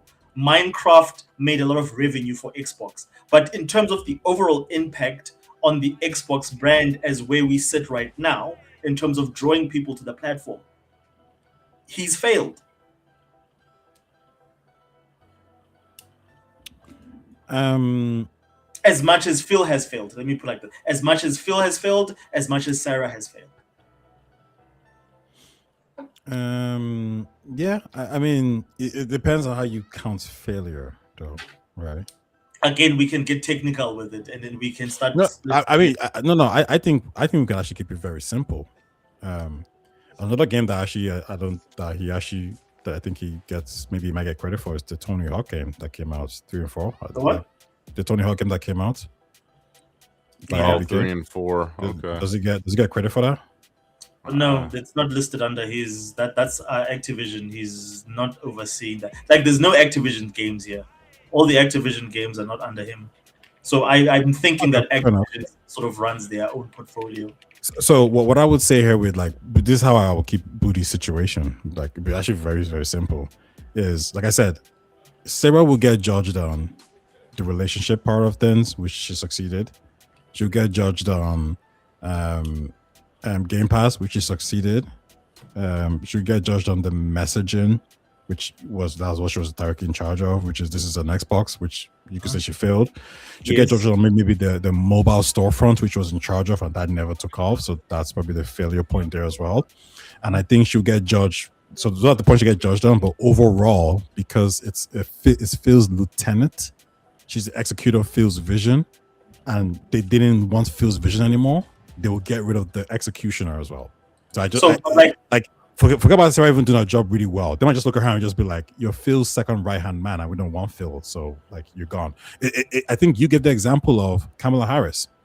They didn't want Biden anymore, and Kamala Harris, doesn't matter if she's better than Biden, she's still part of Biden's administration, and we want something new. We want Trump. We want Republicans to be in party. So off you go. Yeah, but like, I'm sorry, but like, isn't Matt Booty one of, or like, if you have a lieutenant, True, that's another lieutenant. But I would say the reason why Matt Booty is still there as number one is because I think if you were to get rid of Matt Booty, who has probably the strongest relation, because remember Phil's gone already, right? So if you get rid of Matt Booty, who has the strongest relationship with all these studios, that might have a just bury me. That might have a negative effect. Number one, because they're like, oh shit, the guy who we all like is gone. That's one. Number two, I think Sarah is going for the CEO position. Now you're playing the Game of Thrones. If you just want to be, the squire, you want to be, the hand of the king, that's okay. You can survive. You want to be the king, now you're playing a game here. You're playing a dangerous game, right? So Ty, I'm asking you a question. I'm asking you a question. This is the guy. He was the hand of the king, right? He's the dude that was in charge of your kingdom and making sure that your kingdom had a lot of subjects. He brought you Senua's Saga. He brought you Age of Mythology, Microsoft Flight Simulator, Indiana Jones, Avowed, South of Midnight, Outer Worlds 2, Ninja Gaiden 4. How many of these games, this is just between 2004 and 2006, how many of these games moved the needle for Xbox in terms of... I love the Game of Thrones reference, because I would say Matt Booty is a Lannister. He brought the money in. With Minecraft, with Forza, with Sea of Thieves. From a revenue point of view, you're like, yo, he's bringing in the money. And all these games that's 8 out of 10, it's probably things like, maybe it's the equivalent of like alliances that are not extremely powerful. However, they're enough to say, you know what, with the money and with these alliances, they're not like big alliances, but they're good alliances. Yeah, okay, this hand is doing pretty well. But like, dude, that his job is not to just bring you can bring money, dude. Like, money, yeah. Like, the problem is Microsoft, you have the money. The problem is you trying to get people on your platform. You trying to, like, give me one. I don't know. But I don't know if 2004, 2006, which games sold Xbox as a platform? I mean, you said Forza Horizon 5 is a system seller. Yes, okay, I'll give you Forza, and then like we can make a case for Forza. But I'm saying, but look at his output in terms of what your goals are. Your goals are not to make more revenue. You making revenue, but the problem is that like if I look at the promises of this new CEO, you're saying the return of Xbox. We were committing to our core. How is this man that has failed to produce any games that appeal to the audience that you have going to bring more people or attract more people to the brand, bro? How is... So my thing is like, and this is the only thing I'm motivating for. If I was cleaning house, I would... Matt goes. He has to go. He's part of the relic that created the current situation we're in. Well, thank you. You can even put him in another position. I don't care, but he cannot be, again, central, especially when we talk about, like, what is it that separates Nintendo and Sony? It's the games. Isn't that what we were saying? Is that there's no killer games on PlayStation. There's no games that you would want to buy an Xbox for. Isn't that what our argument is? And what did she say? She said, the new CEO, she was like, yeah, first we need the games. And I'm like, why? I don't believe anything you guys are saying because you promoted Matt Booty. He I agree sucks. I'm sorry. Like I just disagree. I'm like, yo, it's like, yeah, technically, it's again what Asha is saying. It's the perfect analogy. You got the championship 1 year, but everything else is just not. Yeah, you've been to the playoffs a few times, but everything else is just it's meh. It's not that good. Like remember his job also has to do with quality, and a lot of these games are like, to me, a lot of the games that Xbox has put out, they're like a little bit better than Ubisoft games. We all know Ubisoft games are like, yeah, they're good technically. Yeah. They've got all the things, but they need like a 20% more effort to get them to that level. That's what Matt Booty has put out. So I don't see with Matt Booty, bro. I just don't see with that dude. You boys are hating. Like, I'm just saying, dude. To me, if I'm gonna get rid of Sarah Bond and I'm gonna get rid of Phil Spencer, keeping that guy to me is a huge red flag. If I was still an Xbox fan, because he's the reason why we don't have bangers, as the kids say. We don't have bangers because of Matt Booty. Like, Xbox has no games that people want to play on Xbox. Yeah, there's just Halo. These key franchises that he's ruined that come to mind. Halo. Gears. Perfect Dark. Perfect Dark didn't even start. Nah, he didn't do Gears though. He did Gears. He was in charge of Wasn't Gears. he in charge? No. He was in charge of Gears. Wait, when did Gears come out? I'll tell Because you now. Matt Booty became head of Xbox One. Yeah. Yeah, Matt Booty became head of content and studios in 2019. He was in charge of PS5. Yeah, No. Gears 5. Yeah, Gears 5, that's the worst one to be. But no, wait. When did Gears come out? Because Matt Booty became head of content and studios in 2019. Yeah, it came out in 2018, 2019. Yeah, so he wasn't. So he wasn't in charge. Gears 5 September 2019. Yeah, so he wasn't That's in charge then. He was in charge. It's under his slate. No. I think nuance is really important here. So here's for example, if when Herman Holtz became in charge of like PlayStation Studios, and then out of nowhere Spider-Man 2 comes out the next year, I wouldn't say he did anything there. That's Shu Yoshida to me.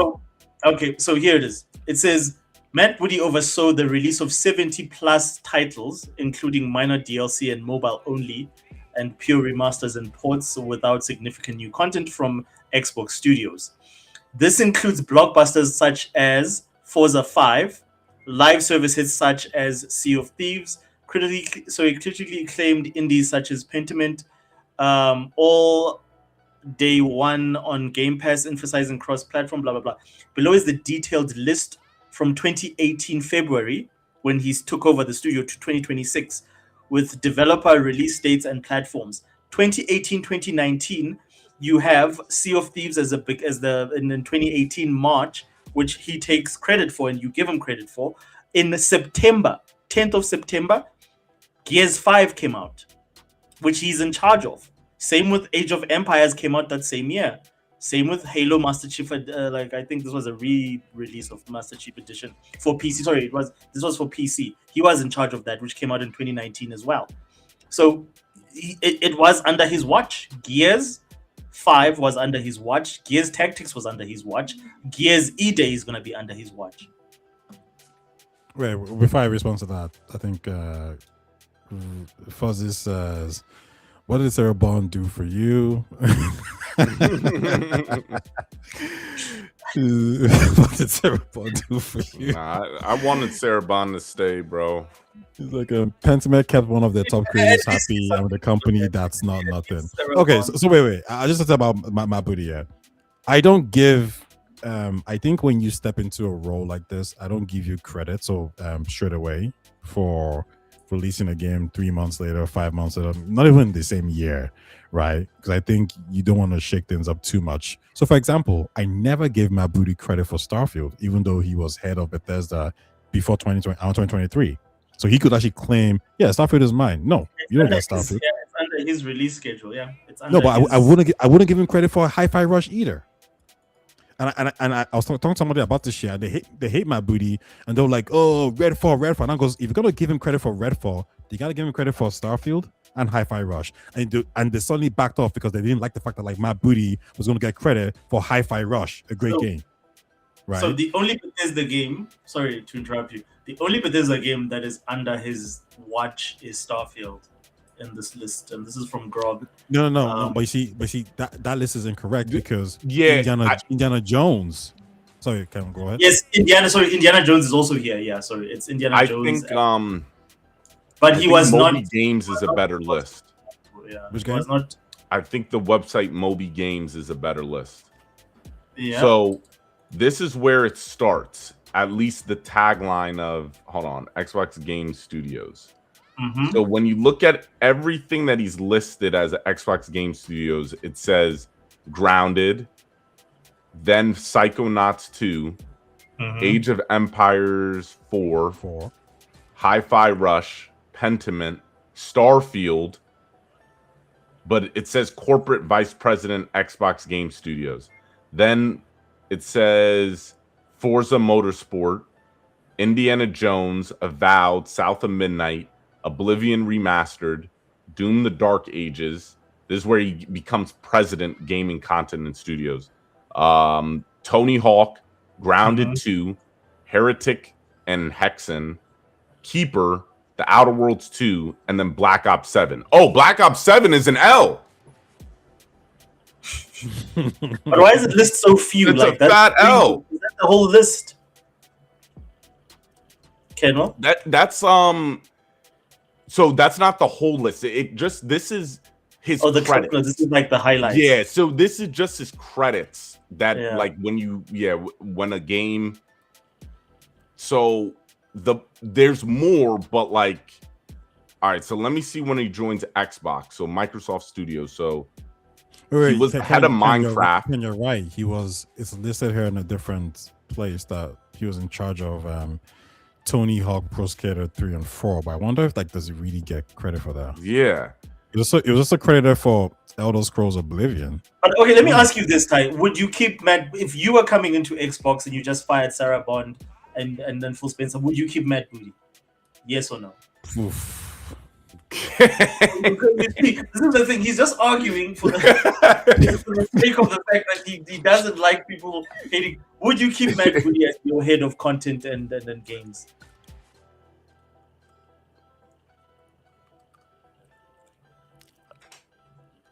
Be honest. Okay, truthfully, Yes. the reason why it's so hard to answer is because I would need to think of who can replace him. I don't know who I would replace him with. Taye, you don't have a replacement, right? Then I'll keep him then. But like, let's say now, you don't have a replacement for any of these people. I'll keep him then. I'll throw out a name. Yeah. As a Well, replacement. we can give you a couple of names of people. Let's say now actually, I like that. I'll throw out a name. What's his name? Hold on. I'll throw out a name. But let me see. The Embark, Embark Studios. You know Embark Studios? Yeah. Him, Patrick Suderland. Let's say Shu Yoshida was available. Sure, you should have, yeah. Let's say Connie Booth. Connie Booth is the lady from Sony. She was available. Oh, man, I don't know about that one because the reason why I'm saying that is because I don't know exactly her credits. I don't know like what Shu did and like to compartmentalize what she did and what Shu did. But also, I'm also worried a little bit of people who are older. But I think I want like maybe like new blood. Wait, so you wouldn't do Patrick? The guy from Embark. Arc Raiders? Yeah. No, I don't think I don't. What? You would leave Matt Booty? You would leave Matt Booty, but not he was pretty big in FIFA. Let's say Wait, you had sorry. See, I don't know who he is. Wait, so okay. He Patrick did Arc Raiders and what else? So Vince Patrick Zampella. Sutherland, he created Battlefield. He was there from when Battlefield, like when he first started Battlefield. Mhm. So Battlefield 2, 3, 4, all the good ones. Then he became the executive vice president for FIFA 17. Mhm. He was the directors thanked him. He had some contribution to A Way Out. Mhm. Then he left with Battlefield 5, and then he created the finals and then Arc Raiders. The finals sucked, though, right? The finals, it didn't suck. It has like It's still going on. it's still going. Like it has its fan base, but it's not as big as those other games. Yeah. I think that's a good shout. Okay. Would I get rid of him for my? Because this is your new crew. This is a new crew. Yeah. I think yes. Yeah, probably. I had another name. Battlefield 1, 2, 3. Vince a bit of Zampella. FIFA. No. If it's Vince Zampella, the answer is 100%. Yeah, yes. the answer is yes for him too. Yeah. So like, there's so many better These other guys options. are a little bit different. What about Yves Guillemot?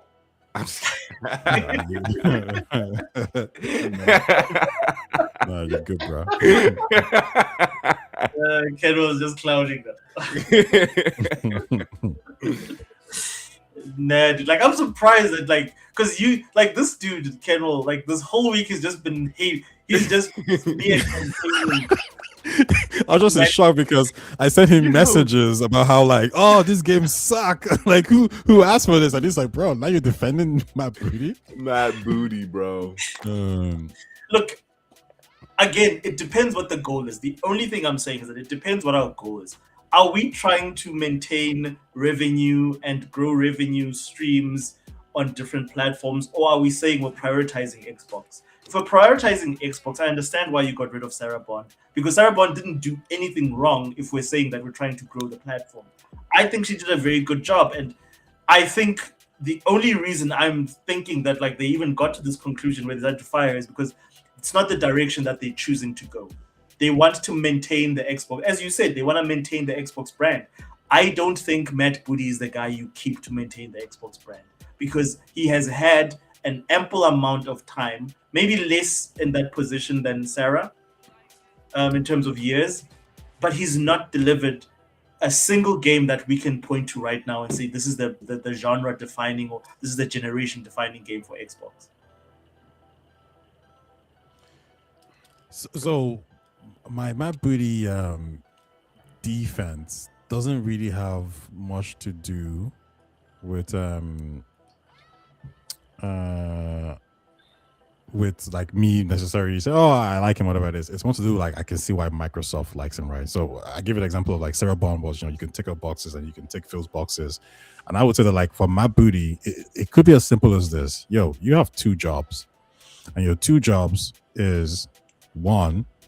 Sorry, hold on. Fuzzy is saying something here. He says, I don't think they could get rid of Sarah, Phil, and Booty all at the same time. I agree. Gotta have someone there familiar with what's going on. Yeah, I agree. I think if Phil is going, you have to get rid of Sarah. So I think Booty probably just don't be surprised if Booty actually gets let go 1 year later.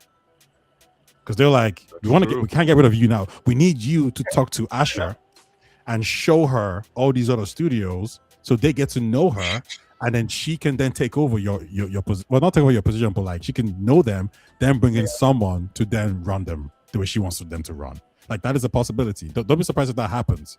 But you can't get rid of all 3 of them. So Fuzzy's actually completely correct here. For the Booty thing, there's 2 things you could just evaluate him on. And the first one is revenue. And you could say it doesn't matter if it's, every game should have this revenue. Microsoft probably says, listen, do you make $1 billion a year for us from a revenue point of view? And he's like, I make 5. They're like, okay, cool. You tick those boxes. Next one is, well, these games need to have a good Metacritic score. Do you have a good Metacritic score? And he could say, yeah, I do.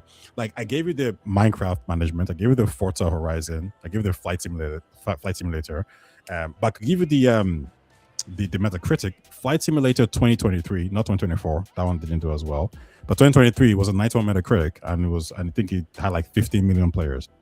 Sea of Thieves, you guys want to say, well, that game launched under him, and you can say that, but I wouldn't give him credit for that because again, I think if a game launches under you in your first year, you ain't getting credit for the L's or the W's.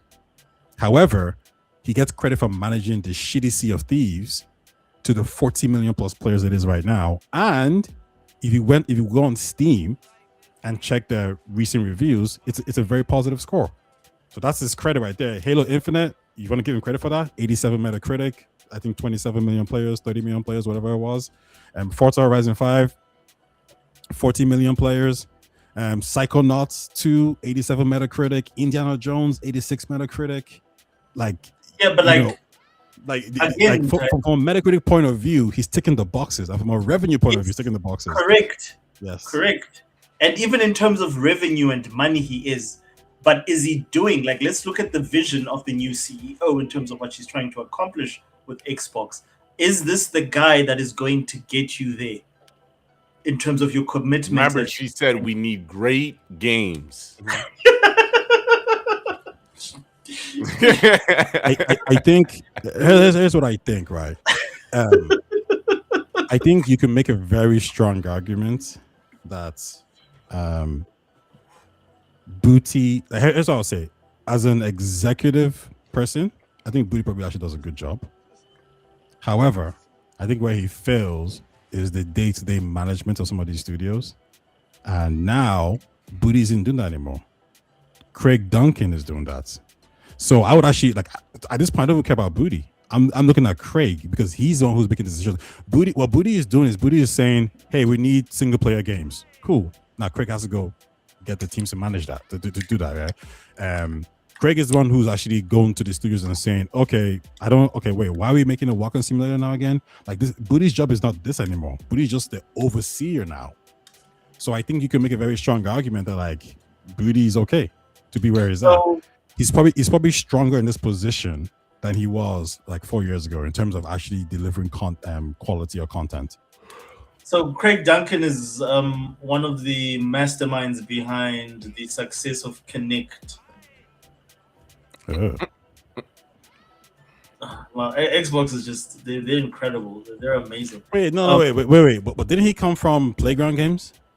Career highlights: pre-Microsoft, worked at Codemasters, director of product development, Midway Games, Sumo, Digital.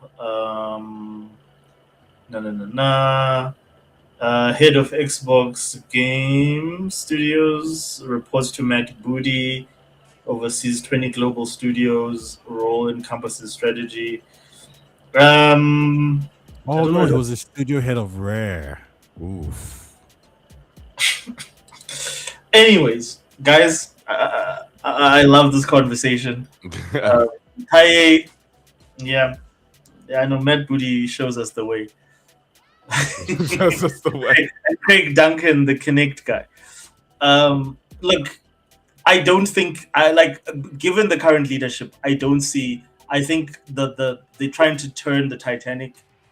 I don't see them getting that much traction. I don't know. Like, if they are gonna turn it, it's gonna take a very long time.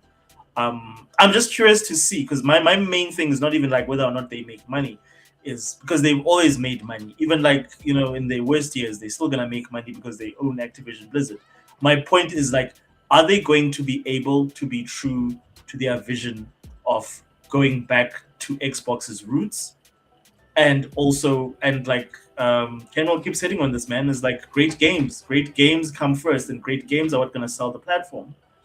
And I don't know. I don't have much confidence in that team doing anything that we've not seen in the last 5 years to a decade, which means that I don't see results being that positive.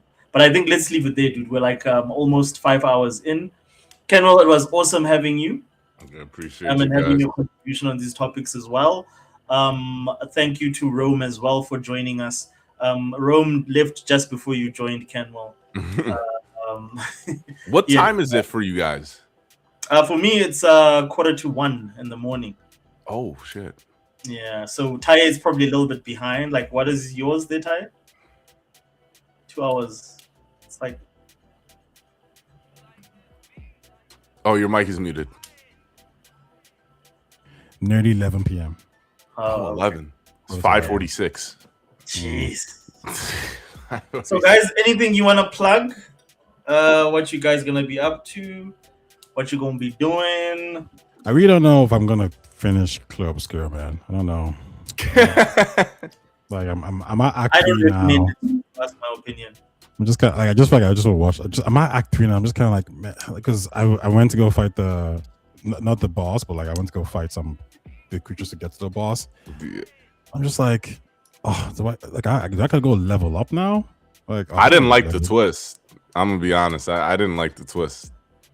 The twist in Act 2 or the twist? I mean, because I only finished Act 2. Like the ending boss twist or the twist like. What do you after know? Act What do you? I don't want to say anything. 2? Well, Fuzzy, you're watching this, right? So you already know what's going on. Oh, it says Act 3 super short. Yeah, Act 3 seems really short because I think you can just go fight the boss, right? But I'm in Act 2, so spoilers, everyone. I got to the part where I found out that like they all live like in a painting. Yeah. Yeah. When that happened, I was like, oh, okay, kind of makes sense now. Yeah. I suppose. Yeah, I was like, okay. I mean, yeah. Oh, yeah, and here's the sun, and okay. Like it was okay, but I wasn't like. I wasn't Yeah. crazy about it. That's how I felt. I was like, okay. It's a fake world. I think you were trying to. I think they. I felt they were trying to do a little bit too much with the story. I think- one of those things.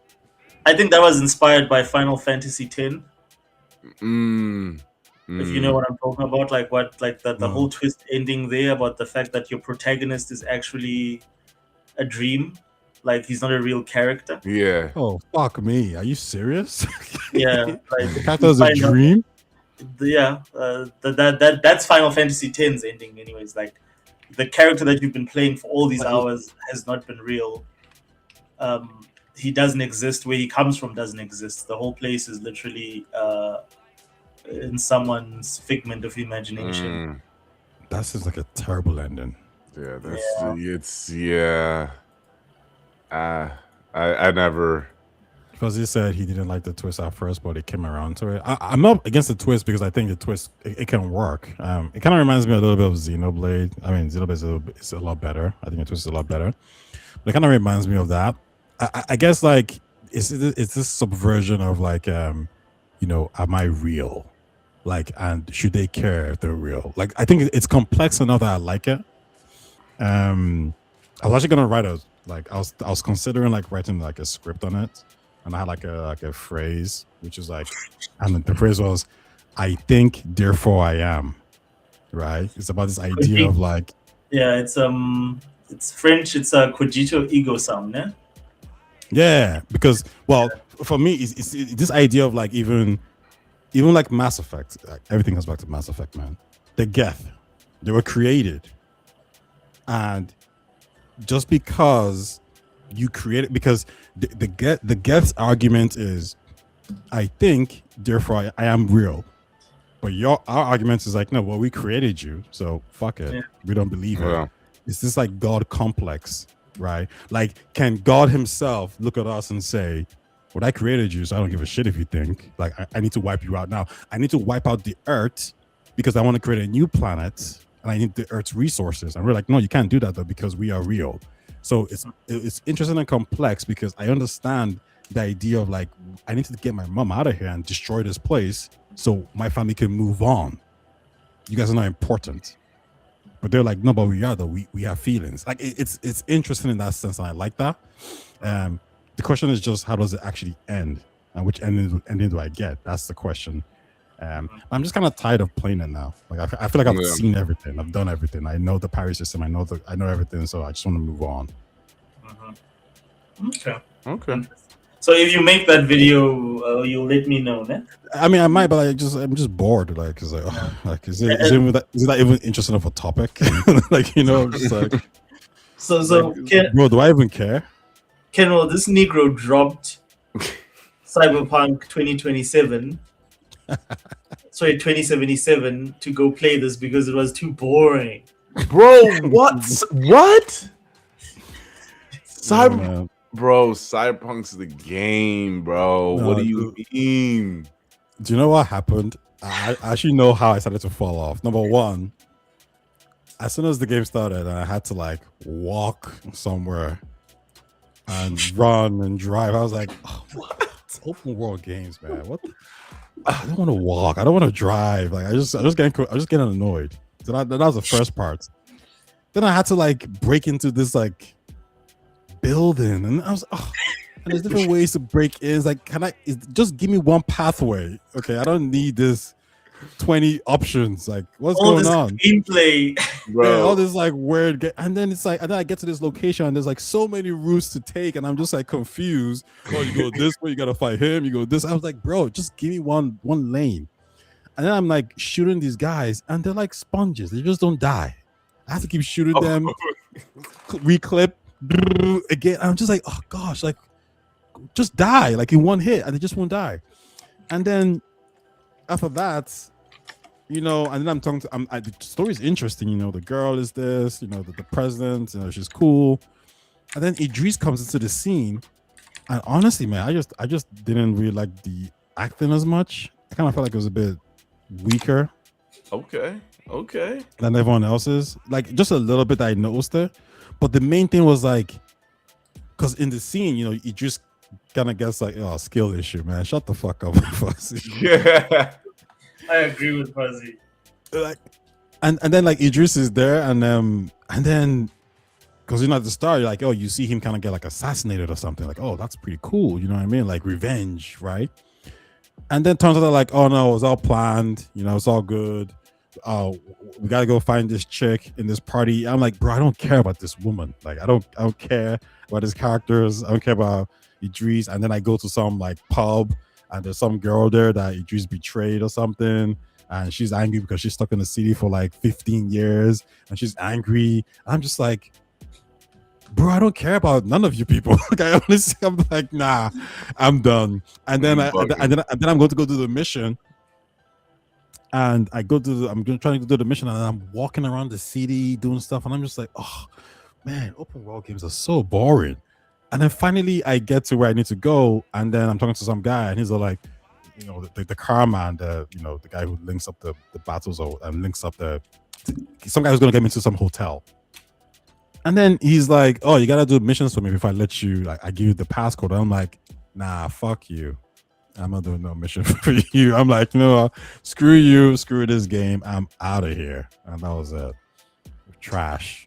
That's the worst description of Cyberpunk I've ever Bro, heard. that you made that game seem like it's a walking simulator. Bro, I was walking. You made that game seem like Dead Stranding, like what we're watching right now with little girls spinning in the rain. Like the game, it's got cool vibes, sexy women.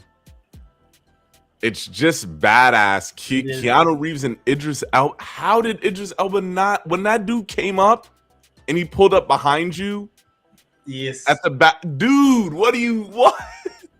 What? Here's the thing, yeah. He's just too nice. Like, and here's what. If it was the guy from Thanos, the actor with the voice, and he's all like, deep in, he puts the gun, that would have hit me more. But when it was Idris' voice, I was kind of like, man, you ain't gonna do shit, man. I was just like, you ain't doing nothing. He was like, what are you gonna do? Shoot me? Man. Bro. And then I get into the car, and he's just kind of like, oh, you shouldn't go into the car. I'm like, yeah, shut the fuck up. You ain't doing nothing. I was like, I ain't afraid of you. I agree with Fuzzy. That is, for me, the game of the generation is Cyberpunk. Yeah, that's how I feel. Yeah. I haven't felt a game like that since GTA 4. Yep. Nah, like, I mean, listen, like, I haven't even played it, but Baldur's Gate 3 is probably the game of the generation. You think so? Baldur's Gate and Elden Ring are probably the game of the generation, I think. Okay. Like, look, Baldur's Gate 3 makes a good case. I've not played enough of Elden Ring to sort of have... No, because I think Cyberpunk does what it does well enough. I don't think it does anything necessarily too innovative. However, what I will say, Elden Ring takes a genre to the next level, which is Souls-like games, and I think he executes in what it wants to do the best, right? Whereas I look at Cyberpunk and I'm like, man, like, your CD Projekt Red, you went from making The Witcher 3, and I expected something to take it to the next level in this sci-fi genre. You did not do that at all. I feel like Cyberpunk feels like a game where CD Projekt Red nailed the side stories, which is what they're always good at. But everything else, like, I mean, it was nothing else was necessarily like innovative or creative. I felt like, yeah, the stories were great. That was it. Like, you can't like run up walls. Like, you can't really, like, what is there about Cyberpunk that is, from an innovative point of view, that is like, yeah, that was something special. I feel like it's just a story and just the vibe of the game. How many Cyberpunk games, or like, let's say, futuristic games offer you or give you that sort of Okay, world? wait, how about this shit? And Fuzzy, you tell me this, Fuzzy, because you're in the chat right now. Do you think Deus Ex, from a cyberpunk sci-fi perspective, when it came out, had a bigger Which impact Deus on Ex? that? Whichever one you want to pick, like, you know, Deus Ex, whichever one you want to pick. There's like, they vary in quality. The original maybe- time was great. Maybe Mankind. Huh? Mankind. No, Human- they don't even come close, dude. Like, it's not even a competition. Well, which Deus Ex you want to talk about then? You need to use the original Deus Ex if you're gonna use Deus Ex. None of the others. Sorry, come. not Mankind. Human Revolution. No. No, Human Revolution isn't even close. That game was so broken. when it came. Okay. Well, okay. Human Revolution is dope, yeah, but fair enough. Like, Human Revolution or the original Deus Ex, I felt like those games, for me, like when I was playing that kind of genre, had like a bigger impact in like, wow, this is crazy. Yeah. I never played we it. can. Yeah, I think we can have that conversation. I get what you mean. Yeah, But like still- think about it, you play Mass Effect for the first time, Mass Effect 1, 2, 3. You because remember, RPG games have existed, right? But Mass Effect is like, yo, by the way, you came into this genre and you did something insane. Like, I like we can all get that, right? To an extent, you could say The Witcher 3 did something there as well, right? You could say Assassin's Creed came into this action adventure genre and did something with Assassin's Creed 2 that was like revolutionary. You could even say Sony did it with Uncharted. I look at Cyberpunk and I'm like, nah, I don't think y'all did anything too crazy here. So the only thing that The Witcher 3 did was just make The Witcher a little bit more accessible. It did nothing that was new. Give me one thing that The Witcher did that other RPGs set in a similar setting did.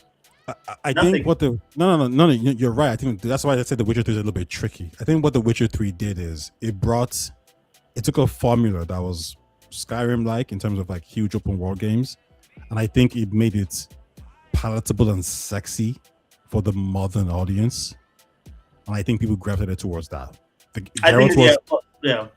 Geralt was an amazing character. It had nice female characters. Yeah, but like, how much of that is innovative and new?